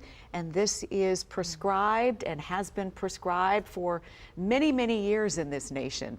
We see them cordially greeting each other as the Bidens prepare to leave, and as our vice president and second gentleman outgoing, prepare to leave and figure out what's next. There is some uncertainty on both parts, right, about what they will all do, but they all get a chance to write this next chapter in the way that they want. And it's been a very busy day, can we say, leading up to this moment. I mean, let us not forget that the outgoing president pardoned members of his family just minutes before President Trump took the oath of office. Pardoned family members because he thought, given the climate of the time, that they might be targeted by the next president and his administration. Which is interesting because usually when you get these presidential pardons, it's usually people have committed some nefarious act. But this says very little about, it doesn't say anything about the people who are getting these pardons. They have not done anything wrong. Right, they are preemptive. Right, well, and to that point, Zoe, you think of Dr. Anthony Fauci, who was also issued a pardon this morning by former President Joe Biden, also the January 6th committee. Again, President Biden trying to preserve some legacy, preserve the people that he cares about. Hunter Biden, of course, pardoned just a few months ago as well. And yes, earlier, Leslie, to your point, earlier in the day, we know that the Trumps were welcomed to the White House by the Bidens. They had, they had tea together in a show of unity. Again, this peaceful transfer of power. It's so much ceremony, so much tradition, but that's the point. And it's also a message to the world as well. It's not just us here watching in the United States, but let us point out as well, we have not seen this moment right here in terms of the tradition since the Obamas left office. That is correct, because at the time, outgoing President Trump and outgoing First Lady Melania Trump did not attend the inauguration, were not there for these moments. And so it has been a departure from protocol. And now, as we can see, the Bidens moving closer to taking their next steps toward what destiny awaits them. I would love to be a fly on the wall and hear what they're telling each other right now. Leslie, you mentioned earlier, when you think of the magnitude of this moment, how bitter this campaign has been, the campaign trail on both sides, and to see the civility here. And also, as President Biden departs, 50 years in office as a public servant in some capacity, what he has given to the United States, his legacy is something no doubt he's grappling with today as we watch that. He was supposed to be a transitional president out of Donald Trump, and yet here we are with Trump back for a second presidency. There's been sort of that drama as well behind the scenes, because we know that initially President Biden said he would run. He would serve just one term, but we know that he wanted to run again. He wanted to serve again, obviously dropping out of the presidential race last summer. And he assumed that, he was confident moving forward, saying that he could win again. To be clear, this is not the ending that President Biden wanted. Right. And so historians and history will punctuate his time in office with the passage of time. But it had to be, even though this was the day that this had to happen, quite an emotional day for him, given the fact that he spent most of his life in public service to the nation. And so, as we see here, this peaceful transition moves on. President Biden and First Lady Dr. Jill Biden are preparing to take off now to go to Air Force. Should be Joint Base Andrews. Joint Base Andrews. Sorry, I had a little. And then they're heading back home. They're heading to California from here. That's right. From Joint Base Andrews. That's right. And the Trumps will go back and get into the next level of their sort of inaugural things. There's a luncheon that will take place that we know about. There are other things that will happen with family. And then, of course, they will head to the modified parade gathering at Capitol One Arena that we're all still trying to figure out what that is going to be. And we don't actually know fully yet how that's going to manifest, so we'll be watching it together. But things have been different this time around. We had the rally, the victory rally last night, which we have not seen before. In terms of a president before they addressed the crowd there for the inaugural address. But you can see the chopper getting ready to take off as the Bidens bid adieu to Washington. I do want to note, Zoe, you were talking about the rally yesterday at the Cap One Arena. It was packed, and on top of it, J.D. Vance was there. He was in attendance. He was scheduled to speak, and instead of him taking the stage, among others who took the stage, say the Village People were performing, we saw Elon Musk notably featured on the stage there. And so, you know, today we know this is where the inauguration pomp and circumstance, the parade, so to speak, is going to happen. People have been waiting in line. 3 a.m. was one person I heard talking about being out there in the frigid D.C. cold, waiting to see Donald Trump. They just want to be part of it. And even the people who couldn't get in, you hear from them, they talk about security as well. We know there was that assassination attempt over the summer. So this is their guy. They want him to be protected. If that means they don't get to see him in person, it sounds like a lot of them are okay with that, but they just want to be here in D.C. amongst other Trump supporters and celebrate this moment. They want to be here so they could see whatever they could see, right? However they could see it, just to be here in this space to absorb history up close and personal. Again, we are waiting for the Bidens to head off to Joint Base Andrews. I guess it's going to take a moment. We know that President Biden left a note for President Trump. And so none of us will ever really know about that unless it comes out at some point. But we know that part of the tradition continued today as well. He was asked what the note said, but he said that's between him and Trump. So perhaps Trump will release it a little later on. That's tradition, but right? We're keeping with tradition here, and the Bidens have made it a point to keep up with that as well. I will be clear, you know, we are awaiting to hear from, you know, now former President Biden when he gets to Andrews later today. He's going to make a speech, we do believe. And of course, we just heard him address the nation about a day ago where he was warning about the threat of an oligarchy with these, you know, tech billionaires now being so firmly in the fold. And here we go, wheels up. Wheels up, and they are headed off. I wonder when they feel the weight of the job lifted. You know, when do you, is it at the moment? Is it this moment? Is it like, when you're like, I'm done, I cannot do anything because I'm in a chopper. But it's such a tough and demanding job. Just think 4 years. He took office like during the pandemic. You're talking about inflation as well. You have the Ukraine-Russia war, Israel-Hamas. There's just so much that you're responsible for and that you have to respond to, and the unknowns as well. And let us not forget that the pomp and circumstance today took place in the Rotunda, where all of the events of January 6th unfolded, right? And we came this close to almost having this huge fissure in our democracy.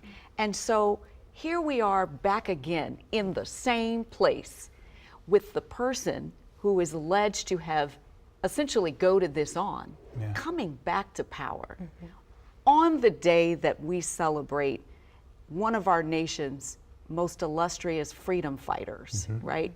In the place, right, that was built by enslaved hands. All of this happening. And so it's not lost on me and a lot of people that this is all happening on this day in that space. I think the energy around DC too and around the nation is trying to absorb exactly what you're saying, Leslie, which is the magnitude of all of this and how to process through it. Now having Donald Trump be not only our 45th, but our 47th president and coming into office under much different terms, under much different energy, even though he is a convicted felon. And talking about pardoning essentially all of the people that he calls hostages, what we know were people who were rioters on that day. And I thought still some of the same issues from the first speech he gave back in 2017. You know, some of those same issues are at play this many years later. Well, thousands of Donald Trump supporters have been packing the Capital One Arena to watch him take the oath of office. Yeah, so about 2 hours from now, the newly inaugurated president, he's going to return to the arena for a scaled-down indoor presidential parade, if you will.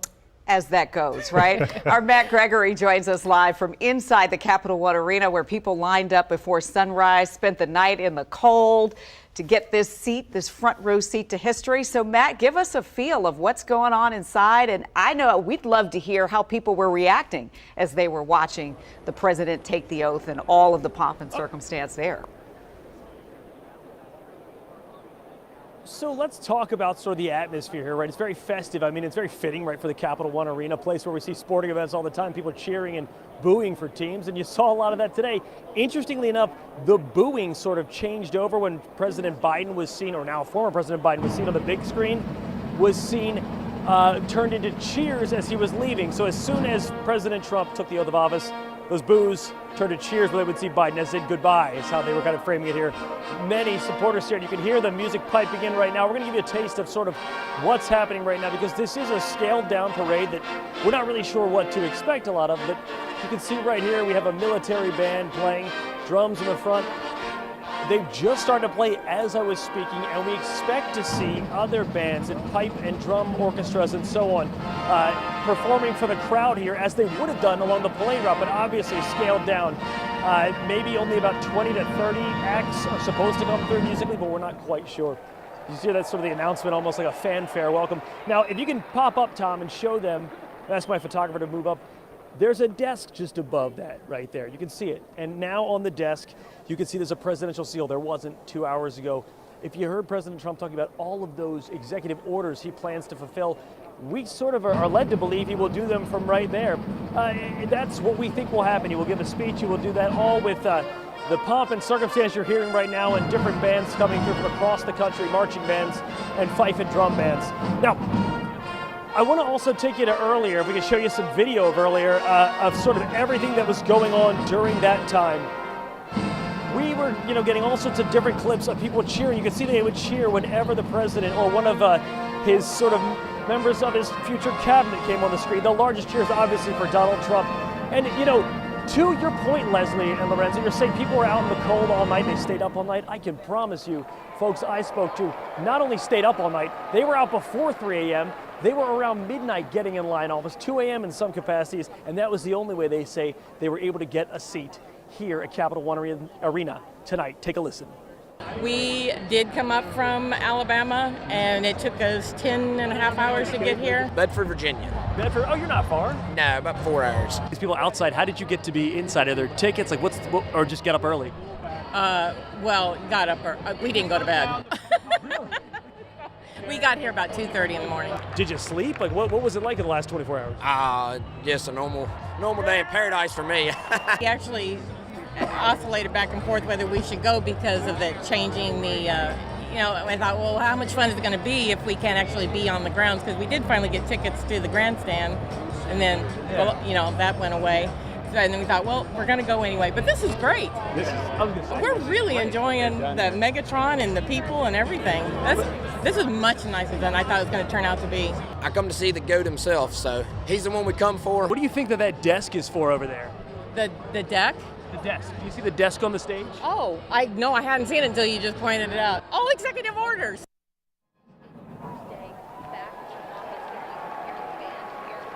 So that was the conclusion. She had come to just about everybody we talked to. I want to point out that gentleman there wearing the American flag suit. I asked him where he got it. He said he got it from Shine, a Chinese company, and then quickly said, I guess we won't be having a lot of that coming up soon. So just a little bit of irony in that entire exchange right there. You can see, though, like I was pointing out earlier, the band has kind of moved off. That's one of them. We were wondering sort of the whole time, because there's not been a whole lot of logistics been given out here as to how this would work. What's a parade indoors look like? But we're getting to see they seem to be coming to the front of the stage, playing and moving on, and everyone's clapping, waiting for that moment when President Trump takes the stage here and apparently might sign executive orders just over my shoulder. Inside Capital One, Matt Gregory, back to you guys back in the studio. Yeah, so Matt, hey, let's talk about seating really quickly. Who gets what, who goes where? Obviously, there's a big difference between being on the floor there at Capital One Arena and those who may be in the 400 section. How were folks seated? I cannot hear you. One of the producers is holding a finger on the button that kind of goes into my ear. Can you hear us now, Matt? I can hear you now. Okay, yeah, we were asking how seating. No, it's okay. We're asking how seating works out there in the arena. Obviously, you have some folks there in front of the stage. They're on the floor. Are those VIP folks, or were they just in line early? So I think VIPs were almost at random, but they had sort of tickets. Like the woman I spoke to did say, "Oh, we had tickets," wink, wink, and she kind of like she made sort of the air quotes while she said it. But they just had to get in line. They got to come. This were first come, first serve. The others, they all have volunteer. We have our press passes. They have their volunteer passes, and they're sort of able to get those seats. They're able to, find their way over there. Everyone's being checked as they come in sort of the egress and entrance points here at the bowl level, if you will. Okay, and really quickly, Matt, do we know what they're going to be doing in the meantime? We see President Trump there at this congressional luncheon right now, so it's going to be a while before this indoor parade gets underway. Having stood outside for about 5 minutes to wave goodbye. Well, it looks like right now J.D. Vance is speaking, the Vice President. We can actually show you right now. He's over here speaking as over our shoulder. And so I think that's what's happening. They're wrapping up some little speeches here and there, and then they will slowly make their way over here. We'll be here the whole time, so check back with us and we'll be able to show you exactly what's happening as the president and his family make their way into Capitol One. That's good to know. All right, Matt, thanks. I think we're going to listen in to President Trump speaking at this luncheon. We went outside and we were freezing. You would have been very unhappy. The sun was very deceptive, I will tell you. It is cold out. And I'm sort of saying, that was so beautiful today. Maybe they should do it there every 4 years. Does that make sense? I don't know. Because, the outdoor thing is really good, but it gets a little cold around this time of the year, as some people have noticed. And a lot of times they suffer through it. There was no suffering in that room. It was 72 degrees. It was perfect with the best acoustics I think I've ever heard in a room. This is not so bad either. But I just want to say, you're a younger, far more beautiful audience that I just spoke to. And I want to keep it off the record. I want to keep that off the record. Because I don't want to have all those big shots up there. I don't want to think you're more powerful than them, you look better than them, and I love you. Now, we just had a great time. We just had a great day.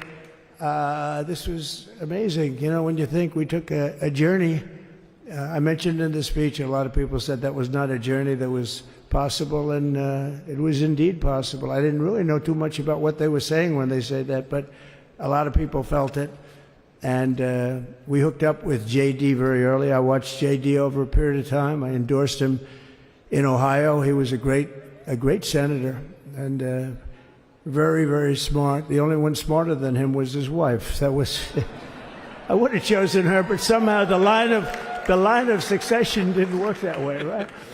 But now she's great, and he's great. This is a great, beautiful couple, and unbelievable career. I just said to him, you are very upwardly mobile, because he hasn't been doing it that long, but he picked it up so quickly. Remember, the first week was a little bit like the fake news was hitting him really hard.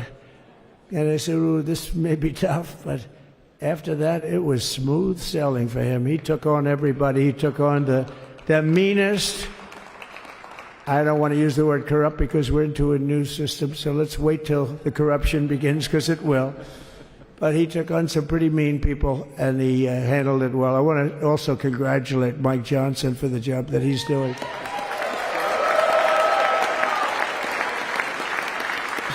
Steve, we gave him a majority of almost nothing, and then I said, to make it tougher on him, let me take 2 or 3 of the people, right? I said, he'll only have to suffer with that for about 3 months. How are they doing, by the way? Are they? Is that moving along? Totally unified. I said, do you mind if I take this one, that one, and a couple of others? He didn't mind. He can handle it. No, he's a man that's liked by everybody. I've never met a man like this. You've got how many is it, 219 or 220 or something? 220. And of the 220, 219 really like him. I noticed he got 1 negative vote once about 2 weeks ago. But I think even 220 like him, if you want to know the truth. And that's very unusual. I know a lot of nice guys in Congress, and they have 35 people that hate him. So if you have 35 people that hate you and you only have 1 or 2 or 3 votes, you'll have 5, I think. But that's going to be like, the good news is when we get to that 5 number, it's going to feel like a massive majority. You could be really nasty to a couple of them at least. So it's going to feel like hitting your head on the wall and stopping. It feels so good to stop. But he's done a fantastic job. And Steve Scalise is, he's our hero because, you know, I was with him. You talk about being shot. I was with him. He got some bad ones, and his incredible wife, and she really loves him. You know, you never know about that. I've been with other people. They were doing poorly, and the wife is like looking at her watch. She can't get out of the hospital fast enough. How's he doing? Oh, I don't know. He's all right. That woman was a mess. She was crying and crying. No, they're going to take him. They're going to take him. I told Steve when he finally woke up, it was a while too. The doctor told me it was the most blood they've ever transfused in any patient. They've never done anything like it. And here he is, the picture of strength, right? And he's been a great friend of mine, right? With a family, because of a family. And what a job you did. It worked out pretty much better than we even thought, right? And I did have a couple of things, you know, to say that were extremely controversial. And between J.D. and Melania and anybody else that heard, please, sir, it's such a beautiful unifying speech. Please, sir, don't say these things. I said, I'm telling you, it's going to play great. They say, you're right. For this group of people, it's going to play great. You're the only ones I hurt by not, but we had some beauties, didn't we, Melania? She said, sir, calls me sir when she's angry. No, I'm only kidding. I better say I'm only kidding, or the press is going to pick that one up loud and clear. No, but she said, no, I think it would be terrible. It's such a nice speech. I think it's, you know, it all depends on your delivery. How was the delivery? Was it good? But she said it's such a beautiful speech. You can't put things in there that you were going to put in. And I was going to talk about the J6 hostages, but you'll be happy because, you know, it's action, not words that count. And you're going to see a lot of action on the J6 hostages. See a lot of action. And I was going to talk about the things that Joe did today with the pardons of people that were very, very guilty of very bad crimes, like the Unselect Committee of Political Thugs, where they literally, I mean, what they did is they destroyed and deleted all of the information, all of the hearings, practically not a thing left. They deleted all the information on Nancy Pelosi having turned down the offer of 10,000 soldiers. You wouldn't have needed 10,000. You could have had 500, and it would have stopped. Because we may have had 1 million people that day, the people that were there. You don't see any photographs, but we have a lot of great photos. But you don't see those photographs. They don't put them in. They show the people at the Capitol. But I was talking about that. I was going to talk about that. They said, please don't bring that up right now. You can bring it up tomorrow. I said, how about now in front of the I'll bring it up right now. You know, this little time delay is good because we're getting great reviews on the speech. Now watch. They'll take the speech and say, I didn't like it because he left there and he's talked to people. But we're giving you a little more information than we gave upstairs. But no, they pardoned a lot of people. They pardoned, before we even get to today, they pardoned, 33 murderers, absolute murderers, the worst murderers. You know, when you get the death sentence in the United States, you have to be bad, because they don't give it much. And he pardoned almost everybody having a death sentence. And if you went through the crimes that were committed, you wouldn't even believe them. The level of violence, the people that were killed, the innocence of people that were killed, and children killed by these people. And he pardoned them for whatever reason. He spared them, and but they didn't spare the people that they killed. And you know, who knows what happens in the future. It's one of the worst, because a lot of times they let them out early after that. You know, they say you're going to be in for life, but then all of a sudden they get let out for good behavior, and then they go on a rampage. You know, it's one of those little things, right? But I was going to talk about that. But I was really going to talk about the level of, you know, what's going on. Why are we doing this? Why are we trying to help a guy like Millie, Why are we doing Milley? He was pardoned. What he said, terrible what he said. Why are we helping some of the people?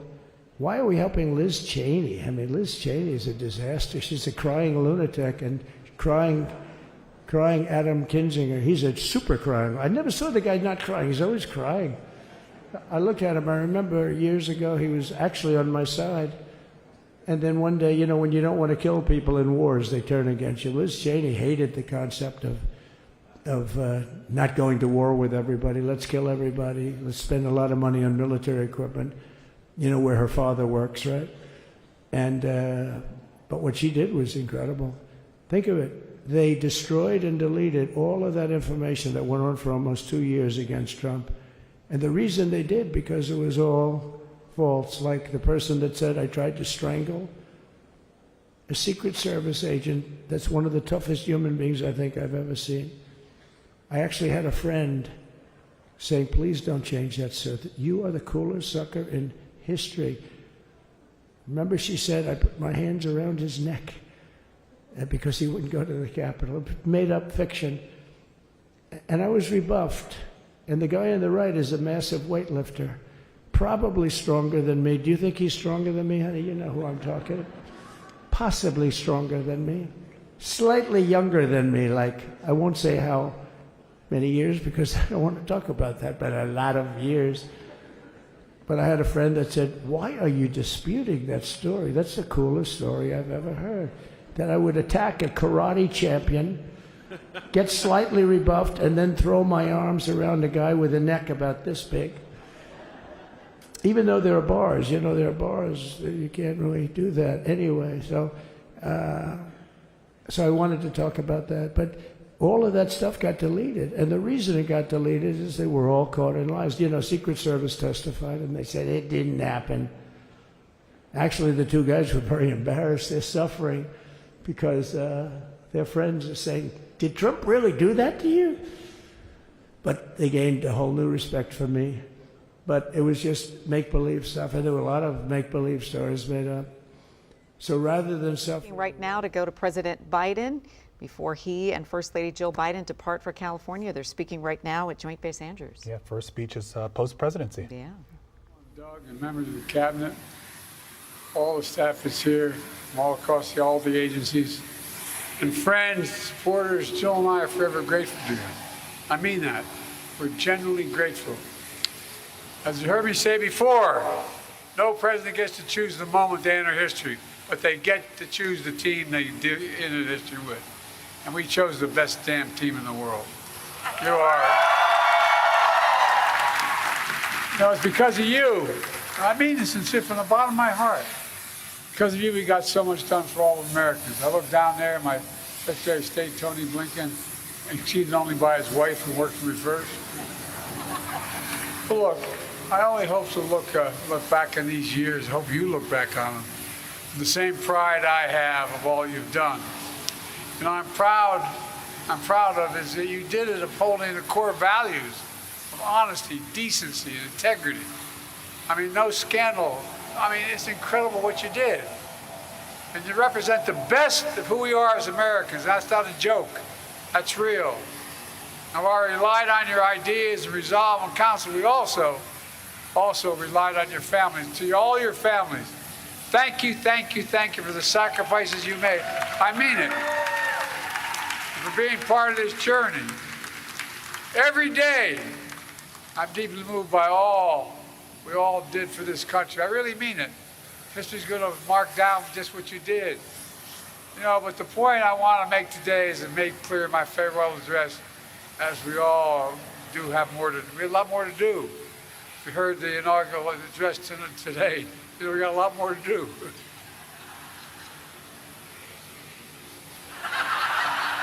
I know from many years of experience, they're up and downs, but we have to stay with it. My dad taught me the measure of a person, you heard me say this before, is how quickly they get back up when they get knocked down. That's what we have to do right now.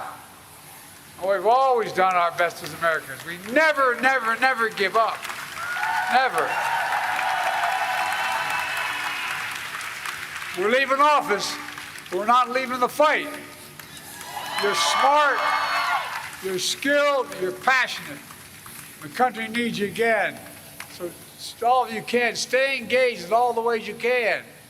Whether it's in public service, the private sector, philanthropy, academia, running for office yourself, or anything else you choose to do. I give you my word, we believe in you.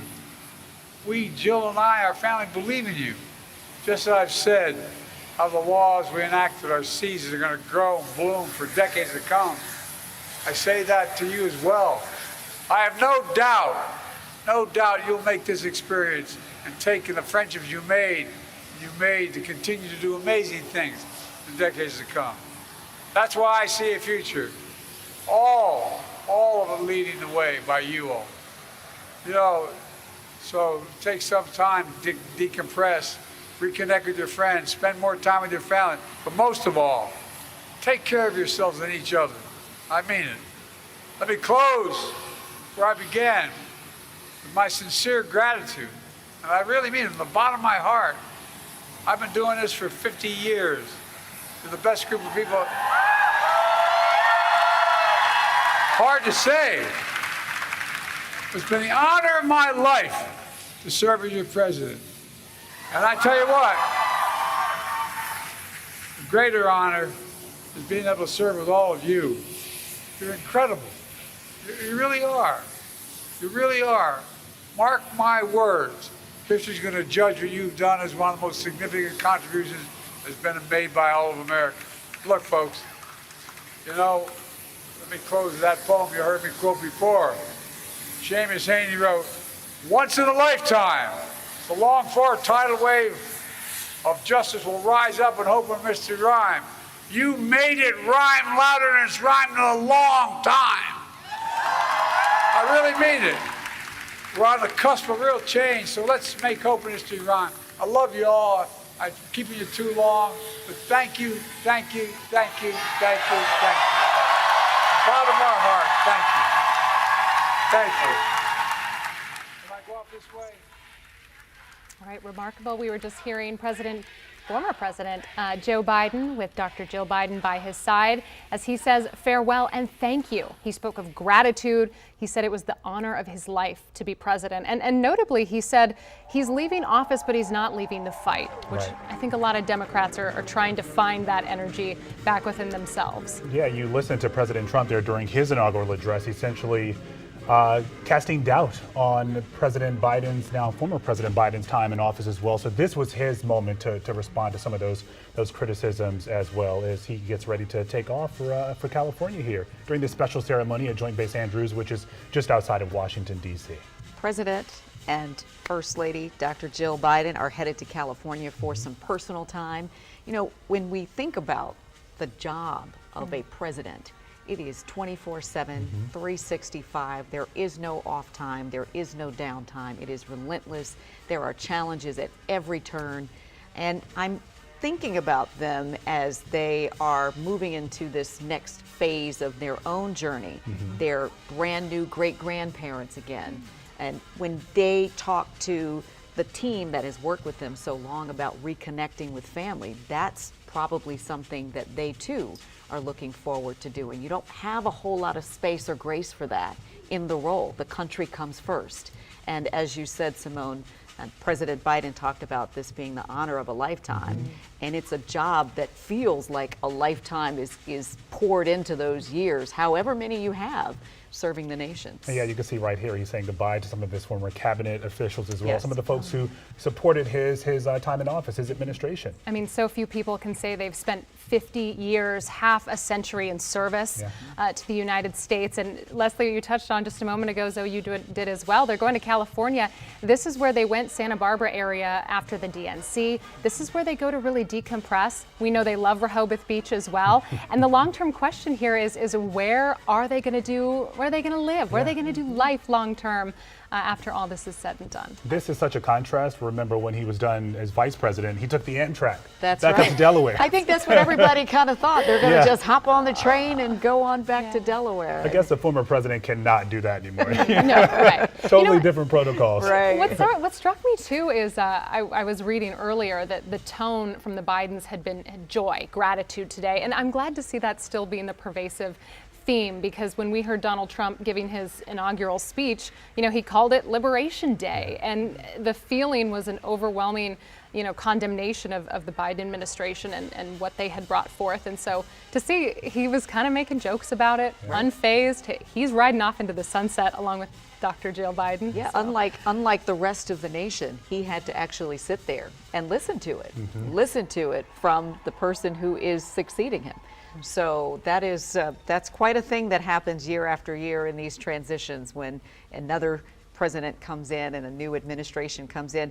But as we see, this is a familiar transition here, the outgoing president and first lady preparing to depart for their next, whatever that is. Yeah, and they usually board a plane. I'm not sure if it's the same Air Force One plane. It's technically not called that anymore. Oh, so yes. He's not president, but Spirit Mission. What is it? You A got special more? air mission? Air mission. Yeah. Yes, Special air mission. So to be Yes, classified special as air that mission. now that he's no longer president. I think it's just so fascinating too, as we watch the Bidens depart. Jill, Dr. Biden rather, has so been known for the strength and the backbone of being, Joe's support in terms of, you think of a first lady and what her duties are and such. And she has been his champion, his fighter, his backbone.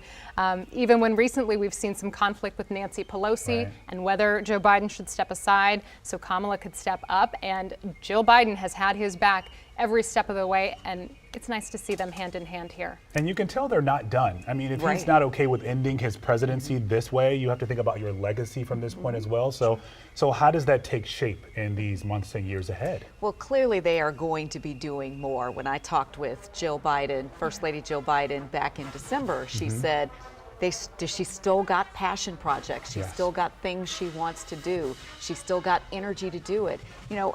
The thing I think a lot of people may not recall or remember all the time when we talk about this presidency and the partnership they had is that Dr. Jill Biden was also a teacher, a professor at Northern Virginia Community College, teaching classes, grading papers, trying to mold the next generation of young educators. And so even in her role as First Lady, which we'll talk a lot more about later in our inaugural show, she was the rare First Lady who was working in this role as the First Lady and a teacher and an instructor and doing the work on behalf of the nation, and they're saying goodbye. Really quickly, I love that he's still wearing the signature sunglasses, aviators. baby. Yeah, he's like, I have to go out on that note. That's how we've come to see the now former president throughout his time serving. Look, as the door is getting ready to close on special air mission, and as the Bidens, go off to California to decompress a little bit, something Joe Biden is leaving the office of the presidency with is an overwhelming sense of decency, an overwhelming sense of being a good human. And much like we saw with Jimmy Carter, right? What is the post-presidency going to look like? And will that impact carry forward even more so than the impact of his presidency? You heard him tell his staffers, his now former staffers, that as well. He said history is going to judge you well in all of your efforts here while we were in office. Yeah. Stay engaged. I know one thing for sure that they will most definitely be involved in is the cancer moonshot. Losing their son, Beau, was a devastating blow. They have been deeply committed to trying to find funds and research to eradicate cancer, not just around the nation, but around the world.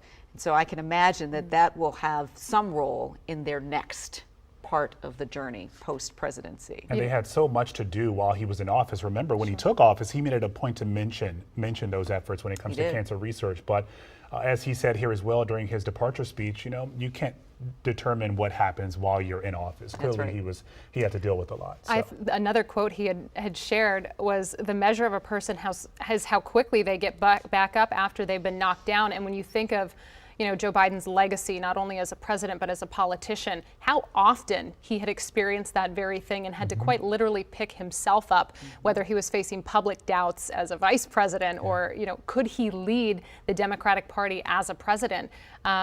I thought it was really poignant that he shared that before he left. Yeah. So again, they're standing by, waiting to take off from there. They are waiting to take off from there, and so that is what's happening at Joint Base Andrews. And you go back to the Capitol, where the president is still speaking, and after he addresses guests here in Statuary Hall, in Emancipation, I should say, Emancipation Hall, they will head over to Statuary Hall. That is where the luncheon will take place for guests and special designees. It's interesting because we know that there is a whole arena at the Cap One Arena of people Just waiting right. to see President And they're Donald watching Trump. all of these little steps as they're happening too. It's And like that's supposed to start at 3.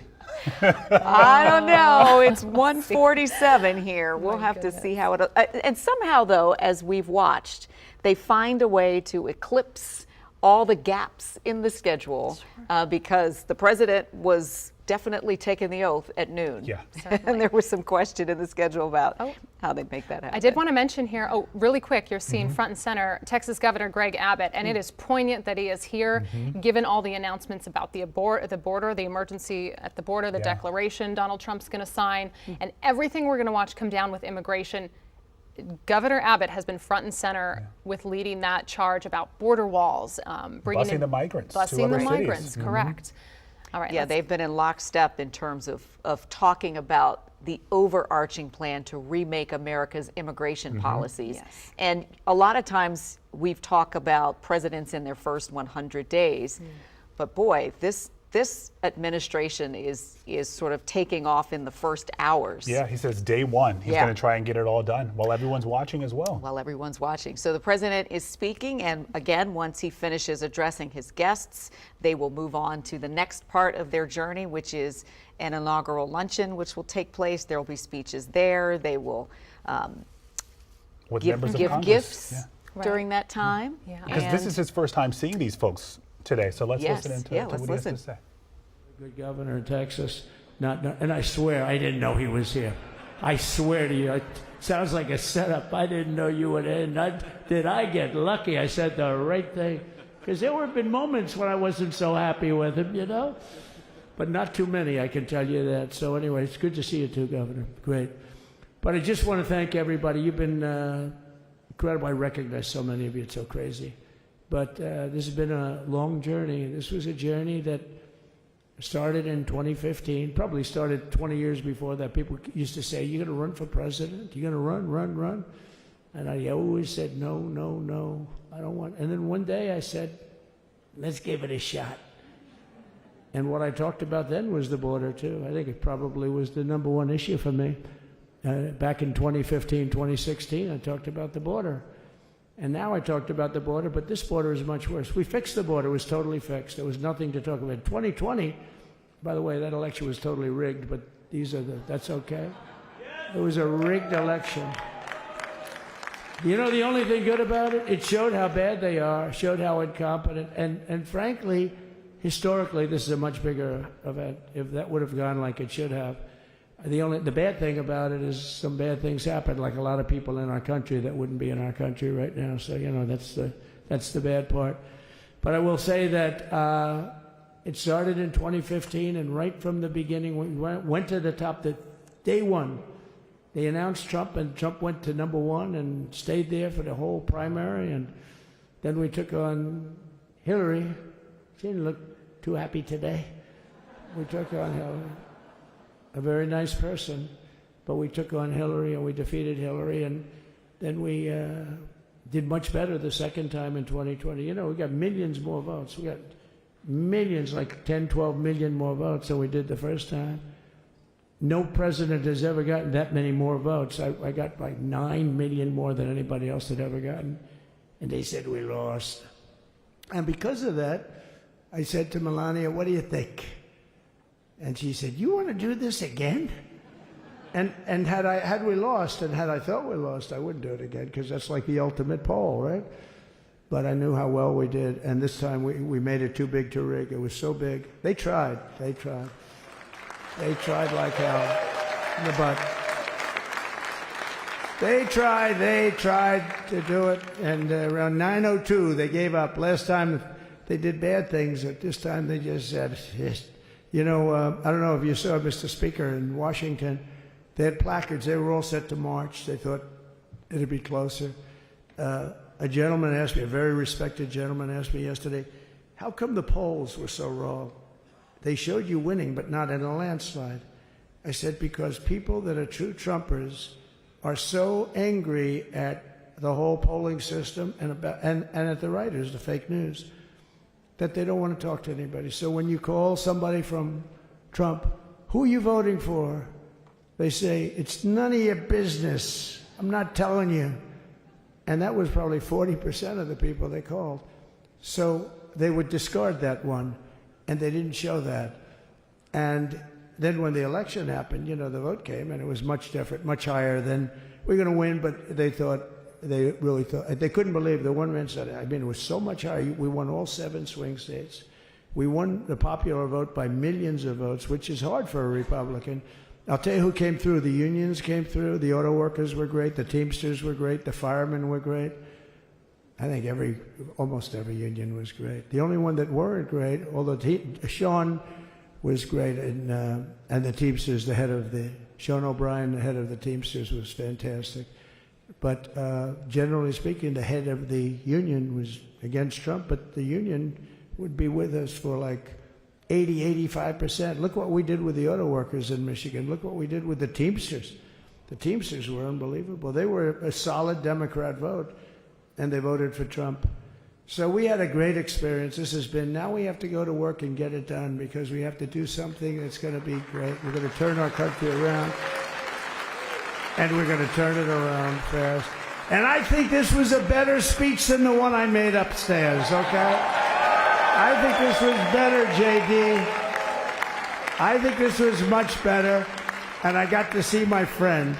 So, Governor, take care of yourself. You call me, we'll start working. You know what that means with him. He's going to be calling me tomorrow morning at about 6. And I said, how about next week? You call me, and we're going to get it started real fast. We'll really help you a lot. You've done a fantastic job protecting something which it's not supposed to be for the states. And amazing job you've done. Thank you very much. And I want to thank everybody. And I have a First Lady who's been incredible. She's been incredible. I shouldn't say this. I'm going to get hell when I say this, but her feet are absolutely aching. You know, those heels. And we thought we were leaving. We were going home. Sir, would you be able to go down and say hello to some of your other fans that are here? I said, oh, I didn't know that. Wow. Did you get to see pretty clearly the picture, I hope? Good. That's good. But because you wouldn't want to make the same speech again, right? But she said, darling, I love you so much, but my feet are killing me. I said, honey, let me just see how far it is. I asked the person. Oh, not that long, maybe 400 or 500 yards. That's 5 football fields. I said, can you make it? She said, we're going to make it no matter what. We're going to make it because we have to get, right? Right? And then we went out to the helicopter, though, just prior to this, and said goodbye. And it's a custom, and the wind is blowing like crazy. And with the hat that she's wearing, she almost blew away. We almost lost off her. She was being elevated off the ground. She almost blew away. No. So we all appreciate it, because you've been a great First Lady. A beautiful and a great First Lady. And they love our First Lady. You know, JD, whenever I make a speech, I see hundreds of times, we love our First Lady. We love, and they do, and they should. She's great. So I just want to thank you. Thank you very much. I just want to thank everybody. And I felt that, I said to JD, should we give him the A treatment, the B treatment, the C, the D, or the F? You know what the F is? Hello, everybody. Thank you for being here. Bye-bye. I gave you the A+ treatment. Thank you. Thank you all. Thank you, Governor. Thank you all very much. Appreciate it. Well, that was President Trump in his first speech after his inaugural address, post-oath. Seems to rather enjoy the speech he gave, as he says, to the guests who were watching in the overflow, many of them standing and waiting for the opportunity to see him in person. And he came down to greet many of them and spoke for a good while. Yeah, he mentioned Governor Abbott. You were talking about that before. Texas, he wanted him to have a front row seat in the Rotunda. That did not happen. We know Virginia Governor Glenn Youngkin was in there as well. a number of other officials. Well, look, much different tone as he takes office this second time around, right? He's taking office with a unified government, and for perspective, more context here, the last 30 Congresses, of them, 20 of them have been under a divided government. So it is to his absolute advantage that he is coming in. Also, all of his legal cases are behind him. The world's billionaires, corporate elite, many of them still in that room that we're watching, they're all behind him. And of course, the Republican Party firmly in his control. This is Donald Trump's GOP, and that is the tone of that entire room as he comfortably gave a very robust speech. Yeah, and he's not done. He's going to have lunch with them right now. So the deal making, if you will continue here from Emancipation Hall to Statuary Hall in the Capitol there. And you mentioned those tech titans. They had a primary seat in the Rotunda for sure. That says a lot about what's going to be happening in the weeks, days, and months to come. Yeah, so a lot of folks still watching this, including people across the D.C. region, gathering to watch these events. That includes our neighbors in Prince William County, Virginia. Now, it's a county that President Trump lost in the 2024 election, but in a state that is looking more and more like a battleground with each election. That's right. Neighbors there are gathered at Giuseppe's Italian restaurant in Haymarket, and Alexis Wainwright is watching today's festivities with them. Alexis, how's it been? Bring us into the room with you. Yeah, it's been an exciting time here. I can tell you we've heard a lot of applause throughout the swearing-in ceremony. Also, after Trump finished his first speech, a lot of people here excited and rooting him on. I actually have a special guest here with me. I have Carol Fox, the president of the Bull Run Republican Women's Club. We want to talk to you. I know this is a sold-out watch party. What did this moment mean, and how has it felt to come together to watch this? Well, it was a very important moment for us to celebrate the election of the president that we worked hard to get elected this past year, and we were very excited to see him be inaugurated, and that's why we wanted to bring the people together, have a place to come to meet and and celebrate with each other, and it was a really fun time to be able to cheer and be happy to see our president go through the the swearing-in process. And one thing we have been talking about is the atmosphere here. I know there was a dance party moment. Just talk about that and what made you guys decide to add that to this event. Well, I just thought it would be fun that everybody, after we'd sat and watched for a long time and been quiet and everything, is always good. I'm an ex-teacher. It's always good to get your pupils up and get them moving, which is what the dance party did, and got people excited, and they were happy to dance and listen to the music and sing the song that they all knew. So it was very good. And I know some people have already left because they have things to do, but I know this was sold out. Can you give us a rough estimate of how many people were here today? Yes, we had 100 tickets, and we had 100 and more people, a couple other people beyond that bought the tickets and have come today. We're going to be using our ticket, the proceeds from this today, to fund our scholarship program that we offered to a young woman a lady who's graduating from Prince William County schools or any of the schools in the area, Fauquier County, private and public schools, going to college. We send it out to the different guidance counselors. They just have to fill out the information and write the essay, and then we come together and judge them and award the scholarship. And I'm happy to say that because of this event today, we're going to be able to offer a $1,000 scholarship to a graduating senior, and hopefully we can also add a $500 scholarship because we had so many people here today.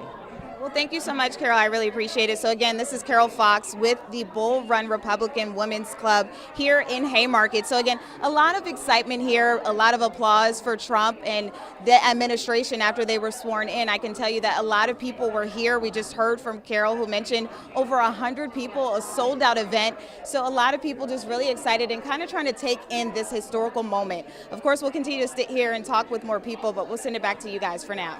Okay, Alexis, thank you. And you know, President Trump has promised repeatedly to begin the largest deportation operation in American history on his first day of returning to office today. And in fact, Immigration and Customs Enforcement officials are planning a major enforcement operation targeting immigrants as soon as tomorrow. Trump's border czar, Tom Homan, says he's ready for the task at hand, finding and detaining millions of undocumented immigrants. On my first day back in the Oval Office, I will sign a historic slate of executive orders to close our border to illegal aliens and stop the invasion of our country. And on that same day, we will begin the largest deportation operation in American history. So we thought maybe if we prosecute people, they'll stop coming. Tom Homan is the incoming border czar. He says the Trump administration will concentrate on public safety threats and national security threats in its plan for mass deportation starting on day one. We would love to work in local jails, but sanctuary cities won't allow us into those jails. It's much easier to arrest a public safety threat and the safety and security of public jail than out in the street. The administration detailing plans to build tent structures to hold thousands of migrants at any given time. We need at least 100,000 beds, but I'm not going to put a limit on it. I'm telling the minimum we need 100,000 beds because we got a big population to look for. The operation would detain families and give undocumented parents the choice of leaving children born in the United States behind or being deported with them. Homan told the Washington Post and NBC that he plans to bring back raids on businesses where immigrants may be working. I'm not going to forecast what we're doing and where we're doing it, but you can count on worksite enforcement coming back. And vowing to close Panama's Darien Gap, a dangerous but critical artery for those migrating to the U.S. It needs to happen. We'll save thousands of lives. The mass deportation plan will cost roughly 10 times ICE's annual budget. $86 billion is a start. We need at least that to do this operation. We got to buy beds. We got to have we got to do removal flights and ground transportation and medical care. Simone D'Alba, WUSA 9. Now, if Tom Homan sounds familiar, you might remember him from the Trump administration's first term. He oversaw the zero-tolerance policy that separated some 4,000 children from their parents. Well, this time, he says the new enforcement plan will focus on deporting families together. But since the government cannot remove children who are U.S. citizens, it essentially would be left up to the parents to make the decision of whether or not to separate. And Leslie Zoe, this is something that we are going to be actively navigating. Now that we know President Trump has declared a national emergency at the southern border, we saw this coming, we were warned. It's going to be, now we watch how they execute it. Right. Is cruelty going to be a theme here? We've seen that in the past, again, with the separations, the zero tolerance policies. Will that be incorporated this time around? Because I think backlash would be strong if cruelty does remain a theme moving forward. What Congress has to say about it as well, what role they play the Supreme Court moving forward. So like you said, he's making all these points today, but we'll see how this all plays out. Yeah, he's said a lot of things about his plans to try and remake immigration policy starting today. Some executive orders he may be signing at his parade at some point today. So we'll be talking more about that for sure. All right, certainly.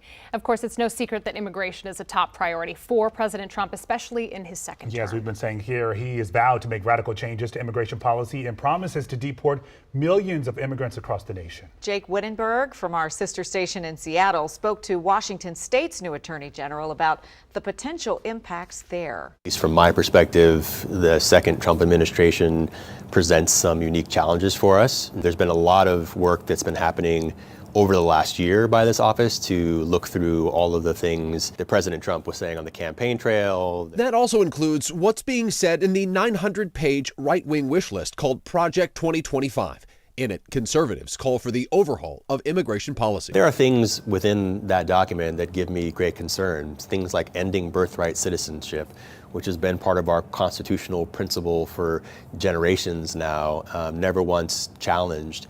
The idea that you would simply no longer follow this bedrock constitutional principle is very concerning to me. Then there's the concern over mass deportations, a promise Trump already appears to pursue. The Migration Policy Institute estimates there are 250,000 Washingtonians who don't have legal status in the U.S. Most are from Mexico, and migrant workers are the backbone of the state's agricultural industry. What I am concerned about, of course, is that we are treating people fairly under the law, whether they are citizens or not. If you are undocumented and living in Washington, you still have legal rights. Under U.S. immigration law, local police can be deputized to enforce federal laws and assist with any deportation. We've seen this movie before, and he's talking about doing this now. But John Urquhart, the former sheriff of King County, believes there is little to no chance that any Washington sheriff or police chief would allow local resources to assist with mass deportations. The local police job is really very simple. Reduce crime and the fear of crime. People to report crime. We need people to be good witnesses, to report evidence, all those kinds of things. If we don't have that, we can't solve crimes. And if people are afraid to come to us, because they think we are going to turn them over to ICE, then we're not going to be able to solve the crimes that we need to solve to keep the community safe. It's really just as simple as that. The new Attorney General says now is a wait-and-see moment for the state of Washington. It is not the state government's job to enforce immigration laws. That is a federal priority and a federal responsibility, but we need to be very mindful about how they go doing that. Yeah, now that was Jake Wittenberg reporting, and we know while Trump's borders are, Tom Homan denies plans for worksite raids in the D.C. region in the coming days. There's a bit of uncertainty with undocumented immigrants wondering if their days here in the United States are perhaps numbered. Yeah, Rafael Sanchez Cruz is taking a closer look at this issue.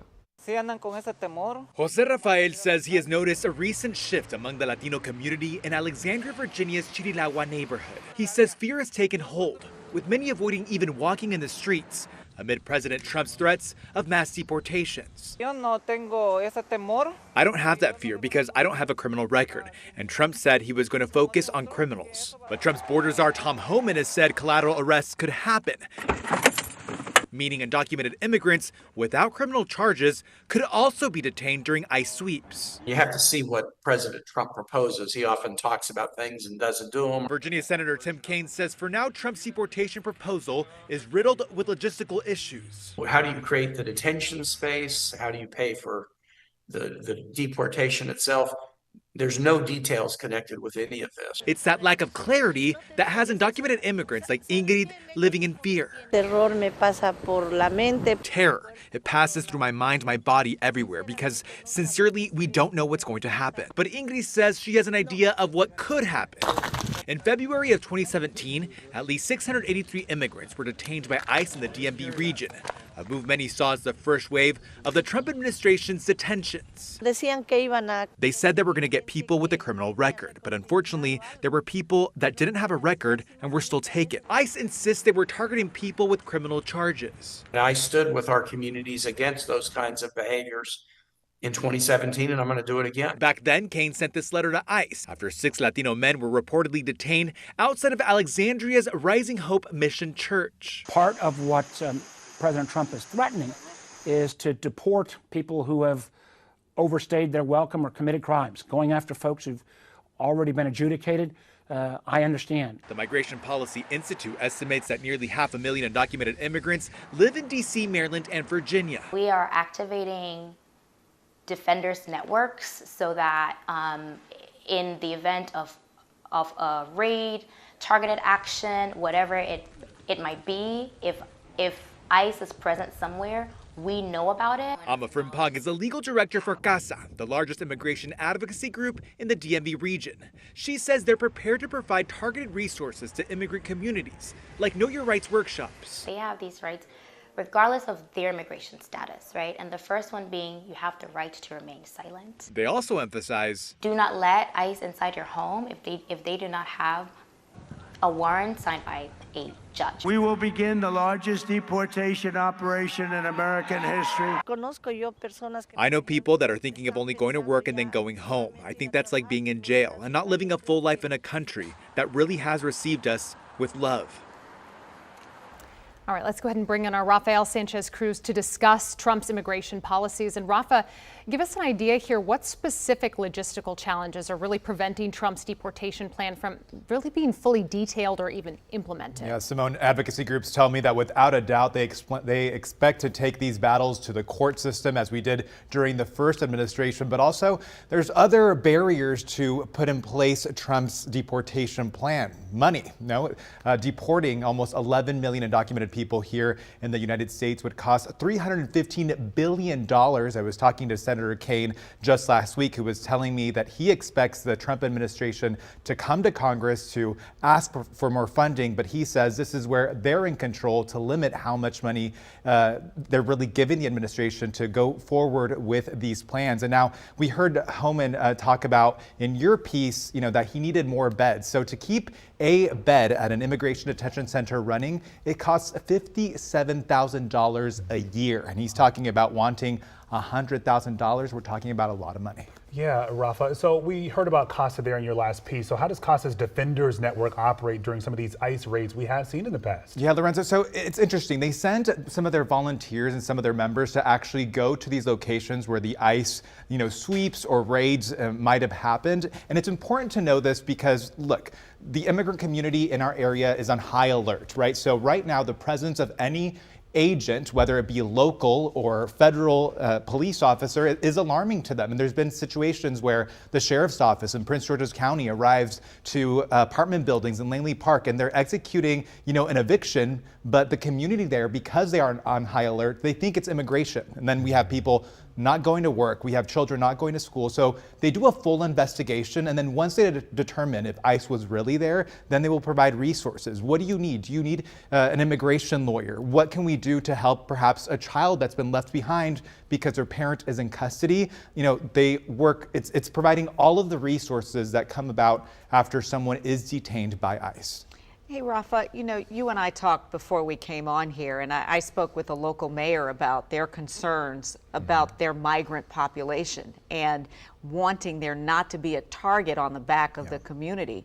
How are these jurisdictions managing getting the information to the people that need it while protecting them at the same time? Yeah, Leslie, and I think that's the biggest difference that I've seen now compared to the first Trump administration. I think, years back we saw people being very vocal. This time people are kind of holding that information to themselves, and they're saying they're targeting those communities. They know where these immigrants live, they know what resources they need, but perhaps they're not being as vocal about it. And why? I mean, in Virginia, for example, we're seeing legislation that's been put in place by Governor Glenn Youngkin to essentially cut state funding for jurisdictions that are considered sanctuary. Now, if you go, it's depending what list you look at, there's different jurisdictions that are there. Alexandria, Arlington County that are considered sanctuary, but then themselves are saying, look, we're doing everything that we can and that we have to do by law to, provide information to federal immigration authorities. They're not really themselves seeing themselves as sanctuary places, but they're saying we welcome our immigrant community. So we're definitely seeing this, holding their cards close, not really going forward with that information, and they're calling it targeted resources. If someone comes to them, they will help them. If they know where these immigrant communities are, they will take those resources to them, but they're not out there publicizing because of this fear that, quote, sanctuary jurisdictions might become a target by state and by the federal government. Okay, well, to that point, let's talk a little bit about any updates in regard to whether ICE has started collateral arrests, and can you kind of expand on that? And so this is always a constant issue, because collateral arrests are those people that are undocumented who might be caught up during an ICE sweep and would also be taken into custody. Now, ICE insists that they execute these kinds of operations focused on people that have some kind of criminal record or criminal background. However, anecdotally, we've heard cases and I've met people who have been caught up and that are also taken into custody by ICE. I remember particularly a couple years back, a woman in Maryland who said she opened the door and she did not have a criminal record, but because she's undocumented in this country, she was also, her immigration case to get her deported was started. So there's not new information regarding how they're going about this, but of course, this is what the heightened concern that we have. The idea that you could be at the wrong place at the wrong time and you yourself could be caught up in a deportation case. Yeah, I'm thinking of the woman that you spoke with in your piece, Rafa, who says it feels like prison. You're just going from work to school and home, and that's it. So how are they balancing the work and family responsibilities right now? I mean, I think that they're waiting to know what this immigration plan looks like, but it's not rare to get this response, though. I mean, I've talked to people who completely change the way that they operate when there is this heightened fear. Ingrid has been here for 25 years. There are periods where, she limits the time that she's out. She is, takes phone calls from people, and they're all communicating among each other and saying, hey, we saw this happening in this neighborhood. Just stay away for a while, just in case it was ICE that was there doing some kind of ICE raid or an ICE sweep. So they change it all together, and this really does also have a huge implication on our, students, perhaps that were born here in the U.S. The idea that, your parent could be taken while you are in school or when they're dropping you off, you know, it does create a huge burden for our school systems nationwide. I know regionally, they're having these conversations with administrators and with counselors saying, if this were to happen, one, you need to communicate it, but two, what resources can we provide to these students who perhaps are immigrants or whose parents are immigrants, and how do we deal with this heightened stress that now that they have to deal with? It's not about, you know, getting that A, it's about, is my family going to be together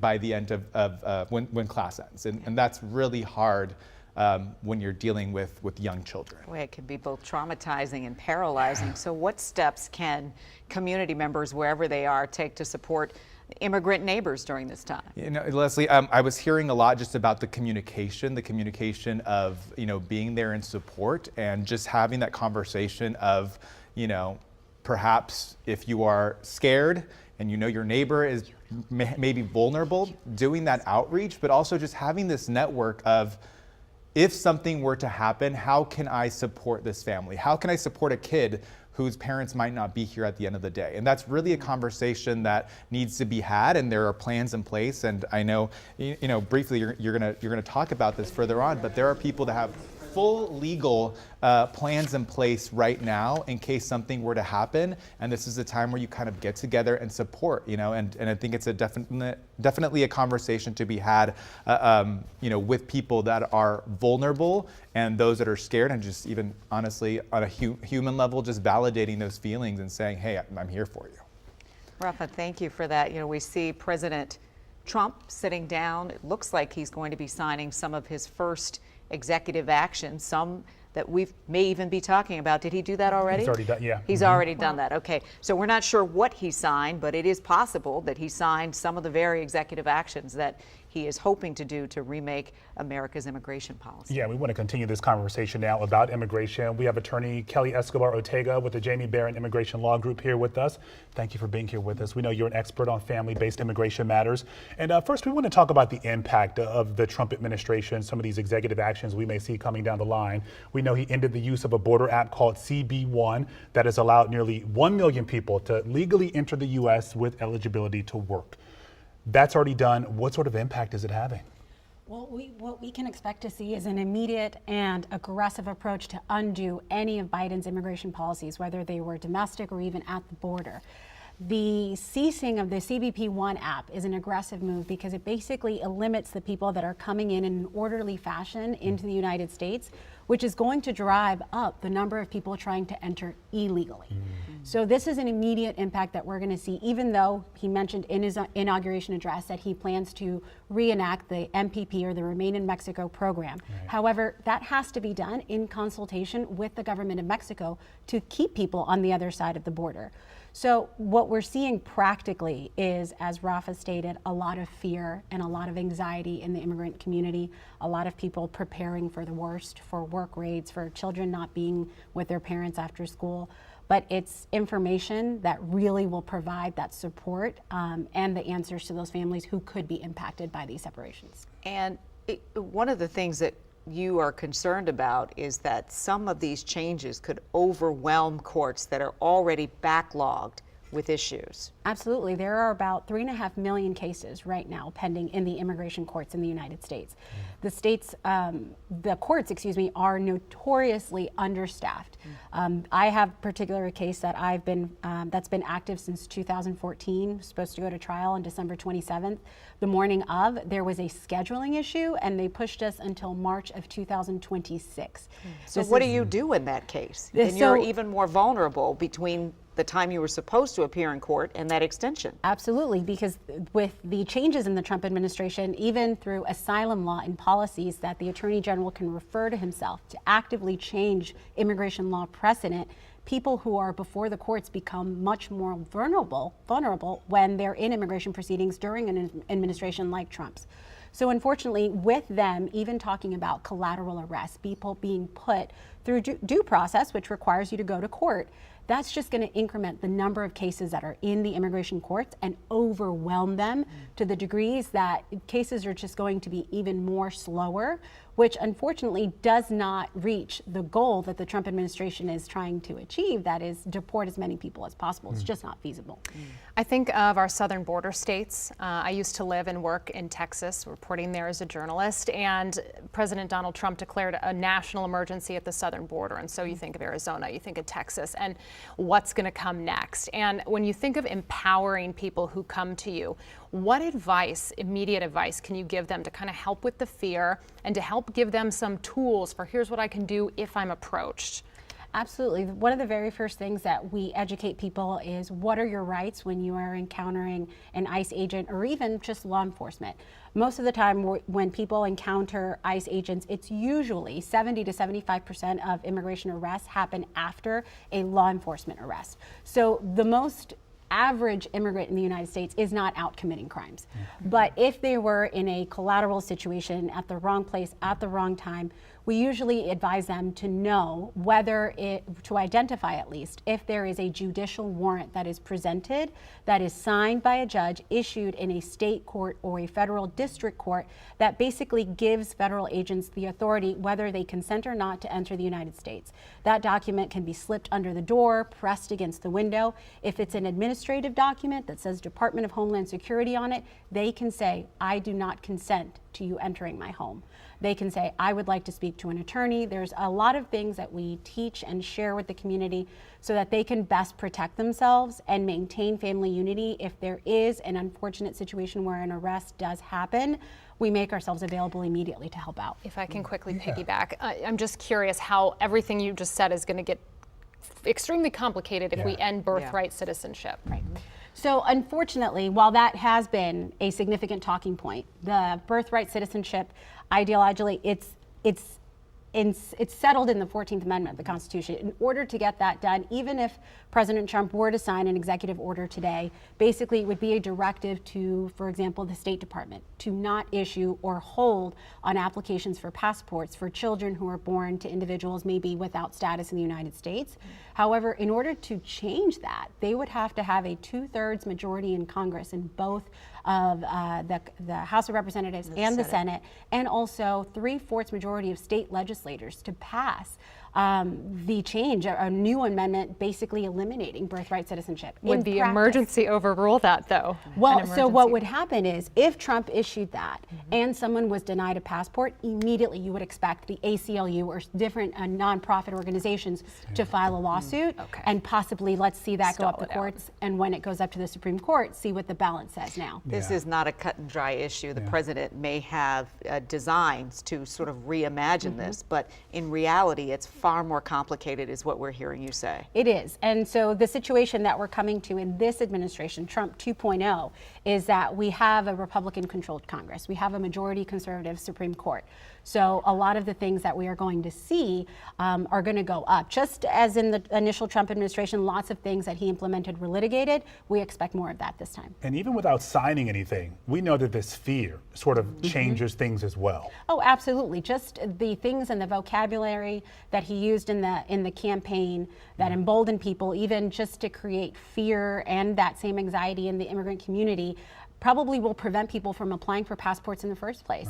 Probably will limit their actions, which is an unfortunate circumstance, but if something does happen like that, litigation will follow. Okay. We certainly appreciate your time, your expertise. Thank you so much for joining us. Absolutely. All right, so on a different note now, we know that Georgia was one of the key swing states that President Trump lost back in 2020, but he won in 2024. Yeah, we've got reporters all over the country getting the people's perspective on the new Trump administration. Zach Merchant from our sister station in Atlanta, Georgia, talked to voters in the Peach State about their top priorities for Trump's second term. I'm Zach Merchant with 11 Alive News in Atlanta. In 2024, our political team tracked the presidential campaigns all across the battleground state of Georgia. Over the course of months, we spoke with dozens of voters one-on-one about what mattered most to them. These are the issues they told us that most influenced their vote and ultimately the election. And for many, the economy was at the top of their list. You know, the inflation's real. When I'm paying $4 or $5 for a bag of potato chips. I mean, I'm hopeful that it'll go back down to at least $2 for a bag of potato chips. Or, just gas prices alone. It's not a short drive to get anywhere here in North Georgia for the most part, so that really chews into their wallet. Another major issue, reproductive rights. That's a big one. You cannot say that you care about people, but then take away their ability to access health care.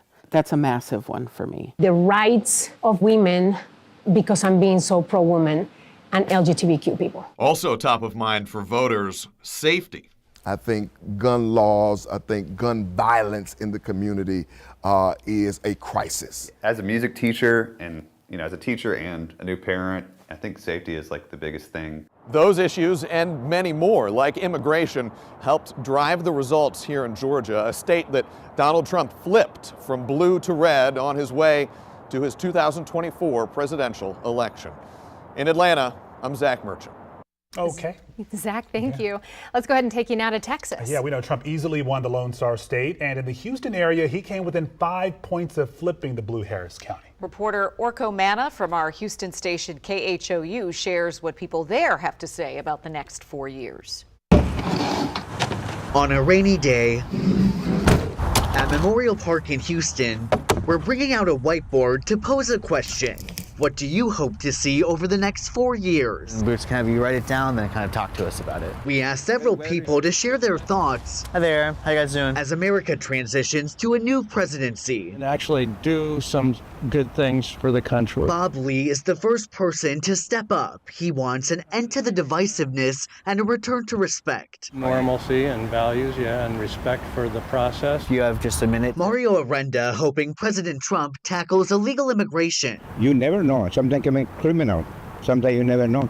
You have to case it by case to better and progress in the future. What do you hope to see over the next 4 years? These two men taking a break from their walk to talk to us. I'm optimistic. David Childers has worked in the oil business for 45 years and says he wants the government to have his back. I'm hoping that we'll kind of get back to being more supportive of an industry that helps people. Charles Moore focusing on the economy, something that impacts us all. Better future for everybody, hopefully lower taxes for everybody, less expenditures for government. Inflation top of mind for Isaac Damon. Bring the prices back down on everything. Who runs his own tattoo business. I'm a tattoo artist, and it's kind of a luxury for people to get tattoos, and people don't really have the money for that right now, Just across the board, I feel like a lot of businesses are getting affected by it. And Pam Carmaine. Do you mind if we have you participate here? Sharing an issue close to her heart. I'm a pediatrician, so anything that benefits children and children's health care in the U.S. and all over the world, anything great for kids. She also hopes for peace in the Middle East. And there has to be a way to get the leaders together to find a way to broker a nonviolent peace treaty. Regardless of what they wrote on this board, everyone we spoke with had one major thing in common. They have hope for the future. In Houston, I'm Orko Manna. All right, Texas favored Trump in the 2024 election. The split in Texas fashion, overwhelmingly Republican-leaning in rural Texas. Right, to be expected, and overwhelmingly Democratic in urban areas, so think of places like Dallas. Yeah, so what's the mood? Voters in North Texas today. Kevin Reese has more for us from Dallas. On a welcome spring-like day in Dallas's Clyde Warren Park. There's a lot of things to be both excited and scared about. A melting pot of inauguration opinion. I am as happy as you could possibly be. Is as diverse as the food trucks on the curb. I'm resigned to the fact, that's what we have, and we're hoping for the best. Leonard Bernstein and his wife Jamie. 74. Hey, check our number, honey. Waiting for their food truck meal, but not spending much time on worry. We've done it once before, and we all made it through. It's not my choosing. Yeah. Not Leslie Reposado's choosing either. So I came here when I was 15 years old. Oh, wow. And I just turned 30. A naturalized American citizen with a handsome dog named Leo, but with immigrant relatives who are very concerned. As an immigrant myself, I just want to make sure that the people that I love and are close to me are okay. But Dallas data analyst Brian Willett. I try to see the other side, but, I can't think of anything good the last 4 years. Is downright giddy. I'm looking forward to the next 4 years and, and what, this administration can accomplish. Happy. Trump voters Marisa and Keith in that happy camp too. Yeah, it's not Biden. That's what makes me happy. It's somebody other than Joe Biden, let's put it that way. Donald Trump won 56% of the vote in Texas. No, I have no fear. Not Kenya Mompriere's vote, but the stay-at-home mom of 3 is at peace with whatever happens next. Her ancestors, she says, survived much worse. I don't look at it as doomed. No, the world will continue, and we'll continue to build and be resilient and depend on each other. 2 Dallas tourists from Nottingham, England, gave us this international perspective of Mr. Trump's return. A little bit crazy. Yeah, a little bit crazy and a little bit, unusual. Keith, a Trump voter, begs to differ. And he seems like a kinder, gentler guy all of a sudden, too. He really does. So he's got a smile on his face. I think it's going to be better this time around. A melting pot of America waiting and watching to see what this time around actually does bring. Hopefully be able to find a point where everybody kind of understands each other a little bit better. In Dallas, I'm Kevin Reese. Yeah, we know everybody's been kind of following what's happening in this very long day of pomp and circumstance. What we know is that President Trump was supposed to be arriving at Capital One Arena for his modified parade and party around 3 o'clock, but they are very behind. They have not even started the presidential inaugural luncheon yet. So if you're watching us from Capital One Arena, it may be a while. Yeah, you can see the inaugural luncheon there in that bottom right-hand corner of your screen, and you saw the president and first lady arrive, roughly 10 minutes ago? And President Trump was just signing a bunch of executive orders. We're anticipating about 100, so we'll see if that, continues to take place. But to the luncheon he goes. All right.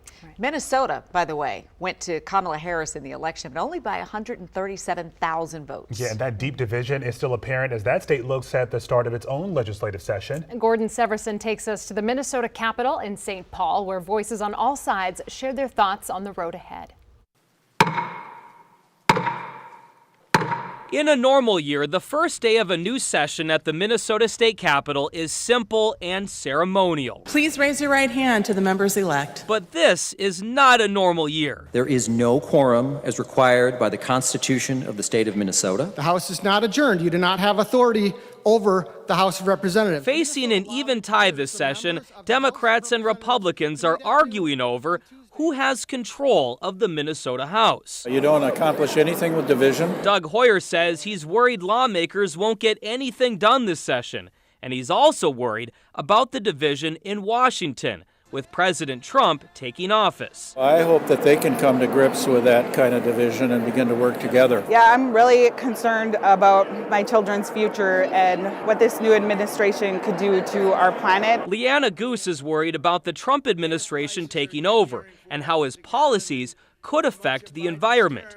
She's especially worried about clean water and wild rice, which is a big part of Native American culture in Minnesota. Wild rice is currently under threat from climate change, pollution, invasive species, and reckless development. Meanwhile, others at the Capitol are excited. I'm waiting for that to hit. It will change it all. Richard Bentley is a Trump supporter who is expecting big changes starting day one. The border would be the first. Our services, police, how they are to be paid. Both supporters and critics of Trump here at the Capitol agree the next 4 years are crucial when it comes to protecting our nation's future. The question is, will elected officials set aside their differences to work together? We're in a critical moment. I'm really hopeful that all of the United States can stand together and work to fix the problems we have created. In St. Paul, Minnesota, Gordon Severson, KARE 11 News.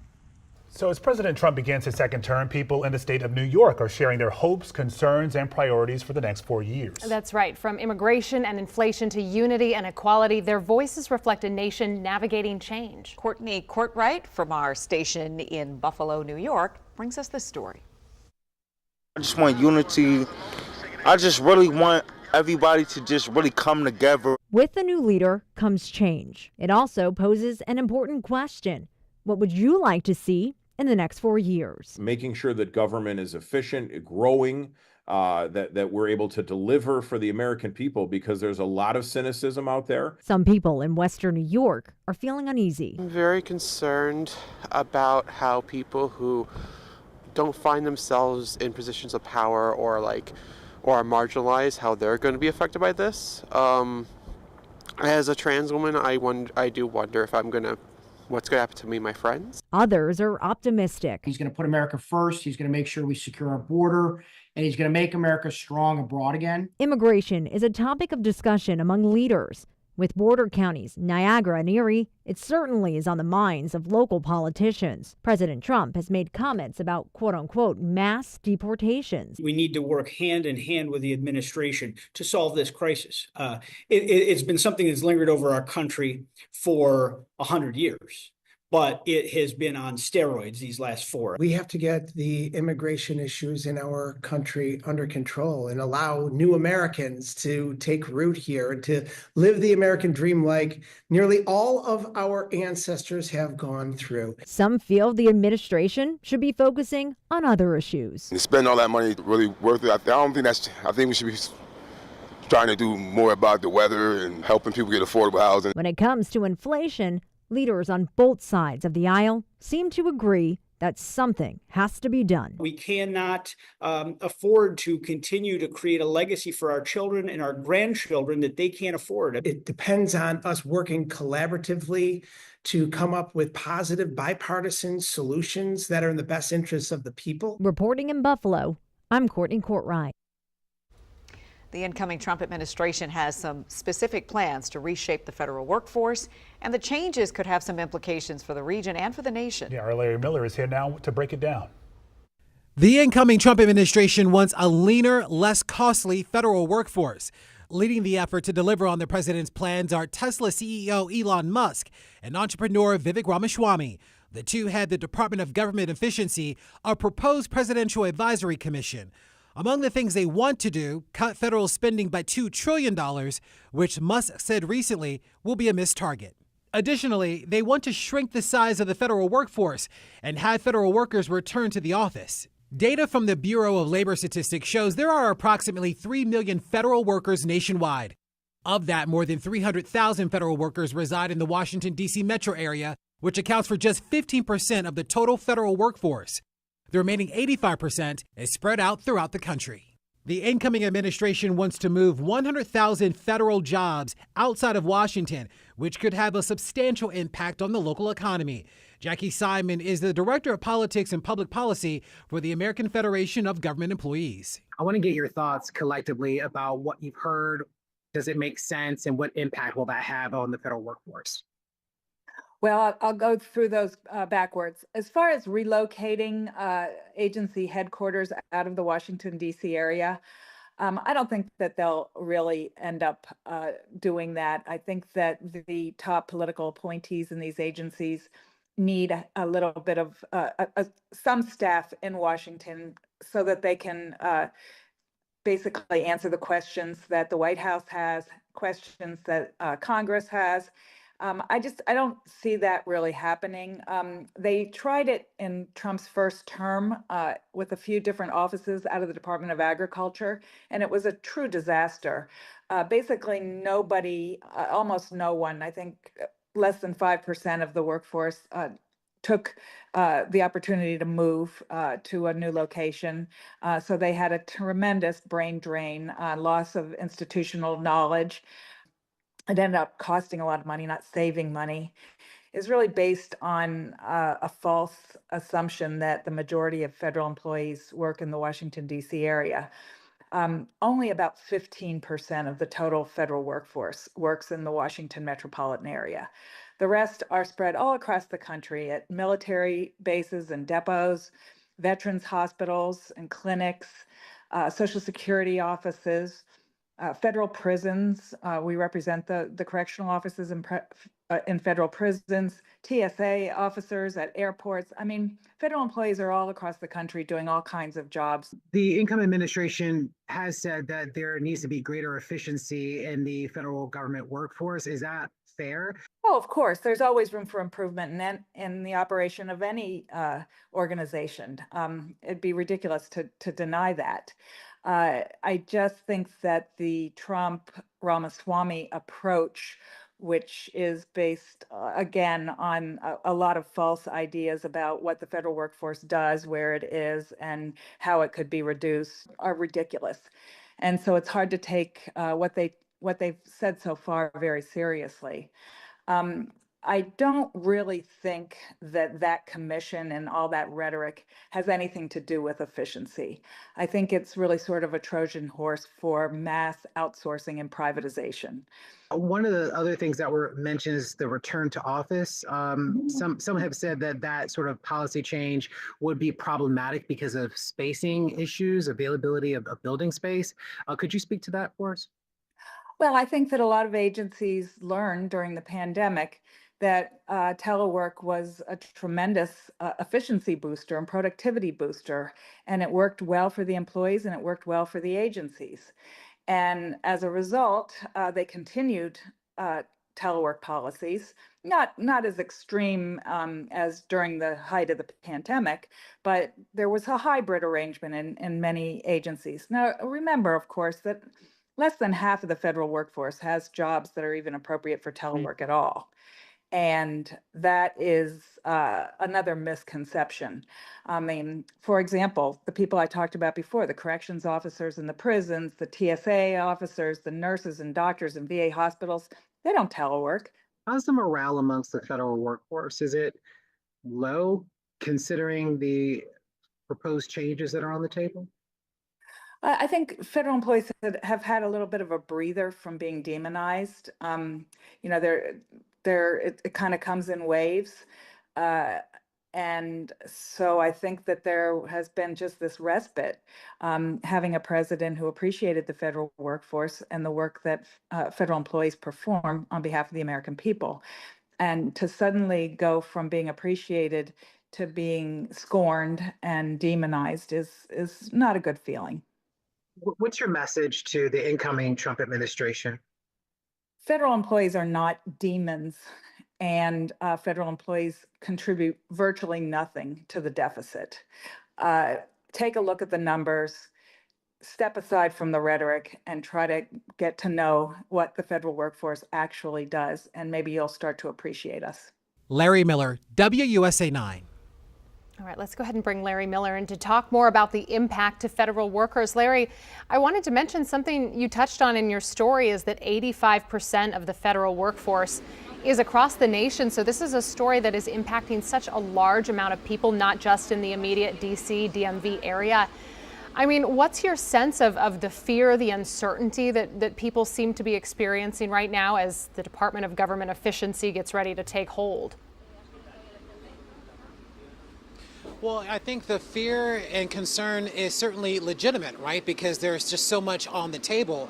When we've been thinking about and considering these executive actions that will be signed that specifically target the federal workforce, some new information provided to us today by way of CBS News said that at least one of those executive actions will deal specifically with weakening the power of federal employees and unions by stripping workers of the collective bargaining rights.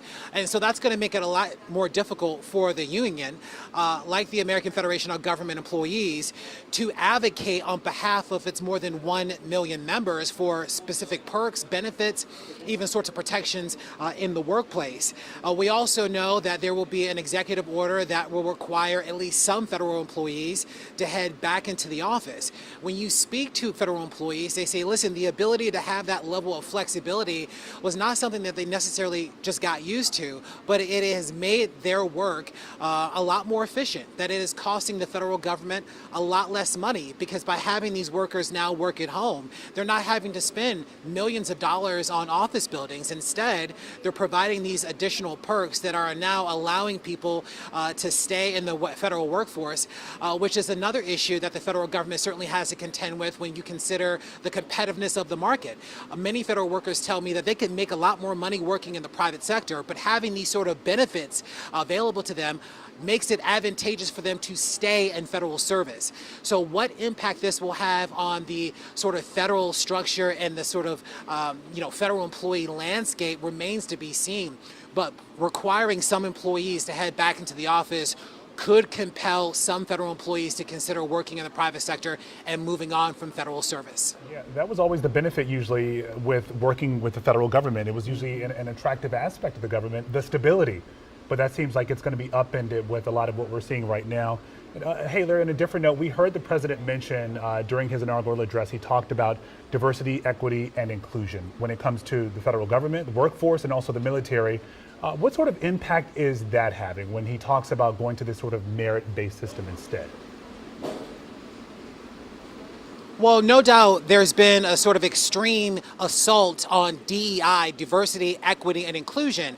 One of the things that you heard consistently during the confirmation process from many of Trump's nominees to lead multiple agencies throughout the government is this idea of meritocracy, judging people on the things that they do, not on necessarily who they are, whether they're man, woman, black, or white, but talking specifically about their merits, their ability to do the job, the things that they've accomplished that make them qualified to move up and to progress within federal service.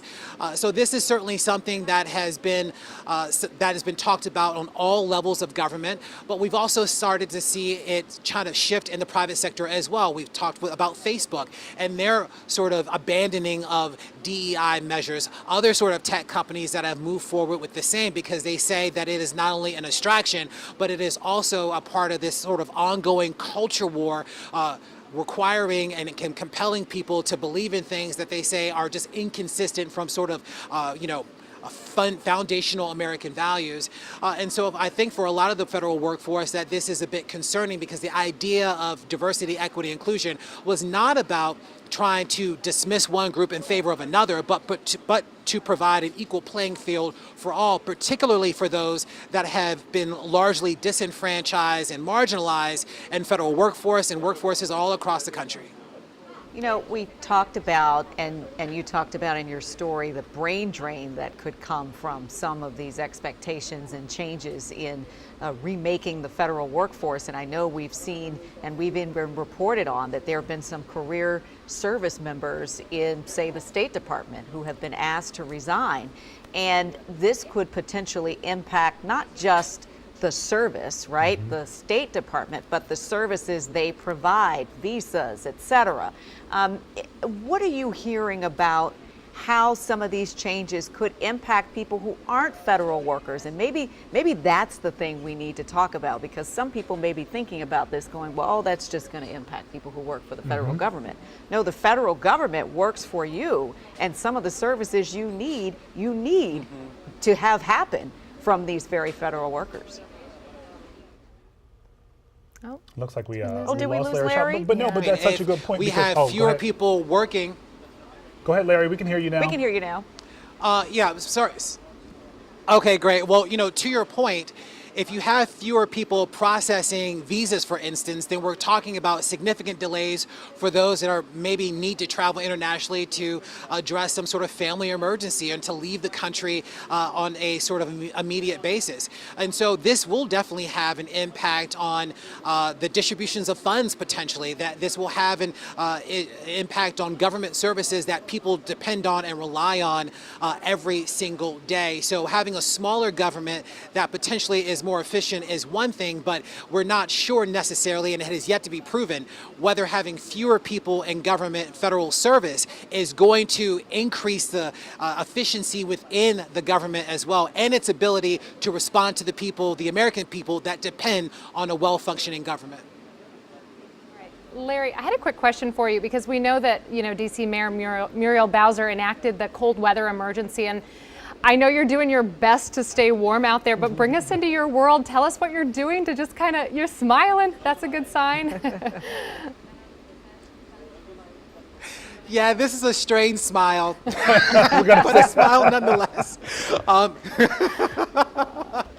You know, it has been cold out here, but, you know, certainly a big shout out to our partners that have been doing a really good job of making sure that our area is actually heated. So we are in a sort of heated area on the rooftop, but it is freezing. It is cold. My hands are numb. We're doing the best job that we possibly can, given the circumstances today. And all things considered, it makes sense why the inaugural events were moved indoors, because to have people stand out in this sort of weather, these freezing temperatures for an extended period of time, really is a health risk to folks if they are not able to be near a heated area like I am. So it does make probably the most sense that if you can enjoy the day, being able to watch us from the comfort of your home in a warm area is probably best that you do so. It's a very Arctic 13 degrees where you are, Larry, so we are sending you the warmest thoughts we can muster, sending them all your way. We know from covering these in previous years it gets mighty cold, especially up there on those rooftops. But good job. He's got the Oh, he's got a blanket. heated blanket. With Kurt. Of course the bishop has a heated blanket. Yes. And what I noticed here as well, you know, Yeah, I'm ready for another. I'm ready for another 3 hours of coverage, guys. Let's go. Thanks for letting us know. You got more in you. Well, funny that you say that. Good to We know. might have an opportunity because for you. we're a little behind today, but notice the shot behind Larry as well. Typically, that's where the parade goes by on Inauguration Day, but there are very few people out there in front of the White House because, yes, it is so cold. It is so cold. Got to get the Larry Miller heaters out there. All if right, you wanna Larry, hang around. go inside for a minute, warm up, and then we'll come back to you a little later. All right. We got to get the blanket service. That was Chief Photographer Kurt. Right on Wynn. time, right? That was really wonderful. Good job there. Okay. All right, so Donald Trump's election was historic. He is only the second president to win non-consecutive terms after losing the White House. The other, Grover Cleveland. To reclaim the presidency, President Trump accomplished something that some political pundits didn't expect that he could. He actually expanded his voter base. Yeah, our chief investigative reporter Eric Flack has more on how he did it. President Donald Trump's supporters celebrated his decisive win on election night at the Dirty Water Bar on H Street in Northeast. The victory driven in part by inroads Trump made with African-American voters. There's so few places in D.C. where if you support former President Trump that you can just come out and show your face, I think without shame, and that's kind of why I'm here tonight. Data from the Associated Press showed Trump doubled his share of young black male voters in the 2024 election, the largest of the demographic shifts among Trump voters, with roughly 3 in 10 black men under the age of 45 voting to return Trump to the White House. I think he talked about some of the issues that, even in particular in D.C., and what D.C. faces in terms of carjackings and crime throughout the city and its proximity to the White House. I think African Americans, like myself, have opened up their eyes. Robert Simmons is a Trump supporter from D.C. Of making investments in communities to give people options, African American options, other than committing crimes, trade, vocational training, sort of investments to rebuild infrastructure. Jobs. Jobs, yeah, jobs. That's right. Chances at a better life. Yes, that's right. And these are something that you think the Democratic Party hasn't done a good enough job with. I don't think so. I think there's a lot of Band-Aid approaches towards this. Building jails and institutions are never the solution. You got to get at this systemic problem of what's happening in this country, and I think people are taking another look at what this incoming administration has to offer. American University Associate Professor of Government Stephen Taylor downplayed Trump's gains among African Americans. You're sitting here today saying Trump does not appeal to black voters. When his opponent gets 77% of the black vote, that's not what I would call an appeal. It's probably greater than a 3-to-1 margin. So I don't know that he had an appeal. One thing I will say is that the black community is becoming more ethnically diverse, which means that you're having a large number of people who are not don't have their foundations in the United States. A large number of immigrants or the children of immigrants, and the same things that brought black people into the Democratic Party, which was a civil rights issue, does not resonate with immigrants from Africa or the Caribbean. The continent where Trump enjoys the most popularity is Africa. So I will say that now when we talk about the black vote, it's not a monolithic vote, ethnically speaking, like it has been more so in the past. Which means black people are going to be more open-minded to, hey, I'm not just going to be a Democrat just because I'm supposed to be a Democrat. Well, yeah, if they're immigrants or the children of immigrants, that doesn't, the partisanship does not have to resonate with them as it does with those who were born here, who are multi-generational black Americans. Trump also got slightly more votes among Latinos than in 2020. While Harris won more than half of Hispanic voters, that support was down from the roughly 6 in 10 Hispanic voters that Biden won, according to AP reports. The change in his support among Latinos also driven by men. As far as why, those things did not offend me. When he said that people had to come here legally, when he said that people had to abide by rule of law. Joanne Chase is the chair of the Republican Hispanic Assembly of Virginia. When he said that a lot of the people that are coming across the border were killers and rapists and on and on and on, and people that were bringing drugs, that was true. It did not mean that there were not other individuals coming across the border looking for jobs. But the bottom line is they were doing it illegally. And a commander-in-chief, which is what a president of the United States is, number one responsibility is to protect this country from enemies from abroad and within. And in his speech, he expressed his interest in abiding by his main responsibility, which was to keep this country safe. What you see is what you get. And that's what he said. I'd rather have someone telling me, Joanne, I don't like you, rather than sneaky behind the back, hurting me. I can handle that.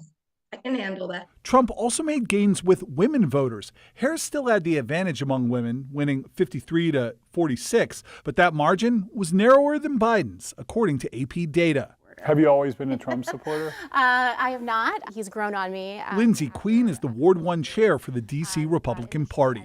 I've been able to engage with the community in Ward 1, Northwest D.C. and Columbia Heights, and I find that a lot more of the community is more engaged than they have been in the past. But I think that the Republican Party and President Trump has been able to really bring in those voters who are looking to come home with a good hard work pay that actually is more valuable. The one thing that did not change in this election cycle, President Trump's core base. Slightly more than 8 in 10 Trump voters in this election were white. That's roughly in line with 4 years earlier. I hate to racialize the election, but this stuff helps among white voters. When you start saying, making it seem like these people who have gotten too many favors the past 60 years aren't going to get these favors on me, that appeals to them. When you talk about we're going to build that wall, and that appeals to white voters. Yeah, now President Trump won the popular vote by about 1.5%, or a little more than 2 million votes nationwide.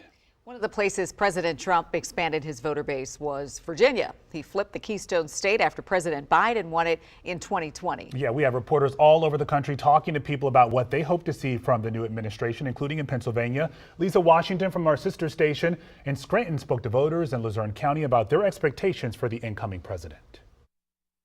We are in Luzerne County, Pennsylvania. While Pennsylvania is often considered a major swing state, President Trump won this county in 2016, 2020, and again in 2024.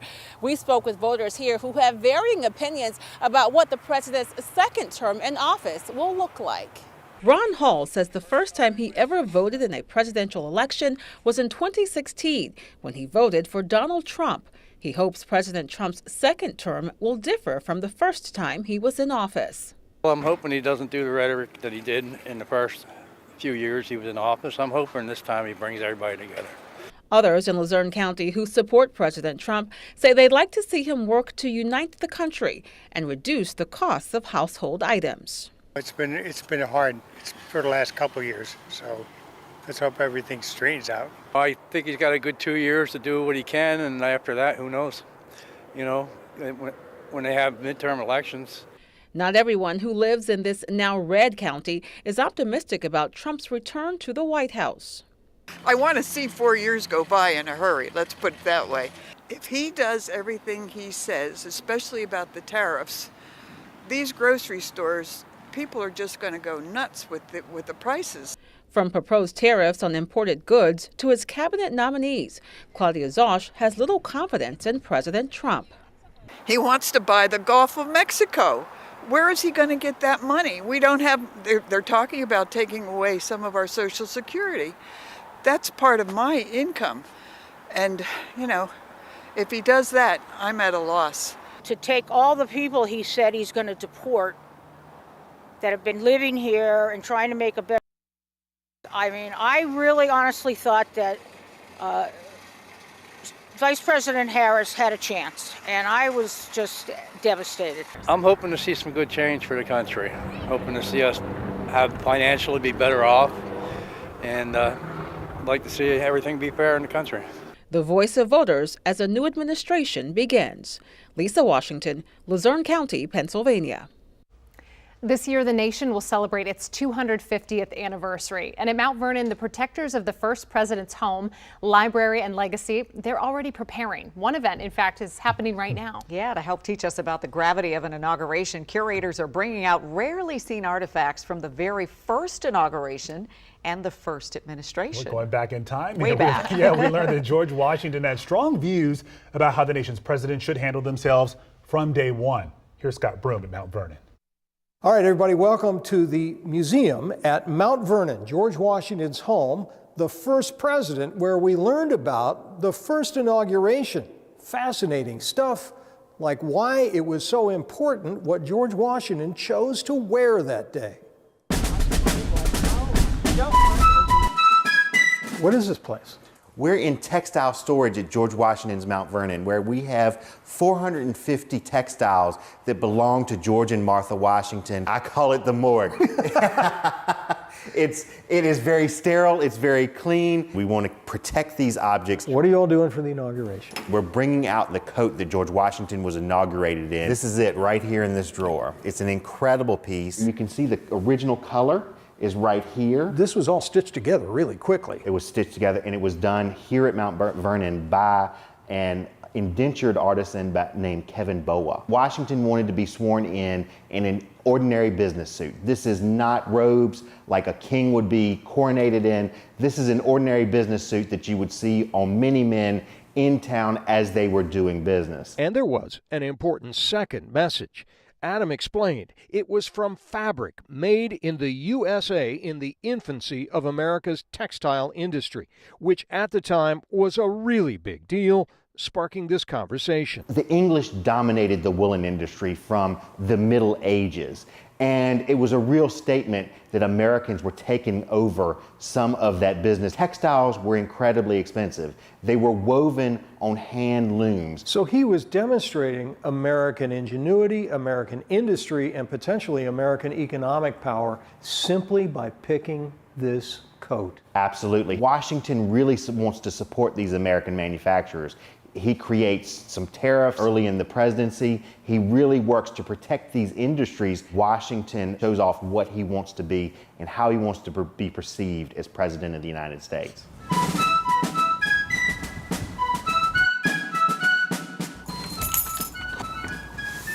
So this is our recreation of Washington's library. Wait a minute.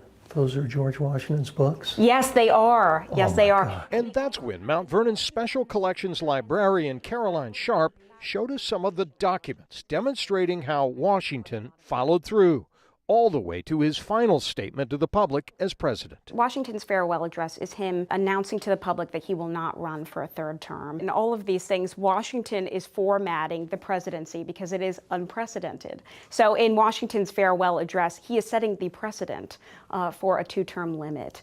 There are a lot of people at the time who wish that Washington would be a lifelong president. Washington is making sure that he sets the example that that is not the case in the United States. We do not want another monarch. Also among the documents, a presidential pardon with a curious backstory. Washington only issued 16 pardons during his 8 years as president. So this is actually Washington pardoning a man named David Blair, who was accused of rum smuggling. Potentially, Washington may have pardoned him because he was a fan of Blair's rum.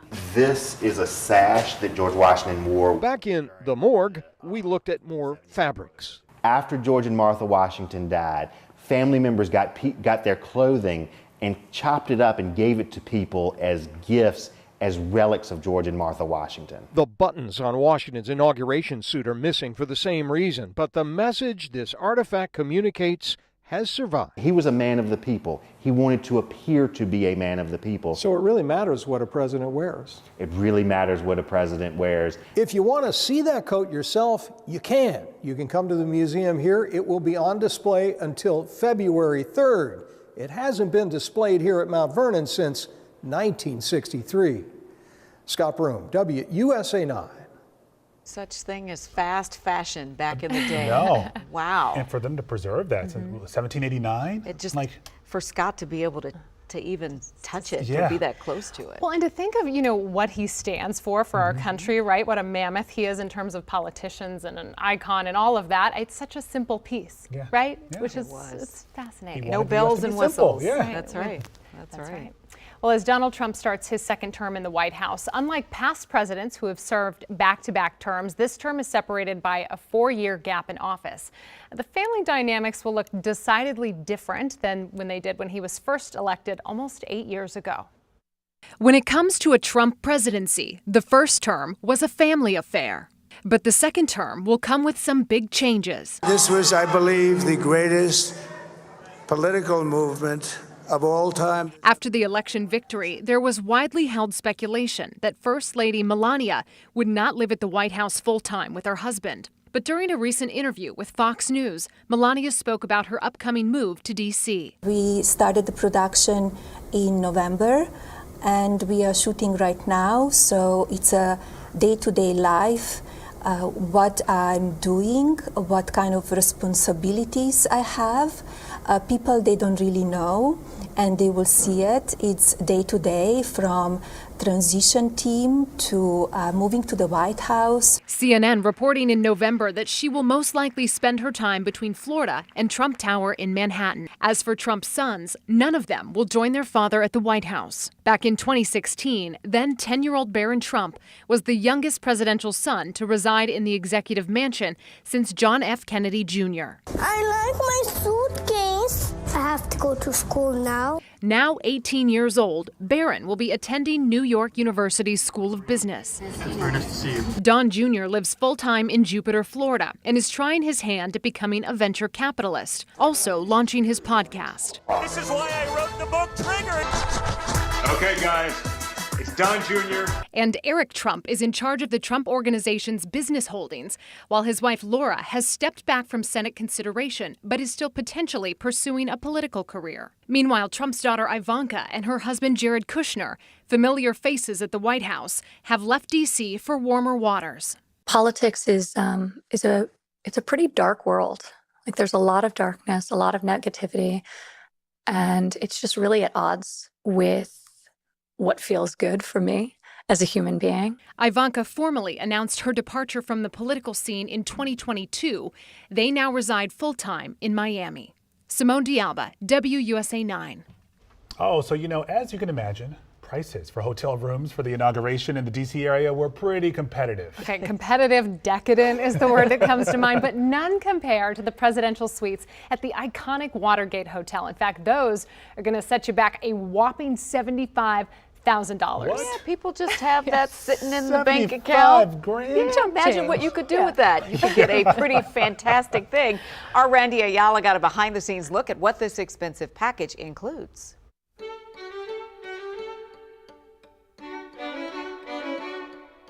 It's called the Head of State Package to commemorate the 60th presidential inauguration here in D.C. The Watergate Hotel is promising a unique and luxurious front row seat to one of the most significant events in the country. But a disclaimer, it comes with a hefty price tag that most cannot afford. You can't really speak about political intrigue or political history without the Watergate. World famous, certainly well known in Washington, but throughout the world, when people think about political American history, you have to think about the Watergate. Abe Liao is the managing director at the Watergate. This weekend's VIP package includes a 3-day stay inside the hotel's presidential suite. It's a spacious 2,400 square feet and boasts sweeping views of the Potomac River. It's something that our hotel offers that nobody else can say they have. It's really thinking through, if someone were to choose Washington, choose the Watergate for inauguration, what would they want to experience? The package also includes round-trip transportation from New York City to D.C. on a helicopter. And once travelers touch down in D.C., they'll be chauffeured in a bulletproof Maybach. The helicopter is always synonymous with the president, being chauffeured around in an armored vehicle, having access to limited, rare, vintage things that the greater community maybe doesn't have. All that really speaks to luxury. We said, how can we bring that to a guest that's looking for that presidential experience? So actually it was quite difficult. We had to source the armored Maybach from outside of Washington. Can't necessarily disclose where, but it was definitely a challenge to find it. But luxury comes with a price tag. The stay costs $75,000. The hotel has 2 presidential suites and both are booked for this weekend. The lucky few guests will also receive a private whiskey tasting and keepsakes like a Watergate crystal and custom wax seal. And they get an up-close and personal tour of the infamous room where the Watergate scandal occurred. It's the actual room where the break-in occurred originally, so we've memorialized it. There's a lot of great iconography and history in the actual suite itself. A stay at a historical landmark while we usher in our 47th president. In Northwest, Randy Ayala, WUSA 9. So a $75,000 experience. Yeah, Okay. that little thing if you've got that hanging. I mean, speaking of hotels, I just read something in Travel Weekly that hotels across the city are at 80% occupancy. Oh my so goodness. a lot of people coming into this area to see this day. Well, look, if $75,000 was maybe too cheap for you, there is one at the Fairmont, I do believe, that was listed at $350,000. No way. Oh. So I don't know. Maybe when we hit the lotto someday. I don't know. Maybe we could just go there and see what it is There you go. with our own eyes. Our own experience. Yeah, we'll just go and do a little research and development. Well, a lot of folks are probably spending time at the hotels now because they couldn't go out to see the inauguration. So maybe watching from the room, perhaps. It's a big boost. All right, so one of the changes that we're going to see in D.C. is going to be with the city's social scene. Oh, yeah, that's important. So where will the incoming staffers and cabinet members be hanging out in town? Yeah, that's right. I recently sat down with Washingtonian food editor Jessica Sidman to get the inside scoop. We're taking a look at what the social scene in D.C. is going to look like with the incoming Trump administration. Are there some top of mind spots, some hot spots around D.C. that come to mind for you? As you may know, D.C. is an extremely liberal blue city. So there aren't a lot of places that are very MAGA friendly necessarily. But there are a couple. One is a sports bar on H Street called Dirty Water. And it's one of the rare bars in DC where the owner has publicly, expressed his support for Donald Trump, and they hosted a debate watch party with the DC Young Republicans, an election night party. And I saw they're also going to be doing a big open bar deal for inauguration weekend. So I imagine that will be a popular place. My question literally just says, what about the Waldorf, ? Right? Because it was a former Trump hotel. Can you kind of elaborate on that if you think that's going to be a spot? During the last Trump administration, the old post office building, which was the Trump Hotel, was the place for the president's supporters. You could go any night of the week and find cabinet secretaries and White House officials and Republican members of Congress and everyone else who wanted to be in the president's orbit, or the president himself. That was the only restaurant he ever went to in DC in his 4 years of office, was the steakhouse in his own hotel. Obviously, the Trump Hotel is now gone, and so is its steakhouse. Now it's a Waldorf Astoria. There are some people who think, just out of inertia, that crowd may continue to go to that venue. There's also been chatter that the Trumps are in talks to retake management of the hotel and bring back the Trump Hotel. So that'll be interesting to watch. When you think of more of the younger crowd, one I wanted to highlight is the Big Board. So this 8th Street Burger Bar is something that you touched on for more of like the younger Republican crowd. Yes. So still something to anticipate here? Yeah, so the Big Board on H Street, which is kind of a burger bar, got a lot of attention during the pandemic because they were one of the few places to publicly, flaunt the COVID rules and the mask mandates and the vaccine mandates, and we're just openly defying the mayor's orders on that front. And because of that, it became kind of a right-wing darling. And a lot of high-profile Republicans were going there to show their support. And I know there are some young Republican groups that have done events there and meetups there. So I imagine that that's another place that will be popular, even though, you know, the owner has said that he's apolitical.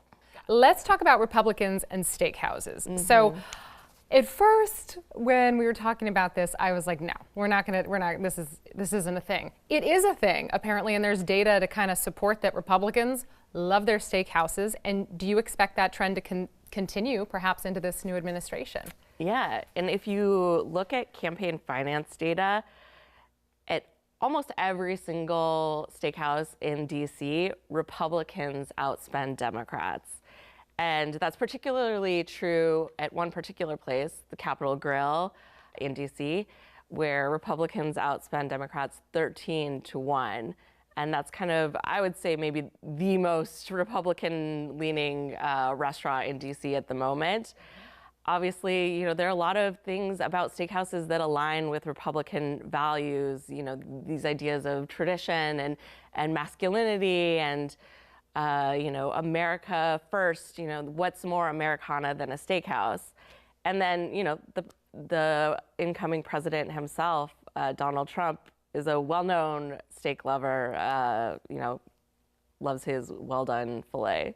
I mean, it has become a political flashpoint, even down to steakhouses, so to speak. Yeah, red meat has absolutely become part of the culture wars, and you saw during the election, Donald Trump saying, you know, Kamala Harris is coming for your cows, no more cows. And, you know, I think steak, red meat has become very associated with Republicans. Yeah. Was there anything interesting when you were doing that article that you think our audience would be interested to know? You know, I think there's a lot of chatter about where Trump himself might dine out in DC. And I do think there's a good chance that he might not dine out at all in the city. You know, the one place he went in his last administration, again, the steakhouse in his own hotel, he could go there and know that when he walked in the door, he was going to get a standing ovation. I can't think of a lot of places in DC where that's going to be the case now. In addition to all the security concerns now with the assassination attempts, I wouldn't be surprised if he sticks to the White House, but we'll see. Simone D'Alba, WUSA 9.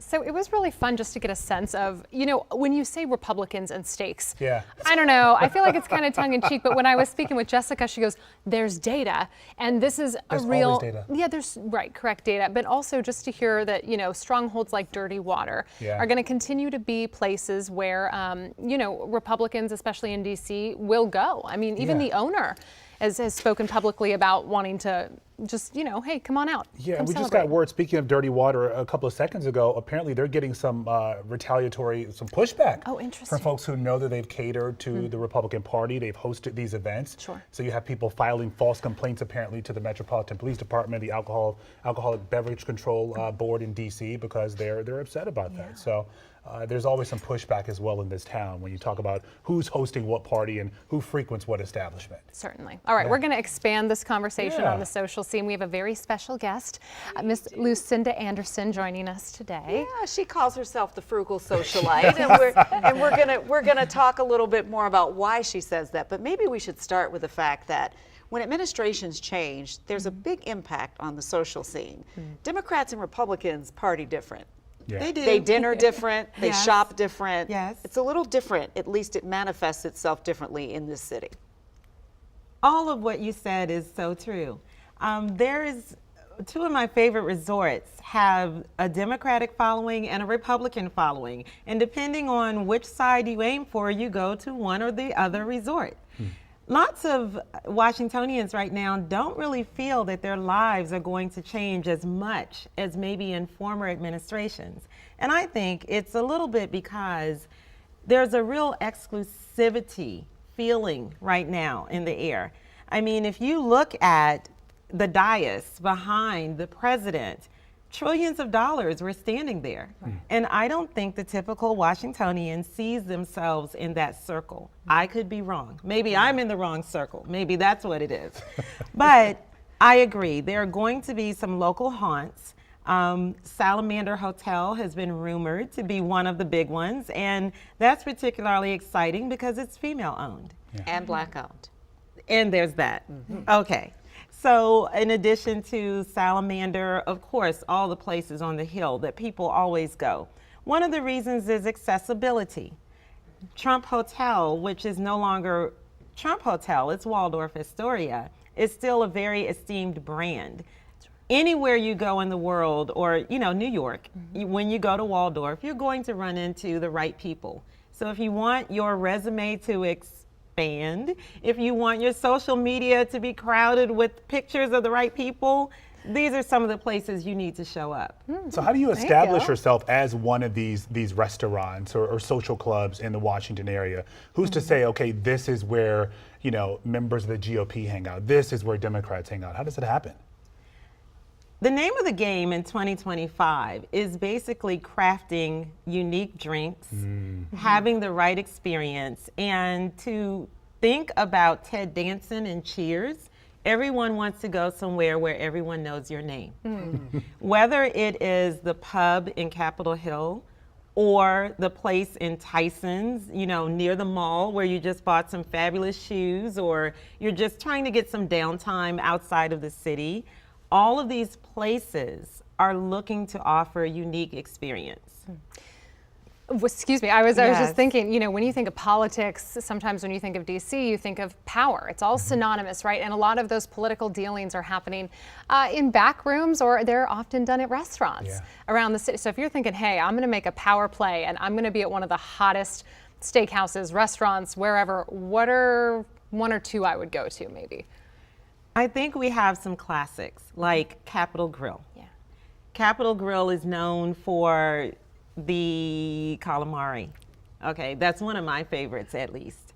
You're always going to find people there. And the way it's positioned, it's right across from the theater. And so that's a hot spot. I hear a lot about some up and coming restaurants that are offering cryptocurrency as a form of payment. Interesting, okay. There's a Vietnamese place, a pho place, that's offering cryptocurrency along with your traditional Starbucks and other places.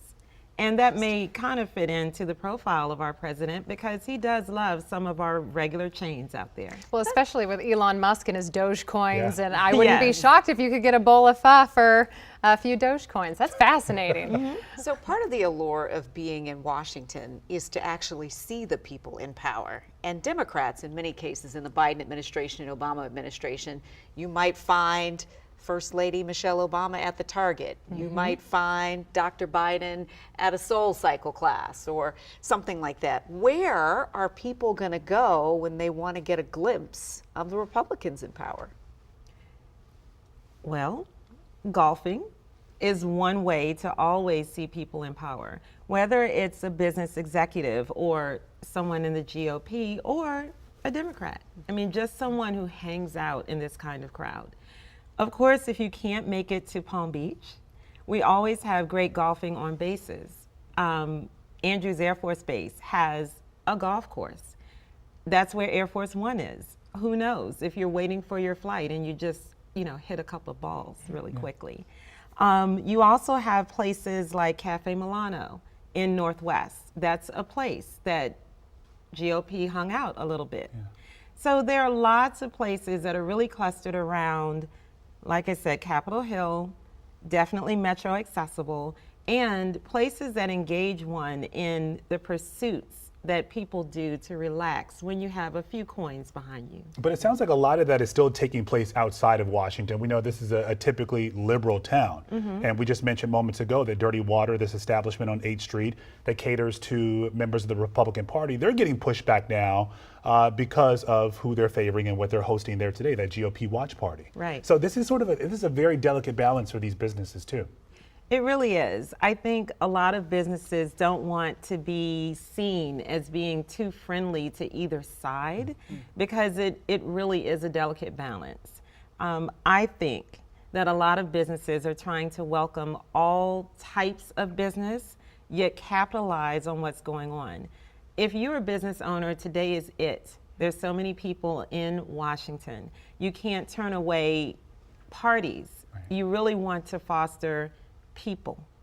And again, any business that's going to provide great service, have something unique, and they're located where people are who are working diligently for the country, they're going to be the ones to profit. As the frugal socialite, Yes. you know, I'm just curious, one of our favorite things to do is get that insider scoop, insider hook. Yes. Anything you would leave us with that our viewers should know that you would find particularly poignant or important? I always encourage everyone to work those apps. Yes. There are several apps now where you can make reservations. Resi, Open Table. Open Table is particularly great because you get Amazon points, you get dining points. Resi is really geared toward American Express members and things like that. The reason that I say this is because restaurants always favor people who make these reservations.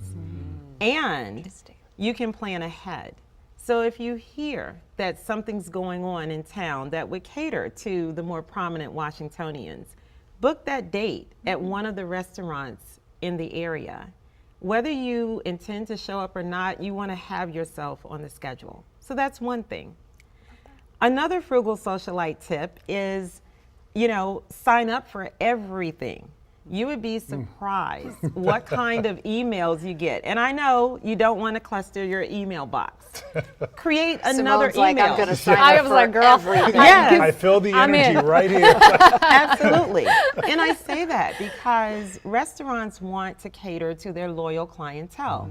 And of course, when there's a new dessert or they're rolling out a new menu, they're going to go to their email list first. And you may be invited just because you're on the list. Who comes to restaurant openings? Important people, writers, food critics. You can rub elbows. You absolutely can. So you just have to be strategic. You have to be strategic. You have to put yourself in places where you may not normally be invited. And one of the others that people really don't think about are their credit card websites. You may say, what does that have to do with anything? 2 times I've been hosted at the US Open, not because I'm the frugal socialite, but because I registered my car on the website and they offered me an experience. An experience. An experience. Okay. Right. I happened to watch Coco Gauff. When she had her tournament, it was just random. We were in the suite. We had great food. We were rubbing elbows with the tennis greats. Was it $75,000 for the suite? It was 0. Oh, because they were I like that price. Yes. This part. It was 0 because they were hosting people who buy their brand. Okay. That Wow, rolling okay. reservation. So when I first moved here, I'm new to DC, new-ish, but I remember a friend saying, you have to get those rolling reservations going because 1, you make friends easier, and 2, to your point, there's a lot of advantages to it. And so I love that. That is such a good pointer. Yes. We're ready to hit the social That scene. requires a lot of planning. And I'm thinking Yes, as the it does. procrastinator here. This is a great opportunity This for is you. really good. I'm like, wait, I have to do this in advance? I have to today. think that far out where I want to eat in a week, a Well, month? in a week. I love it. You don't necessarily have to do that, but let me also say there's an advantage of being solo. When you show up by yourself, Wow. you can always be seated because there's a bar chair for you. There is somewhere for you. Now, you can always show up solo for the moment. Who knows that you're going to run into 5 friends who just happen to meet you there. There you go. But once you're there, ordering, spending money, being friendly, we're going to do this. They'll make some place for you to So sit. each of your friends needs to make a 1-person reservation. Right. And then you, oh, look, you showed up here too. It all works out. You're always It really early, so does. you'd be the one to go in advance. We'll I'd meet you save there. your seats. I'd save your seats. We got a plan. That's being a All good right. friend. Yeah. I try. Listen to Anderson. We call her the frugal socialite. Mike. Thank you for being here. Good friend to us It was today. so good Yes, to see you so again, good to see everyone. you. Had our backs. Thank you so much. Absolutely. It was lovely. Thank you, thank you. All right, as Donald Trump is sworn into office, questions surround if and when he will act on promises made to pardon people convicted of crimes during the attack on the Capitol January 6th. Chief investigative reporter Eric Flack spoke with one of the people behind bars, expecting a release. This is Zachary Alam, convicted of traveling from his Centerville, Virginia home during the attack on the Capitol, then assaulting police officers and smashing the same Speaker's lobby window Ashley Babbitt climbed through before she was shot and killed by law enforcement. At his sentencing in November, Alam was unapologetic, claiming his conviction was unjust. He demanded a full pardon. Zachary. An inmate at the Grayson County Jail. Alam repeated the ultimatum in a phone interview with WUSA 9 from the Grayson County, Kentucky Detention Center. Do you believe other people who were convicted of January 6 crimes like you are in prison right now expecting pardons from Donald Trump once he takes office? I'll let you know something right now. Not only are we expecting a pardon, we are demanding a pardon. We are demanding a pardon, okay? Alam and other January 6 defendants have been emboldened by the second election of the man they stormed the Capitol to protect. President Donald Trump has repeatedly promised to pardon January 6 defendants convicted for their crimes. Look at what's happened with the J6 hostages. The hostages, that's a horrible thing. Most recently, in a post-election interview with NBC News. We're looking at it right now, most likely, yeah. Well, Those people have suffered long and hard. The U.S. Constitution gives the president power to grant, quote, reprieves and pardons for offenses against the United States. That means the president can either commute a prison sentence or pardon a person outright for any federal crime. And there is no limitations to that power except if the president is impeached. I believe that by Donald Trump pardoning me, he's going to be pardoning good men. He's going to be pardoning good men that don't deserve to be here. He's going to be pardoning good men, right, that believed in their heart, right, that they was doing the right thing on January 6th. Former U.S. Capitol Police Officer Aquilino Gonell has little sympathy. I spent 25 years as a public servant. Bloodied and bruised by rioters as he defended the Capitol. Good afternoon, Your Honor. January 6th was a horrible day where I almost lost my life. Gonell has testified at dozens of January 6 sentencings. What message does it send if he does in fact pardon these people? It normalizes the type of behavior. It makes it acceptable. But they are okay with that as long as they're the one doing the attacking. According to DOJ data released this January on the 4-year anniversary of the attack, almost 1,600 people have been criminally charged. Roughly 600 of those have been charged with felonies for assaulting, resisting, or impeding law enforcement or obstructing those officers during a civil disorder. 180 have been charged with using or carrying a dangerous weapon in the Capitol or on the grounds around the Capitol. More than 150 have been charged with destruction of federal property or theft of federal property. The DOJ says it has decided against moving forward with cases against roughly 400 people whose only charges stemmed from illegally entering the grounds around the U.S. Capitol on January 6th. But defense attorneys like Anthony Sabatini, who's a former conservative state lawmaker in Florida, calls the DOJ's prosecution one of the most politically motivated of all time. They went completely out of their way to tear this country apart politically. And the only way to correct for that is to wipe this chapter away with pardons. So yeah, we could sit here and debate, whether this guy, the grandma who was standing here with a flag over here, or this guy who threw a water bottle into the crowd, had various levels of guilt. That's not what should premise these pardons. The pardon should be based on recompensing for the misbehavior of the DOJ in creating the first mass political partisan prosecution against Americans. It's almost universally the case that a prosecutor who prosecuted a case doesn't support a pardon. Former U.S. Attorney for the District of Columbia, Matthew Graves, oversaw prosecution of January 6 defendants until he stepped down from his post January 16th. It can't be helpful to the people who will be left behind after you leave to see all their work undone. So there is no such thing as undoing the work of January 6th. There is a robust public record that has been created. Because of the unprecedented, transparent nature of this prosecution, we've made every exhibit in the over 200 cases we've tried publicly available. So there will forever be a record of what happened on January 6th. But it won't be a slight at all to the men and women of this office who brought those cases to see pardons handed out left and right? So a pardon is a political act, and if one chooses to pardon anyone involved with January 6th, obviously the prosecutors here didn't think that a pardon or a non-prosecution was warranted. My point only is that there is accountability, and there will forever be a record of the events of that day. Graves says around 1,100 defendants have already had their cases fully adjudicated and received sentences for their criminal activity on January 6th. And 700 of those have completed their jail or prison sentence or were never sentenced to time behind bars to begin with.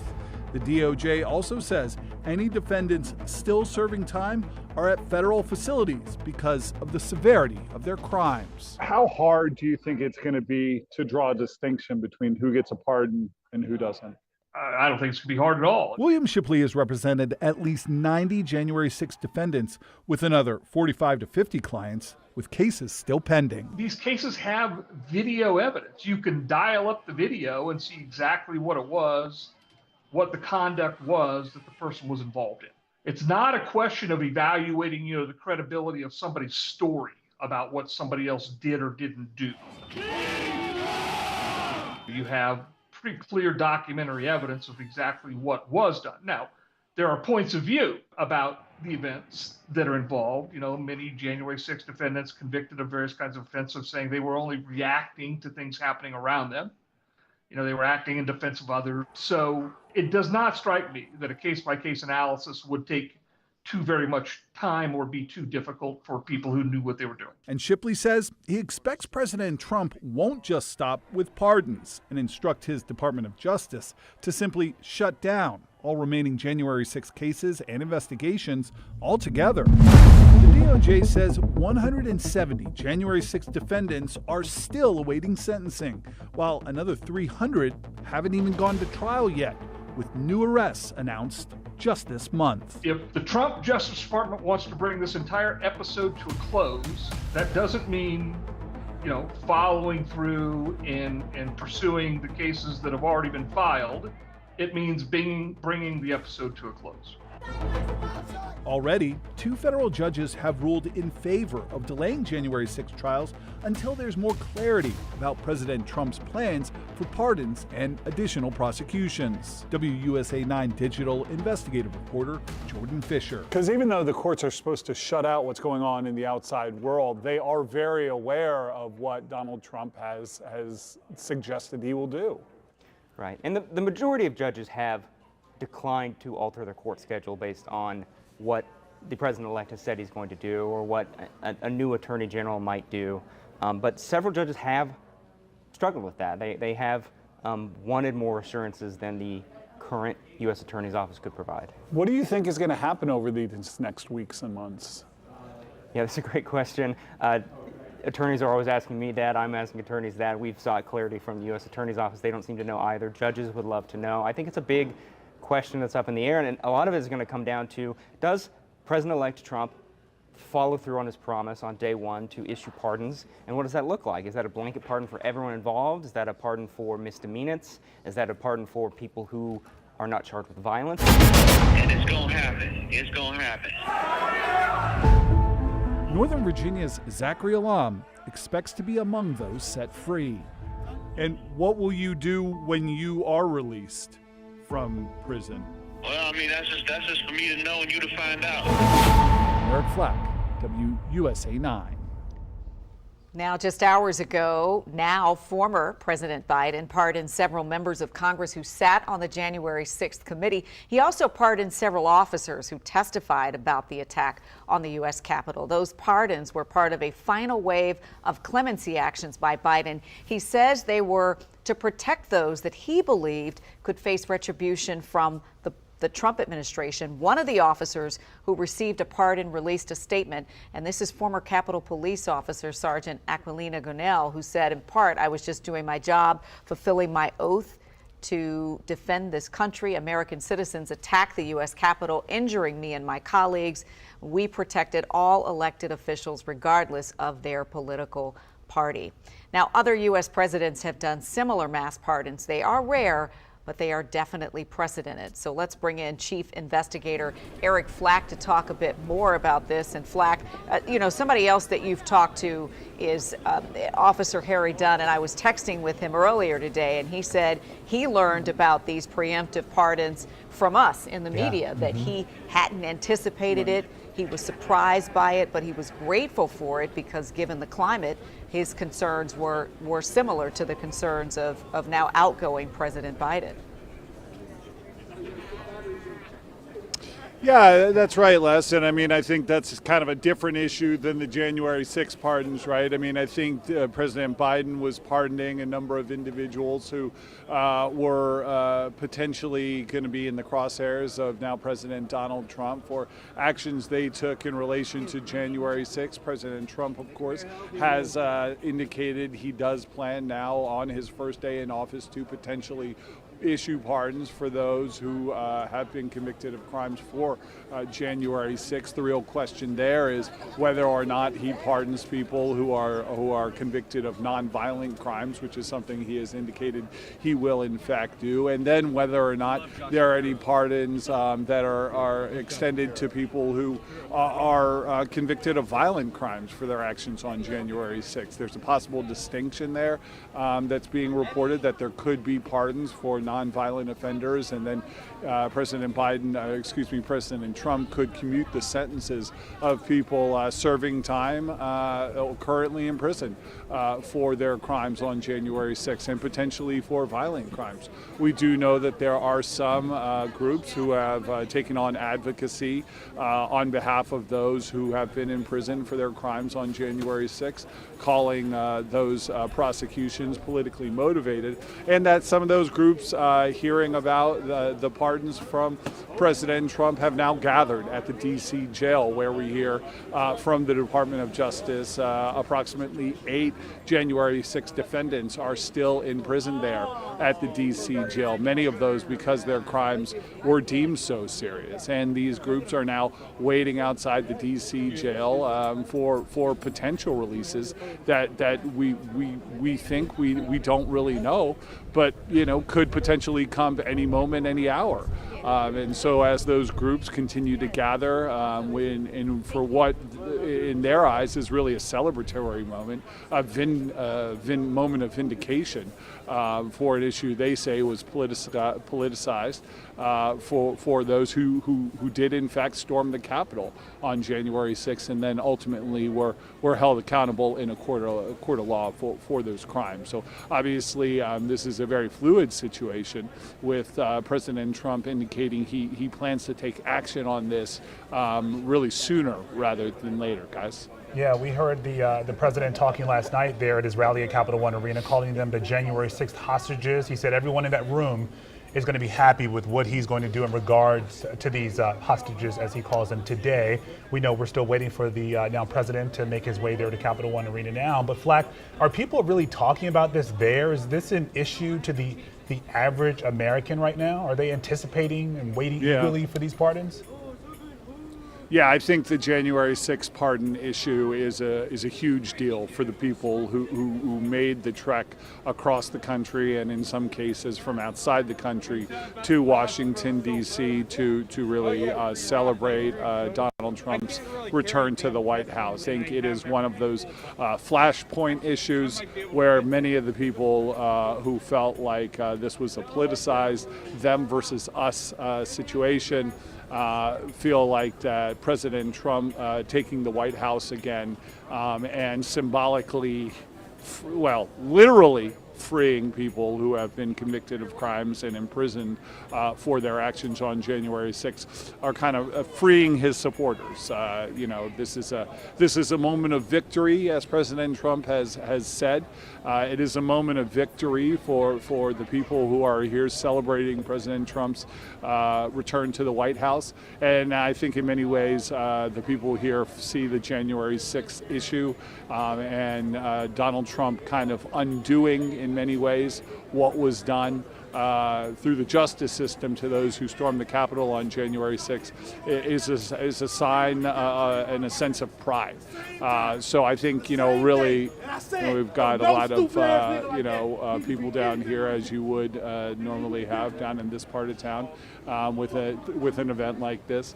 But really, it is a sign that they've won this issue, and you heard Matthew Graves, who's the outgoing Department of Justice U.S. Attorney for the District of Columbia, saying, they can't undo what my office did, and that there will always be a record of this, and kind of pointing to the fact that this is on the record means that that's something that Donald Trump, President Donald Trump and his pardons can really never take away, is something that the prosecutors are now holding on to. But certainly, the people here see this as a victory for them, that Donald Trump is able to kind of undo, at least from a judicial standpoint, some of the prosecutions that happened with January 6th. Guys. I wanted to touch on something because you said, the overwhelming sentiment is that they won, and my brain went to retribution. So I recall interviewing one of the women who stormed the Capitol in Texas. She lost her livelihood. She was working in law enforcement, and she was prosecuted. And I'm wondering if next, assuming there are blanket pardons of some kind, we could be seeing lawsuits that ensue en masse afterward. Yeah, I mean, and all of that would be ultimately end up in a court of law. And I think, Simone, what is so interesting about this is nobody really knows what's next. This is truly uncharted territory. Again, we're still unclear about what these pardons are going to look like. We had, as part of this broadcast, President Trump, signing executive orders and executive actions earlier in a symbolic ceremony from the Oval Office. Those were not the type of actions that we're talking about. So again, officially, I don't think that we have any indication that these pardons have even officially taken place, even though it has been indicated that they are coming. And could he do it in a symbolic manner, gesture during the inauguration ceremony, parade ceremony that's going to happen behind me at Capitol One later on this afternoon? I think anything is possible. I think once, though, that first step happens where people are in fact pardoned for their crime. And again, there are various judicial differences and legal interpretations of what a pardon means. Does it mean the crime never happened, or does it kind of mean that you're excused for the crime? And then when you're talking about commuting a sentence for those who potentially committed violent acts on January 6th, well, that's not a pardon. That's saying when you commute a sentence, that means you've served your time. You have served enough time. You have paid your price for this crime, and you are now set free. And those happen immediately. You get processed and you walk out of jail. So, so much still to be seen with this, and obviously we're all going to be watching it closely, as many of the people downhill here will be as well. Guys, back to you. Yeah, that's right. We are waiting for what's next. Again, you're outside of Capitol One Arena flag. You can see right there in the bottom right-hand corner of your screen, President Trump is still at that inauguration luncheon.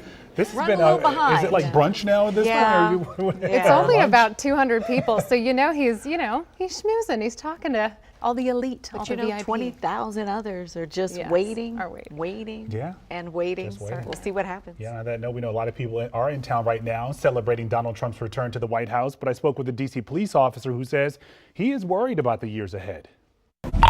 The entire DC police force is working to secure President Trump's inauguration, including Officer Daniel Hodges. We caught up with the 10-year veteran of the department before Trump's swearing in. Are you prepared for that day? Yeah, I mean, you mean like physically, emotionally? Just all fronts. Yeah, I mean, yeah, everybody's working. We're all going to be doing our jobs, regardless of our feelings on politics. Hodges' feelings are clear. He does not support Trump. We won! And even hit the campaign trail to make sure he was not reelected. However, Hodges says Inauguration Day is about more than the president. Once again, he wants to make sure democracy is protected. You know, it's the thing about democracy, right, is you can't just believe in it when your party wins or your candidate wins. You have to believe in it when you lose. To better understand Officer Hodges' feelings, you have to go back to the January 6th Capitol riot, when he was crushed and beaten by a pro-Trump mob. I mean, I don't think a day has gone by where I haven't thought about it. There's a lot of emotions associated with it. Pride also, because I'm proud of the work I did, but also sadness, anger that people would do that people still think that they were right. Do you swear or affirm? Hodges says he's on a mission to make sure people don't muddy the facts of that day. He's testified before Congress, testified against at least 4 men now convicted of assaulting him. Hodges also pushed to have Special Counsel Jack Smith's final report released, detailing Trump's efforts, the government concluded, to overturn the 2020 election. It's part of the story, it's part of truth, and truth still matters. His report is the last, best, closest thing we'll get to learning all the details about what Trump did and how thoroughly close we came to having the election actually be stolen from us.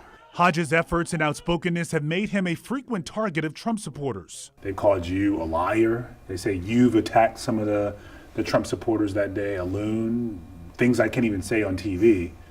I mean, those people, I don't think there's anything that can convince them because the evidence is plain. Do you worry about your safety at all? Not really. I mean, I'm a cop in DC. It's not the first time I've been threatened. It's not going to be the last. And if they want to come after me, that's their choice. I'm ready.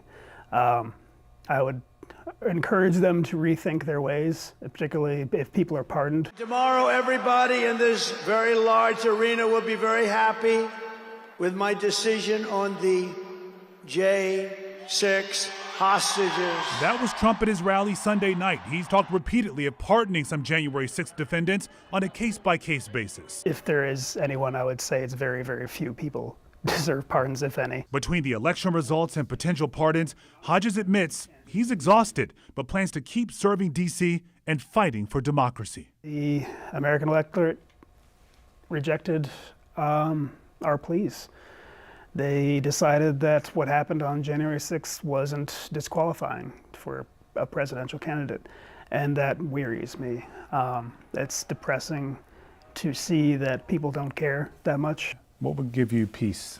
I just have to hope that the longer cultural victory is ours, that 5, 10, 50 years from now, people look back and say, wow, it's hard to believe that Americans would do that. We would never do that again.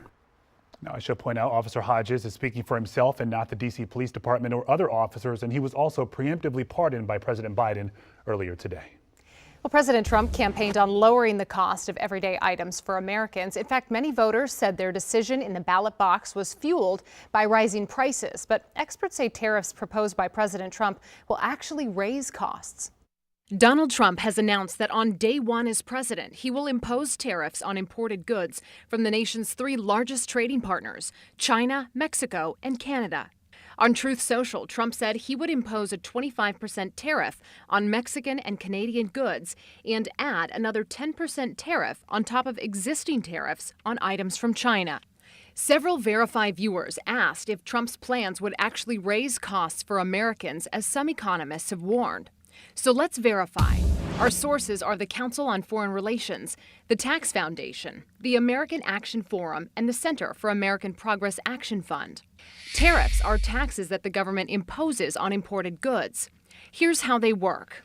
Let's say an American store today buys T-shirts for $10 in Vietnam and sells them for $12 in the U.S. Under Trump's proposed tariff, the business would pay an additional $1 or $2 to import the shirts. While the importer could absorb the cost, economists say it's more likely the business will sell the shirt for up to $14, passing the cost on to the consumer. Estimates from conservative and progressive policy experts vary, but they all say Trump's tariff proposals are generally expected to cost a typical household between $1,700 and $6,000 annually, even if companies shift some manufacturing back to the U.S. So yes, Trump's proposed tariffs would likely raise costs for Americans. President Joe Biden faced similar criticisms earlier this year from fellow Democrats when he imposed increased tariffs on some Chinese goods, including solar panels and electric vehicles. With your Verify, I'm Simone D'Alba. All right, we wanted to take some time to talk about how the president's family really plays a part in their time in office. Yeah, specifically the role of the First Lady here and the role she plays in the administration. Yeah, joining us live via Zoom is Anita McBride. She served as Chief of Staff to First Lady Laura Bush from 2005 to 2009, and now she directs the First Ladies Initiative at American University. Anita, thank you for being so flexible with us this afternoon. We're all on Trump day, time right? now. We have to be flexible today. So you know all about first family dynamics, and as we mentioned, you were Chief of Staff to Laura Bush. You know what it's like when the first twins moved into the White House. There's this swirl of activity happening right now in anticipation of President Trump, First Lady Melania, their family and guests at the White House. Tell us a bit more in this frenetic day about what's happening behind the scenes before they get back. Well, I'm sure the 95 plus people at the White House resident staff are just about done with the finishing touches for when the new first family will come. They have actually a little bit extra time now than they've had in the past because things are delayed. So that might give them a moment to stagger and have their own meals and be ready. But the White House, you know, from the minute that of the first couples and the president-elect and Vice President-elect and their families leave this morning, all that activity starts. The moving trucks are positioned for taking the Biden's things away and for bringing the Trump's things in. And everybody on that team is given an assignment to know what their job is, to have the house ready and meals prepared, flowers in the rooms, guest beds made up if people are going to be staying overnight, inaugural clothes hung up in the closets. Everything is documented and ready for them to go. All right, Anita, let's talk about the role of the First Lady. We know this will be Melania Trump's second time in this role, so she knows kind of what to expect at this point. And she also talked about making this documentary or movie to capture this moment and moving back into the White House. It reminds me of Jackie Kennedy to a certain degree. What can we expect from her this time? More of what we're seeing here? Well, I think you're seeing a First Lady who, right, with the familiarity that she knows about the White House and coming back, she knows what life is like there. They've only were there 4 years ago, so the majority of the resident staff are still the same. So I think with the documentary is a way for her to get her message out in her words. You know, in her first foray at this, her 4 years when she came in 2017 were very difficult and really faced a bit of a critical, if not hostile, environment. And so now, and she tried to get her message out, even when she spoke differently than what her husband was saying, which was quite bold in some ways. But doing the documentary, doing the book is a way for her, in her words, to let the American people know who she is.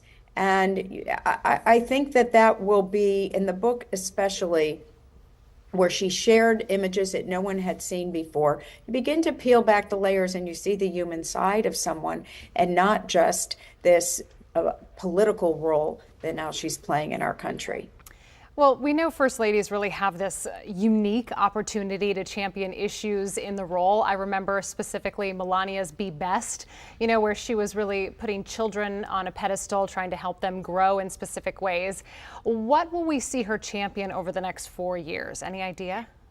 Sure. Well, I think in some interviews that she has done in the last month since the election, and talked about that. She said, you know, when she unveiled Be Best, she had a very difficult time getting partners and supporters and corporate and nonprofits to work with her, even though it was an issue, as you say, for children that was important, the healthy use of social media. So I think she's wanting to revive that She's expanded it by working with foster children as well in the years that she's been out of the White House. So I think she's hoping that she'll get a better reception for people to work with her and actually try and make a difference on an issue that I think we all can agree on is important. Anything we can do for our children to have healthier lives emotionally and physically is important. Anita, you've talked quite a bit about this important role that doesn't pay a thing.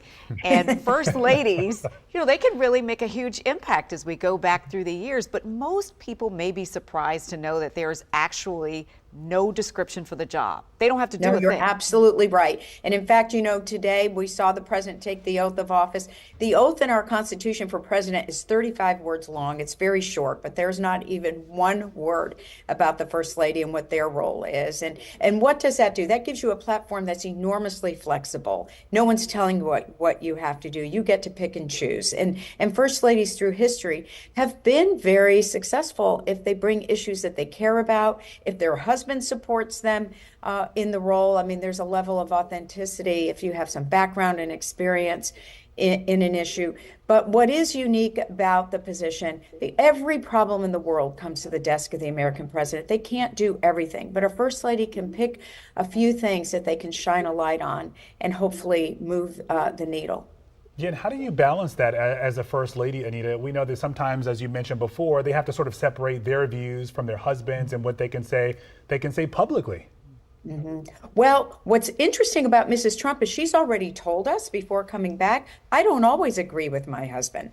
And in fact, in her first term as First Lady, there were often times where she did speak differently. During COVID, when President Trump said, you don't have to wear a mask, you don't have to social distance, Mrs. Trump went on the North Portico, front door of the White House, and recorded a PSA for the Centers for Disease Control, telling people to wear masks and to social distance. So she's shown a comfort level to speak a little separately or differently from what her husband is saying. So I would imagine she'll continue to be true to herself and do the same. She says she's not defined by anybody else's expectations of her, but only those for herself. Well, she really had that energy today at the inauguration when dressed in all black. The hat, right? She just kind of had this, confidence, this air about her. And I wanted to touch on the theme of doing things her way, because the First Lady is going to actually split her time between, the White House, Trump Tower in Manhattan, and Mar-a-Lago in Florida. In past administrations, the Obamas, the Bidens, we'd frequently see First Ladies out in the local D.C. community. Do you think it might be a little bit different this time with Melania? Well, I think, again, the familiarity of coming to the White House, so she knows what she's getting into, so she's more comfortable there. And I think that remains to be seen, because she did say she will be splitting her time and be where she needs to be when she needs to be there. We just don't know what that's going to look like yet. So I think we'll just have to wait and see. But I do think we can feel confident, all of us here can feel confident and say that she will determine this for herself. In our country's history, First Ladies have had different priorities. They've all bring their own experiences to the role. Is there something you think that connects all of them, regardless of political leaning? Absolutely. And what connects all of them is actually what they are all reviewing right now is an honor to our troops. By being the wife of the commander-in-chief, you are the nation's first military spouse. And from Martha Washington to today, to Melania Trump, support for our military and our veterans is something that connects all of them. They all have done it, through tragedies, through world wars, through peacetime, supporting military families, supporting wounded veterans, grieving with families who have lost someone in the military. That is a connection point for sure. All right, Anita, so as we approach Melania's second term here, and you touched on this a bit earlier, you talked about her being misunderstood. We have the book now. We also have the documentary. So how do you rebrand yourself in such a role? I know that's a really terrific question. I think, part of it is being sure of yourself and confident in who you are. And she does really demonstrate that. And I think having a good team around you that helps to amplify your message, having more accessibility to the media, if they're willing to interview her and take time with her. As you remember, here we have a woman who was a professional model, and not one magazine had her on their cover. And that was really unheard of. So I think for her to get her message out, she needs partners. And we'll have to wait and see if she faces a less hostile environment. So much to watch for in these next 4 years. Anita, thank you for contextualizing all of this for us. And I know we'll be reaching back to talk to you again soon. So thank you for your time. I hope you will. I enjoyed it. Thank you very much for reporting on this today. It was lovely. Thank you. On this Inauguration Day, we wanted to let you know WUSA 9's commitment to reporting on the climate and the environment is as strong as ever because of the impact that these issues have on all of us, really. Yeah, the incoming second Trump administration has some strong views on environmental policy. There may be some executive orders that may change some of the policies as well. And the new president has said the nation has been moving in the wrong direction on climate and energy, especially when he says the policies hurt the economy. Yeah, here's our environmental impact reporter Scott Broom now with an examination of what key administration nominees are saying, what they're saying, and how climate experts are reacting. On climate, President Donald Trump is famous for saying this. The global warming and that, a lot of it's a hoax. It's a hoax. I mean, it's a money-making industry, okay? But settled science clearly shows global temperatures have risen nearly 2 degrees as the atmospheric level of carbon dioxide from burning fossil fuels continues to accelerate after already jumping 50% since global industrialization. Here is Lee Zeldin, the Trump nominee to run the U.S. Environmental Protection Agency in confirmation hearings. I believe that climate change is real. Nominees like Zeldin do not call climate change a hoax, but they focus on the economy when talking about climate. All are supporters of developing more oil and gas. I think that he's concerned about the economic costs of some policies where there's a debate and a difference of opinion between parties. I would respectfully disagree with you. I think he has called it a hoax time and time and time again. The nominee for the U.S. Department of Energy is Chris Wright, a gas fracking executive. He would be in charge of the transition to new energy sources like wind and solar. Here's a video he posted. There is no climate crisis, and we're not in the midst of an energy transition either. Humans and all complex life on Earth is simply impossible without carbon dioxide. Former North Dakota governor and tech mogul Doug Burgum is nominated to run the Department of the Interior, which oversees drilling and mining on federal land. When energy production is restricted in America, it doesn't reduce demand. It just shifts productions to countries like Russia and Iran, whose autocratic leaders not only don't care at all about the environment, but they use their revenues from energy sales to fund wars against us and our allies. Here's Burgum previously on CNN. If we're going to have a discussion about what to do about the changes in climate, then we ought to have it and make a sense like what should we do that actually helps our country and helps actually advance the solution. And that's always going to be innovation, not this regulation. You can't add 500,000 EV charging stations and not be able to permit a transmission line. There's a lot of talk about the importance of American energy, affordable energy. I think all of that is right. Dr. Nat Cohan is an economist and the president of the Center for Climate and Energy Solutions, a climate think tank largely opposed to more fossil fuel development. But if we're going to get abundant energy and affordable energy, we need to be going towards the technologies of the future, the renewables, the zero carbon sources, and not look to unabated fossil fuels, which are the kind of technologies of the previous century. So when people talk about the economics of this, the economic case is very clear cut. The most expensive thing that we can do is not acting and is not making the investments in the transition we need to a much cleaner energy economy. Cohan pointed to the climate-fueled Los Angeles wildfires and 2024's catastrophic flooding in North Carolina as costs of climate change. Dr. Joe Romm is a physicist, climate expert, and author. He echoed the thoughts.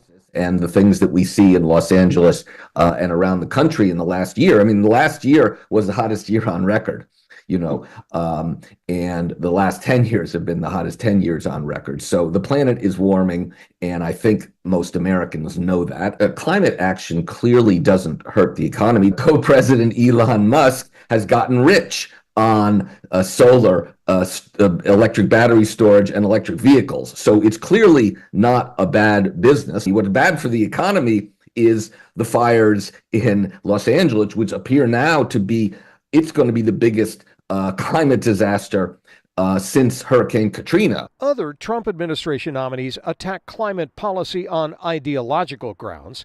Here's Secretary of Defense nominee Pete Hegseth speaking as a host on Fox News. Whether it's hot or cold, the enemy is here as far as liberals are concerned, and it's all about control for them. That's why climate change is the perfect enemy. They get to control your life to deal with it no matter what's happening. You used to be an administration official for a different administration. Was it your goal to limit people's freedom and control people's choices?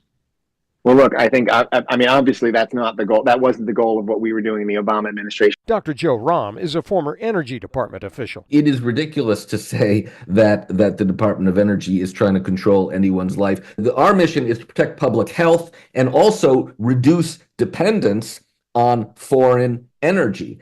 Others worry about the future of federal agencies here in the D.C. region. Here's Maryland Representative Glenn Ivey. In your district, you have concerns about NASA and NOAA. These are agencies that create science regarding climate.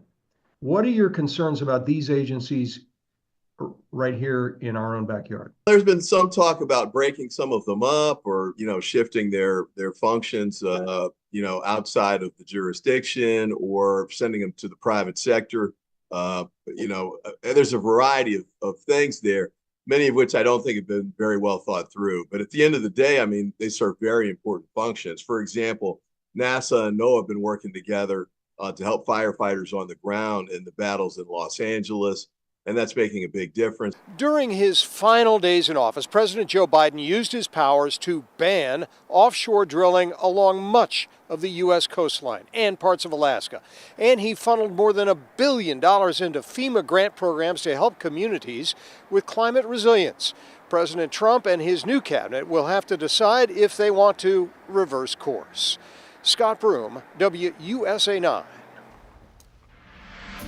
Thank you for joining us on WUSA 9 Plus for President Donald Trump's inauguration for his second term. I'm Lorenzo Hall. I'm Leslie Foster. And I'm Simone D'Alba. Right now, thousands of supporters for President Trump are packed in Capitol One Arena for his inaugural parade. It was scaled down to indoors, of course, due to the weather. Yeah. That's right. This is the fourth coldest inauguration day in history. It's also the first time since Ronald Reagan's second inauguration in 1985 that oath has been administered indoors. But President Trump said maybe they should continue to do that given how cold it was today. Said it was nice and warm inside. Yeah. President Trump was sworn in as the 47th president of the United States at noon today inside the Capitol Rotunda you see right there. Now, while that was taking place, thousands of people sat in Capitol One Arena to watch on the Jumbotron. It's been a party in there. That's where our Matt Gregory is. As now the crowd is just waiting for the parade to begin and for President Trump to show up. Matt, bring us in there. How's the energy inside? We know, a few people have already taken the stage. Yeah, I think the energy kind of goes in lulls or waves here, right? Like at one point about an hour ago, it really seemed like as the speakers were coming, I think the anticipation that President Trump was on his way here was kind of building, and with each speaker, we saw energy go, especially for Elon Musk, the tech billionaire who is an advisor to the president. So that was one of the things we started to feel. Right now, it's kind of reached a lull where I guess folks are probably wondering what the program is. I see a man I can't show you, he's right off camera just over my photographer's head, who has both of his head in both his hands, just looking exhausted. People have been here all day. Some folks, like we talked to earlier, they got here at 2 in the morning. So earlier there was a Marine Corps band playing. There were some other, a little bit of pipe and drum bands playing throughout the arena. I also, while walking through the back area of the arena, saw a few marching bands. I don't know when they're supposed to come out because it seems like everything is on hold until President Trump is able to make his way here to do sort of an in the arena parade. But let's show you what you're looking at on the stage here, just to give you an idea. Everyone here in what's kind of like the pit just past the risers here has been waiting with bated breath for folks to come. Now, at that over there to your right, where you can see the lectern there, that is where folks were speaking earlier. Now, the issue is they were speaking up until about, I would say, 4 o'clock, and then they stopped. And now it's been kind of like music playing. We see different things showing up from the president's journey on the big screen, up top, Capitol One Arena. But other than that, not a whole lot. To your left, again, I want to point, if you haven't been with us, I'm pointing this out, and I have for most of the day. You can see over there is a table that now has the presidential seal on it. And from talking to some folks, it looks like that's where he will be signing some more of the executive orders of the 200 or so he said he plans to sign today will be done there in front of this crowd. You can see every few minutes they'll stand up and look towards the entrances on the other side of the stage, thinking he might be on his way.